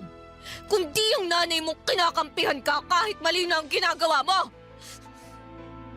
Alam mo, Junior, ayoko na. Ha? Anong ayaw mo na? Ayoko nang makisama sa'yo. Ayoko nang makisama dyan sa nanay mo. Aalis na kami ng anak mo. Magpapakalayo-layo na kami. At hindi mo na kami makikita kahit kailan. Ayoko na sa'yo. Doon ka na sa babae mo para ulo naman niya ang sumakit. Maghiwalay na tayo! Papa Dudut, nag-alsabalutan ako ng mga damit at gamit namin ng anak ko at hindi nagpapigil kay Junior sa pag-alis sa inuupahan naming apartment. Wala na akong pakialam kahit na umiyak pa siya at magmakaawa ng panahon na yon. Basta ang nasa isipan ko ay makalayo na kami ng anak ko sa kinakasama ko. Dinig ko naman ang boses ng nanay niya na panay pangungutya. ang sinasabi. Kaya mas lalo ako naging desidido na ayoko na silang pakisamahan. Hindi ko na kaya. Sinubukan ko namang pero tama na po. Pupunta kami noon ng anak ko sa kamag-anak namin at doon muna tumuloy ng ilang buwan. Blina ko na rin si Junior dahil ayoko na siyang magkaroon ng koneksyon sa aming mag-ina. Alam kong mahirap maging solo parent pero kinaya at kinaya ko para sa aking anak. Para sa akin ay ayos nang mag-isa kaysa may kasama ka nga pero parang wala namang katuwang sa buhay at pagtataguyod ng iyong pamilya. Hanggang dito na lamang po ang sulat ko, Papa Dudut. Sana po ay mapili niyong basahin at i-ere sa programa ninyo na Barangay Love Stories. God bless and more power sa inyong istasyon. Ang inyong kapuso at kabarangay forever, Shelly. Ako, gigil na gigil talaga ako sa nangyayari sa kwento natin. O ikaw, kabarangay, kumukulo rin ba dugo mo? Pwede kang mag-iwan ng comment sa ating comment section. Ang mga kwento ng pag-ibig, kwento ng buhay at kwento ng pag-asa dito sa Barangay Love Stories. Love Stories. Ang pagkakaroon ng tunay na kaibigan ay isa sa mga pinakamagandang bagay na pwedeng mangyari sa buhay natin. Sila ang mga tao na palagi nandyan sa tabi mo sa hirap man o ginhawa. Ikaw, kabarangay, naranasan mo na ba ang magkaroon ng tunay na kaibigan? Dear Papa Dudut, magandang araw po sa inyo at sa mga kabarangay ninyo. Ako po si Alicia at matagal na akong tagahanga ng Barangay LS dahil madalas ko po itong napapanood sa Facebook. Tuwing naririnig ko po ang mga kwento ng mga senders ninyo ay tuwang-tuwa po ako kapag naisipan kong magpadala na rin ng sulat sa inyo. Lumaki po ako sa isang masayang pamilya, ngunit nagbago ang lahat nang pumanaw ang papa ko. At nang dahil doon ay mag-isa akong tinaguyod ni mama. At sa awa ng Diyos ay nalagpasan naman namin ang lahat ng mga pagsubok. Pero nang mapansin ni mama na patuloy na tumataas ang presyo ng mga bilihin, pero hindi pa rin tumataas ang sahod niya, dito sa Pilipinas ay naisipan niyang mag-ibang bansa. Lalo na't mag-i-enroll na ako sa college. Sa totoo lang ay natuwa ako nung una dahil ibig sabihin ay magkakaroon ako ng freedom pag nag-college na ako. Ngunit hindi ko inakala na may iba palang plano si mama para sa akin. Makalipas ng ilang araw, naghanap si mama ng kasambahay sa Facebook. Sa simula ay tutol ako sa gustong mangyari ni mama kasi hindi na ako bata at kaya ko namang mag-isa. Pero sinabi ni mama na mas mapapanatag ang loob niya kung may kasama ako sa bahay habang nasa ibang bansa siya. Kaya napilitan na lamang akong sundin si Mama, Papa Dudut. Nakita ni Mama si Ate Rosalie sa Facebook sa group ng mga kasambahay na naghahanap ng trabaho. Mabait at masunurin si Ate Rosalie at hindi niya kailanman binigyan ng sakit sa ulo si Mama. Maayos din ang pakikitungo niya sa akin kaya halos wala na akong ginawa sa bahay dahil siya na ang nag-aasikaso ng lahat ng mga gawaing bahay. Nang umalis na si Mama papunta sa airport, kami na lamang ni Ate Rosalie ang naiwan sa bahay. Makalipas nga ang ilang araw, sinamahan niya ako sa pagpapa-enroll sa kolehiyo. Nang mga panahon na yon ay naging pangalawang nanay ko na siya. O di kaya ay parang kapatid ko na si Ate Rosalie. At habang tumatagal ay mas lalo akong nagpapasalamat na nandyan palagi si Ate Rosalie para sa akin.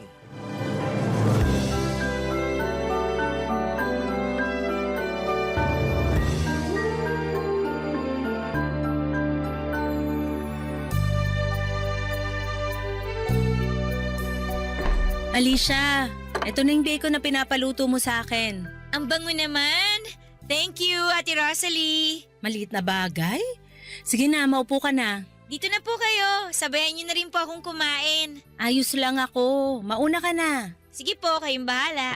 Nga pala, excited ka na ba sa paparating na pasukan? Naku po, hindi lang excited, kundi super excited. Mabuti naman kung ganon. Alam mo ba, ang totoo niyan, inggit na inggit nga ako sa'yo eh. Ha? Bakit naman? Kasi minsan, hindi ako nakatungtong ng kolehiyo. So, ang ibig niyong sabihin? Oo, high school lang natapos ko. Salat kasi sa buhay yung mga magulang ko. Kaya eto, kinailangan ko magtrabaho para sa pamilya ko. Ako na lang kasi inaasahan ng mama at papa ko eh. Naku, Ate Rosalie, wag na po kayong malungkot.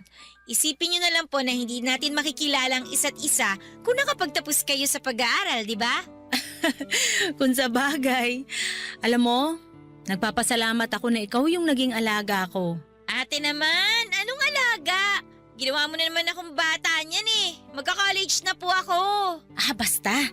Nagpapasalamat ako na ikaw yung naging alaga ko kasi sobrang bait nyo ng mama mo sa akin. Nako, deserve na deserve niyo po yan kasi ganun rin naman kayo sa amin eh. Eto lang ang sasabihin ko sa'yo Sana makinig ka. Ano po yun? Ipagpaliban mo na muna yung boyfriend na yan, okay? Ate naman eh. Seryoso ako! Marami akong naririnig na kwento na maraming bata ang hindi nakakatapos ng pag-aaral kasi maagang nabubuntis o di kaya nagtatanan. Ibahin niyo po ako kasi wala po sa wishlist ko ang mabuntis. Si ate talaga para na po kayong si mama. Naninigurado lang kasi sigurado ko na akong sisisihin ng mama mo kung sakaling may mangyaring masama sa'yo. Kawawa naman ang mama mo kung sakasakali. Nasa ibang bansa siya nagpapakahirap. Tapos mabubuntis ka lang, 'di ba? Ay nako, ewan ko po sa inyo. Basta ako, hindi na ako makapaghintay sa darating na pasukan. Ay, siya nga pala ate. Thank you ha. Thank you saan? Thank you kasi sinamahan mo ako na mag-enroll noong nakaraan. Ano ka ba? Wala yun. Kung gusto mo sunduin pa kita araw-araw eh. Ay ate, OA ka na Oh, bakit? Ayaw mo ba? Ano ba naman yan? Dito na lang po kayo sa bahay. So kinakahiya mo ko, porket katulong mo lang ako, ganun ba yon? Hindi naman sa ganon. Kung ganon, ba't ayaw mo sunduin kita? Tinatanong pa ba yan? Wala na ako sa high school, no? College na po ako at kailangan ko nang maging independent. Naks, magka-college ka lang, may pa-English ka nang nalalaman. Syempre naman! Uy, kung may free time ka, turuan mo naman ako ng mga tinuturo sa college. Nang sa ganun maramdaman ko rin na nakapag-college ako. Don't worry ate, I got you! Yan ang gusto ko sa'yo eh. Alam niyo po, ang dami niyo nang sinasabi. Sabayin niyo na nga lang ako kumain dito, gutom lang yan eh. Mauna ka na, busog pa ako. Ay, ang taray! Sure na ba yan? O sige, kayo din. Ubusin ko na lang tong bacon na niluto nyo. Bango-bango pa naman, oh. Ay, nagbago na nga pala isip ko. Ang dami niyong arte-ate. Kakain ka rin naman pala. Mapilit ka eh. Para sa akin ay parang kapatid o nanay na si Ate Rosalie Papadudut. Nagkakasundo kami sa lahat ng bagay at sobrang saya ko na dumating siya sa buhay ko. Dahil kay Ate Rosalie ay nagkaroon ng kulay ang buhay ko. Mas lalo pang natuwa si Mama tuwing nagvi-video call kami kasi nakikita niya kung gaano kami kasaya ni Ate Rosalie. Masaya si Mama dahil parang pamilya na rin si Ate Rosalie sa amin at ganon din kami sa kanya. Sa totoo lang, Papadudot ay sobrang swerte namin dahil pakiramdam ko ay higit pa siya sa isang kasambahay o yaya. Ang totoo po niyan ay hindi ko na gaanong nararamdaman ang puwang na iniwan ni Mama dahil nandyan palagi si Ate Rosalie na laging sumusuporta at kasama ko sa pang-araw-araw. Parang siya na ang pumuno sa puwang na iniwan ni Mama noong mga panahong yon. Siya ang naging kakampi ko, kaibigan at tagapag-alaga sa lahat ng oras. Pero syempre kahit na ganoon ay nami-miss ko pa rin naman si Mama. Halos 3 beses sa isang linggo ay tumatawag at nakikipag-video call siya kay Ate Rosalie at sa akin para kumustahin kami at para malaman kung ano ang nangyayari sa buhay namin. Kaya kahit malayo si Mama ay ramdam pa rin namin ang pagmamahal at pag-aalaga niya sa amin. Lumipas ang ilang linggo at mas lalo lamang akong na-excite sa unang araw ko sa klase. Noong high school, hindi ako masyadong napapansin ang mga kaklase ko at wala akong mga kaibigan. Pero ngayon na college na ako ay ramdam ko na pwedeng magbago ang lahat ng yon. Nang dumating ang allowance na pinadala ni Mama, sinamahan ako ni Ate Rosalie sa mall para mamili ng mga bagong gamit para sa eskwela. At dahil mahal na mahal ko si Ate Rosalie, syempre binilhan ko rin siya ng mga bagong damit. Ganon kami ka-close, Papa Dudut. At makalipas ang ilang linggo, dumating na rin ang pinakahihintay kong araw. Ang first day ko sa college. Sobrang namangha ako sa laki at ganda ng mga classrooms namin. Hindi ko inakala na mas malaki pa ito kumpara sa mga naging classroom ko noong high school. Tahimik lamang ako nung unang araw ko sa college dahil ayokong magpaka-trying hard para lamang makisabay sa iba. Sa halip ay taimtim ko na lamang na ipinagdasal na sana may lumapit sa akin at maging kaibigan ko sa araw na yon. At noong nag-lunch break na kami, parang sinagot na nga ng tadhana ang dasal ko dahil habang kumakain ako ng mag-isa sa cafeteria, may lumapit sa akin at nagpakilala. Si Karen.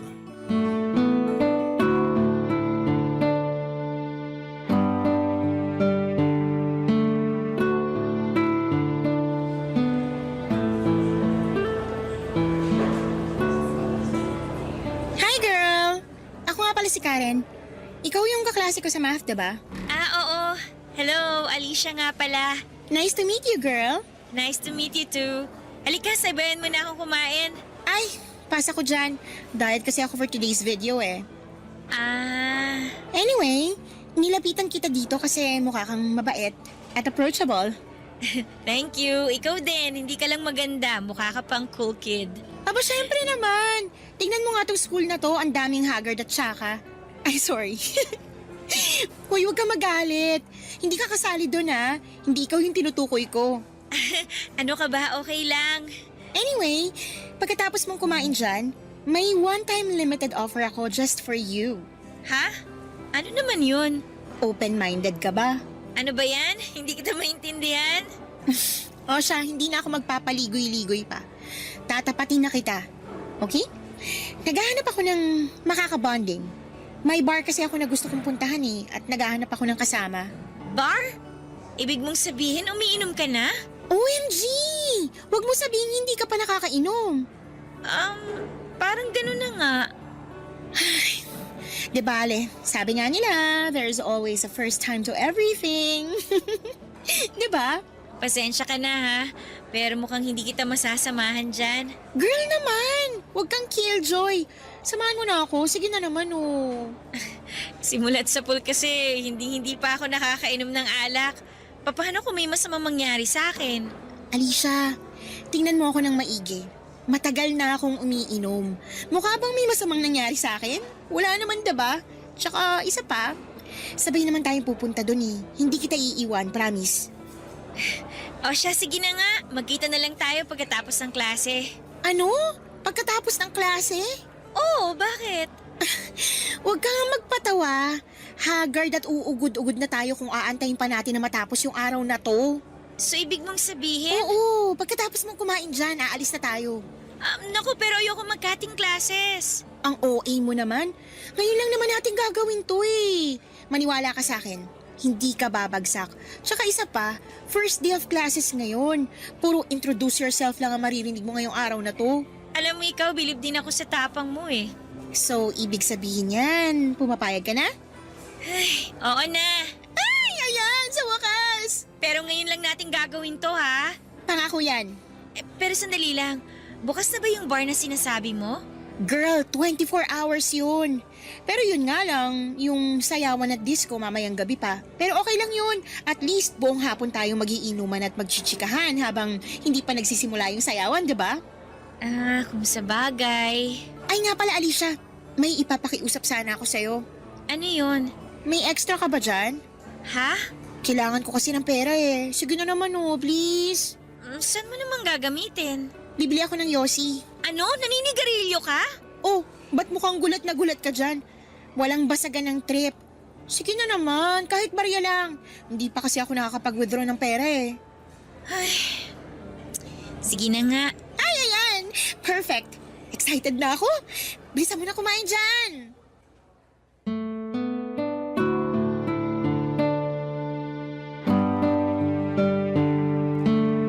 Pagkatapos kong kumain sa cafeteria, bumili muna kami ni Karen ng Yossi sa isang convenience store bago kami dumiretso sa bar na sinasabi niya. Sobrang kinabahan ako noon, Papa Dudut, dahil ni minsan ay hindi ko pa nasubukang mag-cutting classes o uminom ng alak. Matagal ko na pong ipinagdarasal kay Lord na sana'y magkaroon ako ng mga tunay na kaibigan at hindi na ako maging loner. Pero hindi ko inakala na ang magiging kaibigan ko ay isang taong mahilig uminom at manigarilyo. Unti-unti niyang naipakilala sa akin ang mga bagay na dati ay hindi ko inaasahan na susubukan ko. Pagdating namin ni Karen sa bar, bumili kami ng 2 bucket ng beer. Nung nagkaroon na ako ng amats, pakiramdam ko ay mas lalo kong nai-enjoy ang lahat. Parang mas nag-relax ako at mas komportable. Kaya naman tuloy-tuloy lamang kami ni Karen sa pag-inom hanggang sa pareho na kaming tuluyang nalasing. Nagsimula na rin kaming sumayaw sa bar ng gabi na yon. Nagsinungaling ako kay Ate Rosalie nung mga panahong yon. Nag-text ako sa kanya at sinabi ko na nasa coffee shop ako. Pero ang totoo niyan, nandun kami ni Karen sa bar, umiinom, sumasayaw at nakikipag-usap sa mga cute boys. Nang umuwi ako sa bahay ng gabing yon ay nakatulog na si Ate Rosalie. Kaya dahan-dahan akong pumasok sa kwarto ko at kinabukasan ay nagpanggap akong walang nangyari at mukhang hindi rin naman nagduda si Ate Rosalie sa akin. Akala ko isang gabi lamang yon ang kasiyahan. Pero mas lalo pang lumala ang sitwasyon, Papa Dudut. Unti-unti ay naging madalas ang pagkakating classes ko para samahan si Karen sa mga gimmick niya. Halos gabi-gabi na kaming sumasayaw at nalalasing sa bar, Papa Dudut. Unti-unti ay hindi ko na nabibigyan ng sapat na pansin ang pag-aaral ko dahil unti-unti na akong nalulubog sa buhay na puno ng bisyo at mga panandaliang kasiyahan kasama ng bago kong kaibigan, Papa Dudut. Barangay Love Stories. Barangay Love Stories. Habang lumilipas ang mga buwan, hindi lang pag-inom ang bisyong natutunan ko, kundi pati na rin ang pagyoyosi at sa puntong ito ay halos bagsak na ang mga subjects ko sa eskwelahan at bihira na akong pumasok. Pero syempre inilihim ko ito kay Mama at kay Ate Rosalie. Akala nila ay nasa school lamang ako buong araw o kaya naman ay gumagawa ng project kasama ang mga kaklase ko. Pero ang totoo ay halos buong araw ako na nasa mga club at mga bar kasama si Karen. Grabe talaga ang impluwensya ni Karen sa akin, Papa Dudut. Aaminin ko na nadala ako sa lahat ng mga bisyo niya dahil hinahangaan ko siya. Maganda si Karen at palaging may kumpiyansa sa kanyang sarili. Kaya naman habang tumatagal ay napapansin ko na palagi ko na siyang ginagaya. Hindi lang sa mga bisyo niya, kundi pati na rin sa paraan ng kanyang pagsasalita, kilos, at pati na rin sa kanyang pananamit. Nagagawa rin ni Karen ang mga gusto niyang gawin dahil parehong nasa abroad ang mga magulang niya. Tulad ko ay pinapadalhan lamang siya ng allowance ng mga magulang niya kaya malaya kaming dalawa na gawin ang mga bagay na gusto namin ng walang nakakaalam kabilang na dito ang pagyoyosi. Nung una, hindi ko talaga nagustuhan ang lasa ng sigarilyo. Ubo ako ng ubo noong mga panahon na yon at pakiramdam ko ay aatakihin ako ng hika. Pero habang tumatagal ay nasanay ako at unti-unti kong nagustuhan ang pagyoyosi. Lalo na kapag may kasamang beer. Halos araw-araw na kaming nagyoyosi ni Karen kaya naging parte na rin po ito ng routine namin. Noong time na yon, inggit na inggit ako kay Karen dahil umuupa siya ng apartment at wala siyang ibang kasama kasi nasa ibang bansa nga ang mga magulang niya. Samantalang ako ay kailangan ko pang mag-ingat at ilihim ang lahat kay Ate Rosalie. Alam ko kasi na kapag nalaman niya na hindi na ako nag-aaral ng maayos at natuto na akong uminom at manigarilyo, panigurado na makakarating po ito kay Mama. Pero habang tumatagal ay mas lalo akong gumaling sa paglilihim at pagpapanggap kay Ate Rosalie para hindi niya malaman ang katotohanan.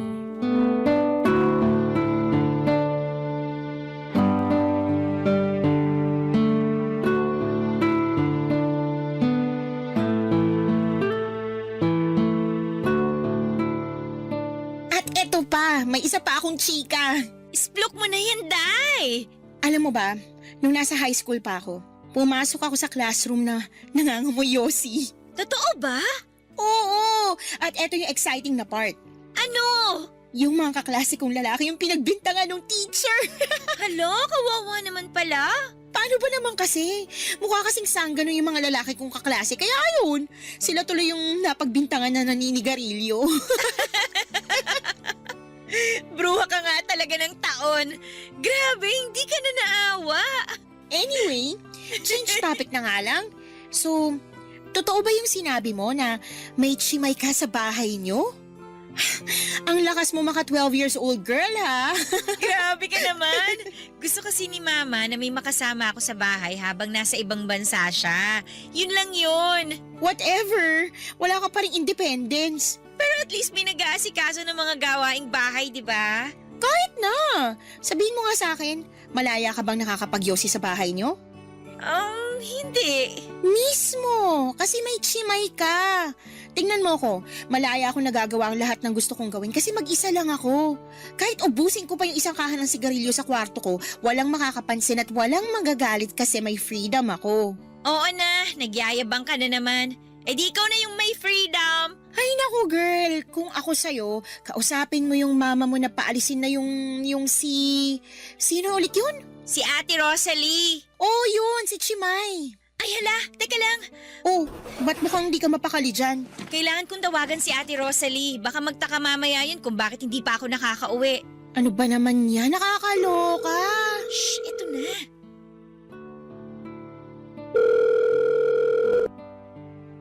Alicia, gabing-gabi na. Hindi ka pa ba uuwi? Ate, pasensya na ha. Pero may kailangan pa kasi akong tapusin na project eh. Oy, napapansin ko na napapadalas na yung project na yan ha. Sigurado ka bang yan ang inaasikaso mo? Baka mamaya kung saan-saan ka na nagpupunta ha? Akin na. Ha? Bakit? Ako na bahala dyan. Ibigay mo na lang sa akin yung cellphone. Ako nakakausap dyan. Sige na nga. Oh, eto. Hello po? Sino to? Si Karen po to, kaklase ni Alicia. Kayo po ba si Ate Rosalie? Oo, bakit? Naku, Ate Rosalie, pasensya na po kayo ha. Pero nasa coffee shop po kasi kami ni Alicia eh. May tinatapos lang kami na project. Ganun ba? Gusto niyo ba sunduin ko na lang kayo dyan sa coffee shop? Ay naku po, wag na. Nakakahiya naman. Wag po kayo mag-alala. Uuwi na rin po kami mamaya. Sige, basta mag-ingat kayo. Okay po, bye! Hala? Ang bilis mo naman napaniwala si Ate Rosalie. Ako pa ba? Ang dami kasing sinasabi ng chimay mo eh. Panira ng trip. Kaya ayan, ginawan ko na ng paraan. So ano, hindi ka man lang ba magte-thank you sa akin? Salamat. OMG, ayan na! Magsisimula na yung sayawan! Wait lang girl. Bago tayo sumayaw, yosi naman muna tayo sa labas oh. Sige na nga! Dala mo ba yung lighter mo? Ay wala, pero may posporo ako. Halika na nga! Nang mga panahong yon ay sobrang na-enjoy ko talaga ang pagkakaibigan namin ni Karen. Noong high school pa lamang ako, Papa Dudut, nilalayuan ako ng mga tao at halos walang nakikipag-usap sa akin, pero nang makilala ko si Karen, pakiramdam ko po ay nagbago ang lahat. Para na rin ako naging cool kid. Ramdam ko na may kasama na ako at may taong tumatanggap sa akin. Pero Papa Dudut, natapos din ang masasayang araw na yon dahil halos binagsak ko na lahat ng subjects ko sa school. Alam kong kapag nalaman ito ni Mama at ni Ate Rosalie ay tiyak na maghahalo ang balat sa tinalupan. Kaya agad akong lumapit kay Karen para maghanap ng karamay. At hindi na rin ako nagulat nang malaman ko na ganon din ang sitwasyon ni Karen sa eskwelahan. Puro bagsak din ang grades niya at wala itong naipasa na subject. Pero ang kinagulat ko lang talaga ay mukhang hindi man lang nabahala si Karen sa dami ng subjects na ibinagsak niya. Dito na niya inamin na may kakilala siyang marunong mag-photoshop ng school records. Ngunit may kapalit na malaking halaga. Agad ako nagpatulong sa kakilala niya at nagawa rin itong i-photoshop ang mga grades ko. Ipinakita ko ang peking school records kina Mama at Ate Rosalie at sobrang natuwa sila sa akin. Pero ang hindi nila alam, lahat ng yon ay isang malaking kasinungalingan lamang. Aaminin ko, Papa Dudut, na sobrang nakonsensya ako noon, lalo na nang magpadala si Mama ng pera para sa enrollment ko sa paparating na second semester. Ang hindi niya alam ay magiging irregular student na ako dahil uulitin ko ang lahat ng subjects na nabagsak ko noong first semester. Habang tumatagal ay mas lalo lamang akong na-stress sa mga pinagdadaanan ko, kaya nagsimula akong magyosi sa kwarto ko para maibsan ang kaba ko kahit papaano. At para naman matakpan ang amoy ng sigarilyo, bumili ako ng iba't ibang pabango, perfume, air freshener at scented candle. At para hindi maamoy ni Ate Rosalie ang usok ay tinatakpan ko pa ang ilalim ng pintuan ng kumot para hindi lumabas ang amoy, Papa Dudut.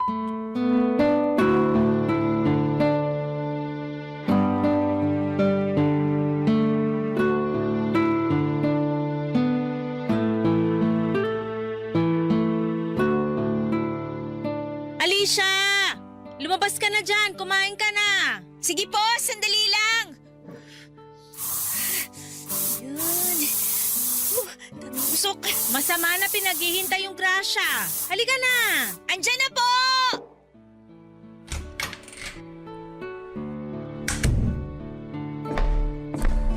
Pambihira ka talagang bata ka. Ba't ang tagal mo lumabas ng kwarto, ha? Pasensya na po. May pinapanood lang kasi akong teleserye. Kumain ka na dyan, pinagluto kita ng adobo. Salamat. Sige, dyan ka na muna, maglilinis na muna ako.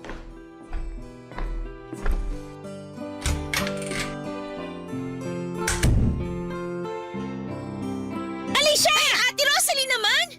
Kumangasigaw ka, alam mo na sunugan. Bakit ba? Ano ba kasi yon? Bakit may mga upos ng yosi sa basurahan mo, ha? Patay!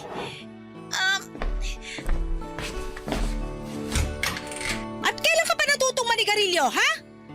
Ano? Magsasalita ka, isusumbong kita sa mama mo. Ate! Nagmamakaawa ako sa'yo. Please, sana naman wag makarating to kay Mama. Oh, inamin ko na. Nagyosi ako. Ano ka ba naman, Alicia? Hindi mo ba alam na yung mga ganitong klaseng bisyo, dadalin mo yan hanggang sa pagtanda mo? Maniwala ka sa akin, ikakapahamak mo lang yung pagyosi mo kung ipagpapatuloy mo yan. Oo na, promise. Hindi ko na po talaga uulitin. Sigurado na ba yan? Oo, pangako. O siya, sige. Sige na, kumain ka na doon. Mamaya na lang ako kakain. Dito na muna ako. Sige na po. Ay, kung ganun, ako na lang muna lalabas ng kwarto mo. Kailangan ko na malamig na tubig. Bigla ako na high blood sa'yo. Ay, naku, paano ba to? Nasaan na ba yung cellphone ko? Ito.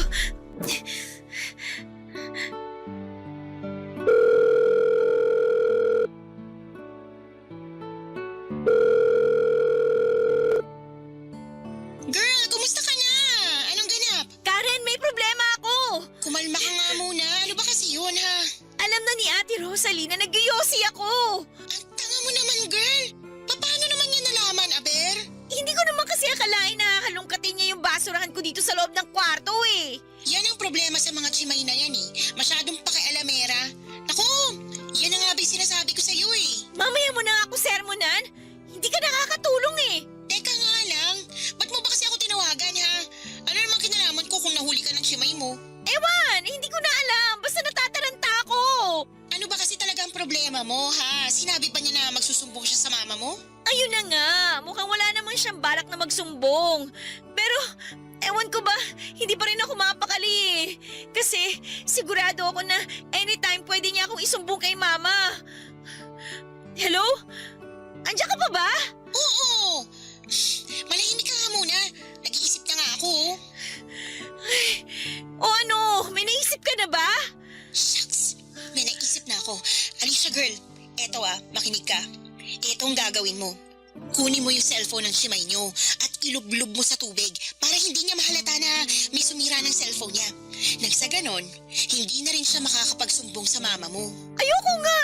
Girl, pag nagsumbong yan sa mama mo, ikaw ang madedehado dito. Sige ka, ikaw rin. Pero kailangan ko ba talagang sirain yung cellphone niya?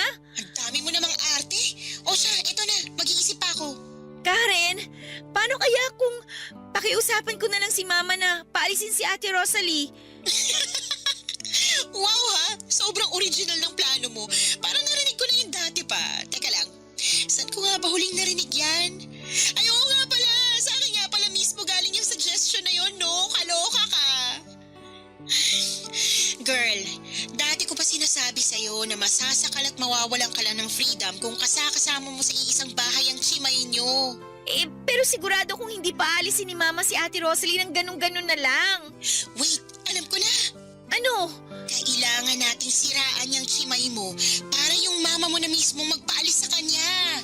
Kailangan pa talaga natin siyang siraan? Alam mo ikaw, ang dami mong arte. Oo, eto, makinig ka. Pagmumukain nating magnanakaw yung chimay mo para mawala ng tiwala yung mama mo sa kanya. Pero Karen... Naaalibad para na ako sa'yo. So ano, gagawin mo ba o hintayin na lang natin na isuplong ka ng Rosalie na yun sa mama mo? Sige na nga! Okay, ganito, makinig ka. May naisip si Karen na plano kung paano namin mapapatanggal sa trabaho si Ate Rosalie. Sabi niya ay dapat naming pagmukaing magnanakaw si Ate Rosalie para kusa na siyang sisitahin ni Mama. At para mangyari yon ay kailangan daw ilagay ko ang mga importanteng gamit ko tulad ng laptop at wallet sa bag ni Ate Rosalie. At kailangan ko raw itong i-video para maipakita kay Mama. Naniniwala si Karen na magiging epektibo ang plano dahil hindi pa nag-iisang taon mula nang mamasukan si Ate Rosalie sa amin. At tiyak daw na masisira ang tiwala ni Mama sa kanya. Hindi ako sumang-ayon sa suggestion ni Karen kasi alam kong naghahanap buhay lamang si Ate Rosalie. Oo, may mga nagawa akong kalokohan at kabalastugan pero hindi ko na. Hindi ako masamang tao at hindi ko kayang gawin yon. At hindi ko kayang sirain ang hanap buhay ng iba. Kaya sinabi ko kay Karen na hindi ko na itutuloy ang plano namin. Lumipas sa mga araw at mukhang naging okay na naman ang lahat. Hindi na nagsumbong si Ate Rosalie tungkol sa pagyoyosi ko pero patuloy pa rin kami ni Karen sa pagkakating classes at pagpunta sa mga bar at club. Nang mga panahong yon ay gusto ko na talagang magbago pero hindi ko talaga kayang tanggihan si Karen. Kapag niyayaya niya akong uminom at magyosi kasi nai-enjoy ko naman siyang kasama. At isa pa ang hirap aminin kina Ate Rosalie at Mama na nabagsak ko lahat ng subjects ko noong first semester. Kaya naging irregular student na ako sa second semester. Kaya tuwing naiisip ko yon ay napapayosi at napapainom na lamang ako para makalimutan ko ang mga problema ko. Hindi ko talaga napapansin na unti-unti kong sinisira ang sarili ko ng mga panahong yon. At habang tumatagal, mas lalong dumarami ang tukso sa akin para gumawa ng masama. Lalo na noong nahuli ako ni Ate Rosalie na nagyoyosi sa kwarto. Nang araw na yon ay nagbanta siya na isusumbong na niya ako kay Mama. At dito na talaga ako kinabahan, Papa Dudut. Para na akong masusuka sa nerbiyos ng mga panahon na yon at doon ko na napagtanto na gusto ko talagang isalba ang sarili ko. Kailangan ko nang kumilos sa lalong madaling panahon.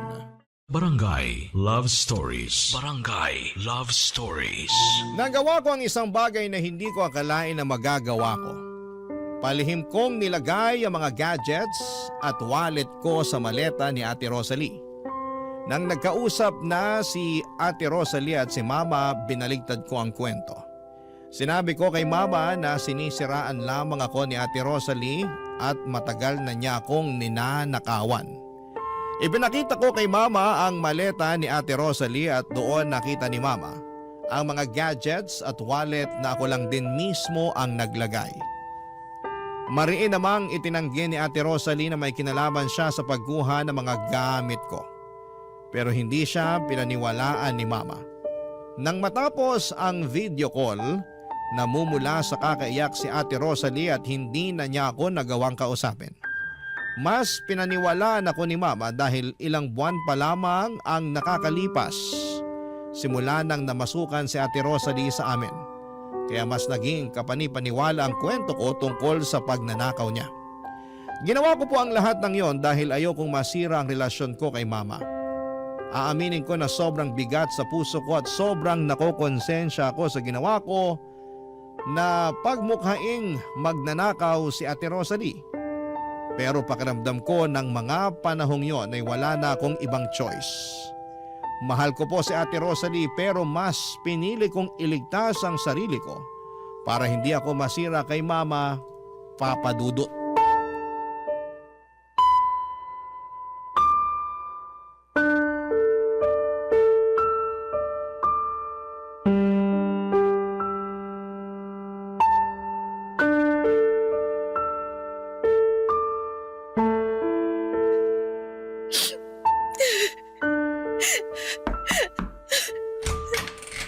Ate Rosalie? Alicia!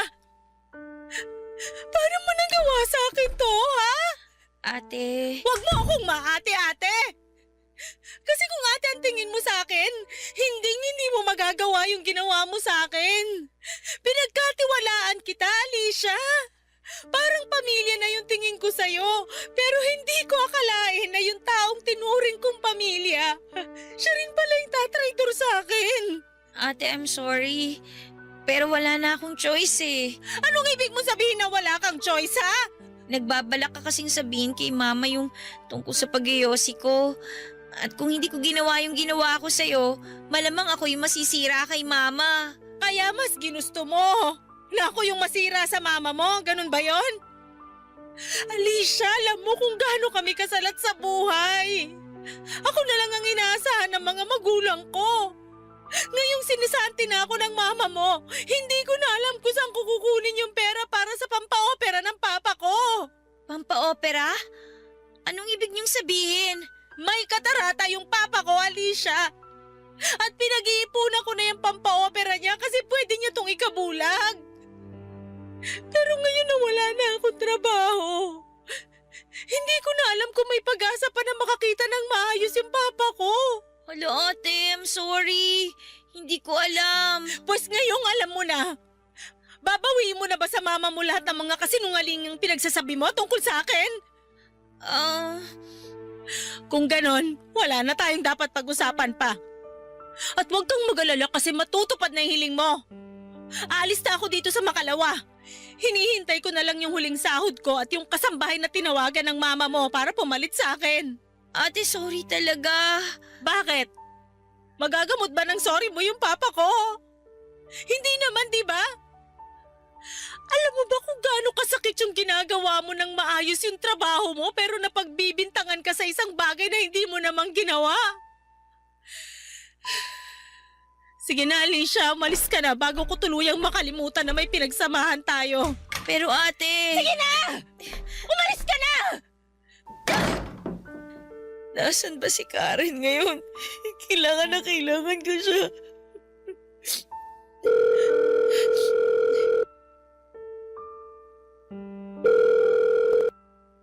Girl, kumusta ka na? Nagawa ko na yung gusto mong mangyari. Ay, sandali lang naman. Kung makapagsalita ka, bakit parang kasalanan ko? At teka lang, hindi kita maintindihan, girl. Ano ba kasing tinutukoy mo, ha? Pinagmukha ko magnanakaw si Ate Rosalie. May papalit na sa kanya sa makalawa. Ano ba naman yan? Napalayas na nga natin yung simay mo pero may asungot na naman na papalit. Pero di bali na lang. At least, hindi na malalaman ng mama mo na nagyoyosi ka, diba? Kung sa bagay, Teka lang, girl. Diba sabi mo, nawalan na ng tiwala yung mama mo dyan sa chimay nyo? oh, bakit? Eh kung ganon, bakit hindi pa yung pinapalayas na mama mo? Ewan ko. Ayaw niya siguro na naiiwan ako mag-isa dito sa bahay. Sobrang sweet naman pala ng mother dear mo, pero no offense ha, ako nasasakal para sa'yo. Kawawa ka naman pala, girl. Huwag na nga natin pag-usapan to. Relax ka lang. Ito naman masyadong high blood. Pasensya ka na ha. Nainis lang kasi ako sa sarili ko eh. Hindi ko kasi lubos akalain na magagawa ko pala yung mga bagay na ginawa ko. Pero ginawa mo na at wala ka na magagawa dun. Ganito na lang, gusto mo bang mag-celebrate mamaya? Ha? Celebrate? Oo, magse-celebrate tayo kasi sa wakas, na-force evict na yung chimay nyo. Saan mo gustong gumimik? Sagot kita at sagot ko na rin yung Yossi. Wala ako sa mood. Eto naman, gusto mo bang pumunta ako dyan? Dala na lang kita ng beer. At syempre, hindi mawawala ang Yossi. Tigi-isa tayo ng Gusto mo? Hoy, wag ka magkakamali na pumunta dito ha. Hindi pa nakakaalis si Ate Rosalie. Baka mamaya mabuking pa tayo niyan. Ipapahamak mo pa ako kung sakasakali. Ewan ko sa'yo, girl. Basta, tawagan mo na lang ako kung ready ka na ulit pumarty, okay? Kita-kits na lang sa school sa Monday. O siya, sige na. Bye! Lugmok na lugmok talaga ako noon, Papa Dudut. Parang unti-unti na akong kinakain ng konsensya ko sa ginawa ko kay Ate Rosalie. Kaya naisipan kong pumunta sa malapit na sari-sari store para bumili ng isang kahan ng Yossi at 3 litro ng beer. Umuwi ako kaagad at ininom ko ng mag-isa yung 3 litro ng beer sa kwarto ko habang naninigarilyo. Umasa ako na kahit papaano ay maiibsan ang bigat na nararamdaman ko. Pero sa halip na gumaan ay mas lalo lamang akong nalugmok at mas lalo lamang akong nakonsensya sa ginawa ko kay Ate Rosalie. Alam ko naman sa sarili ko na hindi ako masamang tao at hindi ko kayang manira ng ibang tao. Habang umiiyak si Ate Rosalie sa kabilang kwarto, hindi ko mapaniwalaan na dahil lang sa kagustuhan kong magkaroon ng matalik na kaibigan at maging cool kid ay nasira ko ang tiwala at pagmamahal ng isang tao na nagmamalasakit sa akin. Nagsimula akong uminom at nanigarilyo sa kwarto ko ng walang tigil. Halos hindi ko na mapigilan ang sarili ko. Sinuot ko na lang rin yung headphones ko habang pinapalakasan ko ang tunog ng music. Nang maubos ko na ang 3 litro ng beer, nakatulog ako sa kama habang patuloy na tumutugtog yung headphones ko. Pero nagising akong bigla nang maramdaman ko na umiinit ang paligid ko. Akala ko nung una ay nananaginip lamang ako hanggang sa napansin kong pinagpapawisan ako. Doon ko na nga na-realize na hindi ko pala napapatay ng maayos yung huling sigarilyo na sinindihan ko. At dahil po dito ay nasunog ang trash bag sa basurahan at natupok ng apoy yung kortina ng kwarto ko. Nagpanik talaga ako noon, Papa Dudut. Sobra kasing bilis ng mga nangyayari sa paligid ko. Hindi ko na alam kung ano ang gagawin ko kaya kinuha ko yung cellphone ko at mabilis na lumabas ng kwarto habang nakatingin ako sa apoy na unti-unting kumakalat sa kortina ng kwarto ko. Hindi ko po maipaliwanag yung takot at kaba na nararamdaman ko ng mga oras na yon. Biglang nag-freeze yung katawan ko habang tinitignan yung apoy na unti-unting kinakain yung kortina sa kwarto ko. Bigla namang lumabas si Ate Rosalie mula sa kanyang kwarto at kitang-kita sa mukha niya yung pagkabigla at pagkataranta noong makita niya ang apoy sa kwarto ko. Mabilis po na kumilos si Ate Rosalie at pumunta sa CR para kumuha ng balde ng tubig at sinimulang patayin ang apoy na unti-unti nang lumalawak.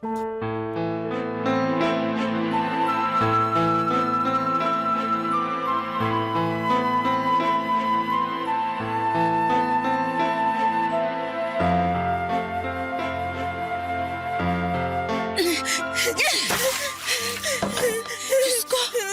Salamat po! Buti na lang naapula na yung apoy. Alicia, ayos ka lang? Mabuti na lang naagapan natin agad yung apoy. At mabuti na lang talaga walang masamang nangyari sa'yo. Hoy Alicia! Magsalita ka nga! Namumutla ka na! Ano, ayos ka lang ba? Ate Rosalie! I'm sorry! Tama na yan. Hindi mo deserve yung ginawa ko sa'yo. Huwag mo nang isipin yon. Ang importante, ligtas ka. Ate, mapapatawad mo pa ba ako? Ang totoo niyan, hanggang ngayon masama pa rin yung loob ko sa ginawa mo sa akin.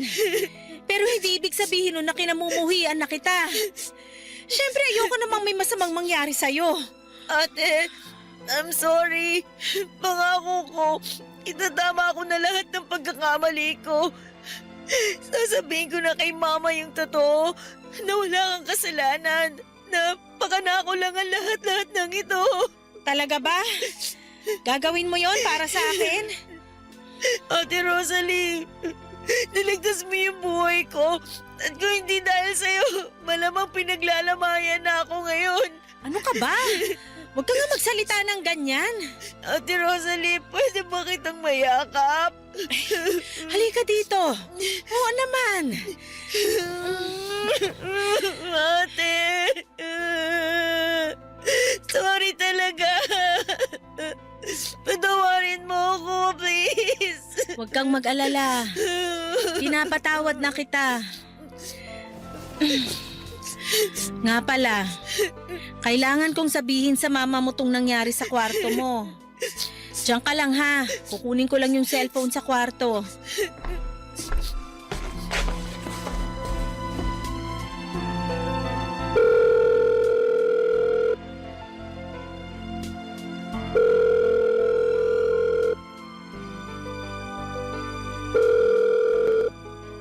Girl, ano ba? Hello, Karen?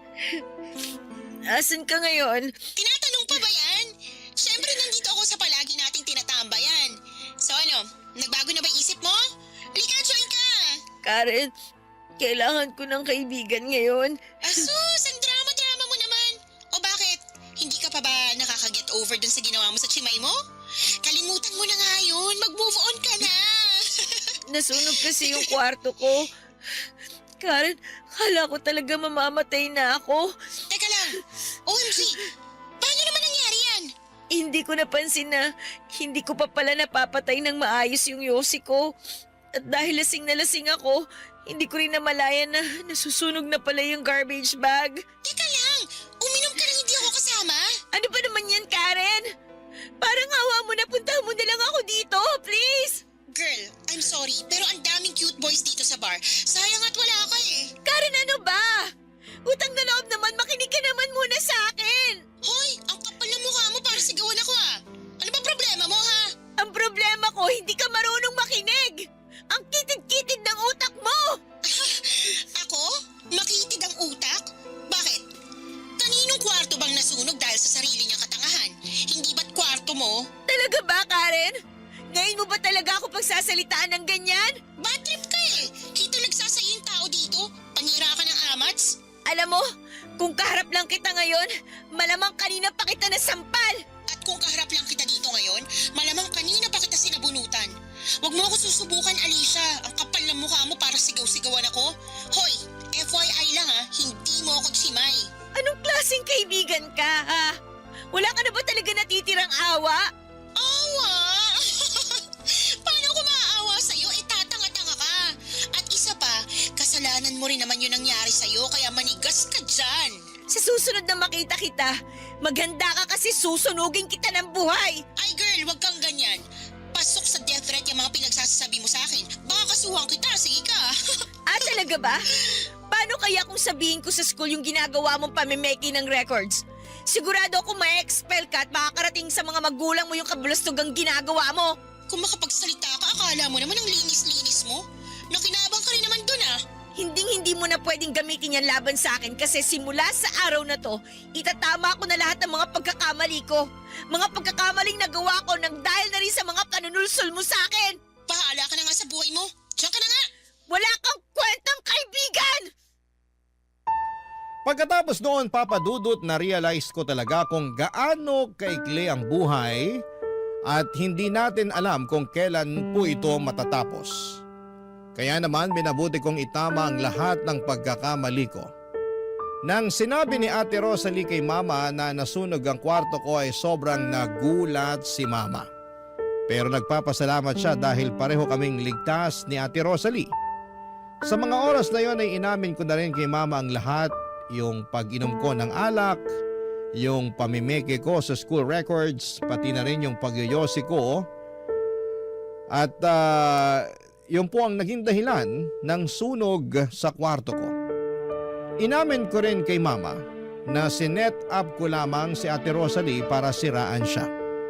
Galit na galit si Mama ng mga oras na yon. At kitang-kita ko kung gaano siya na-stress sa mga inamin ko.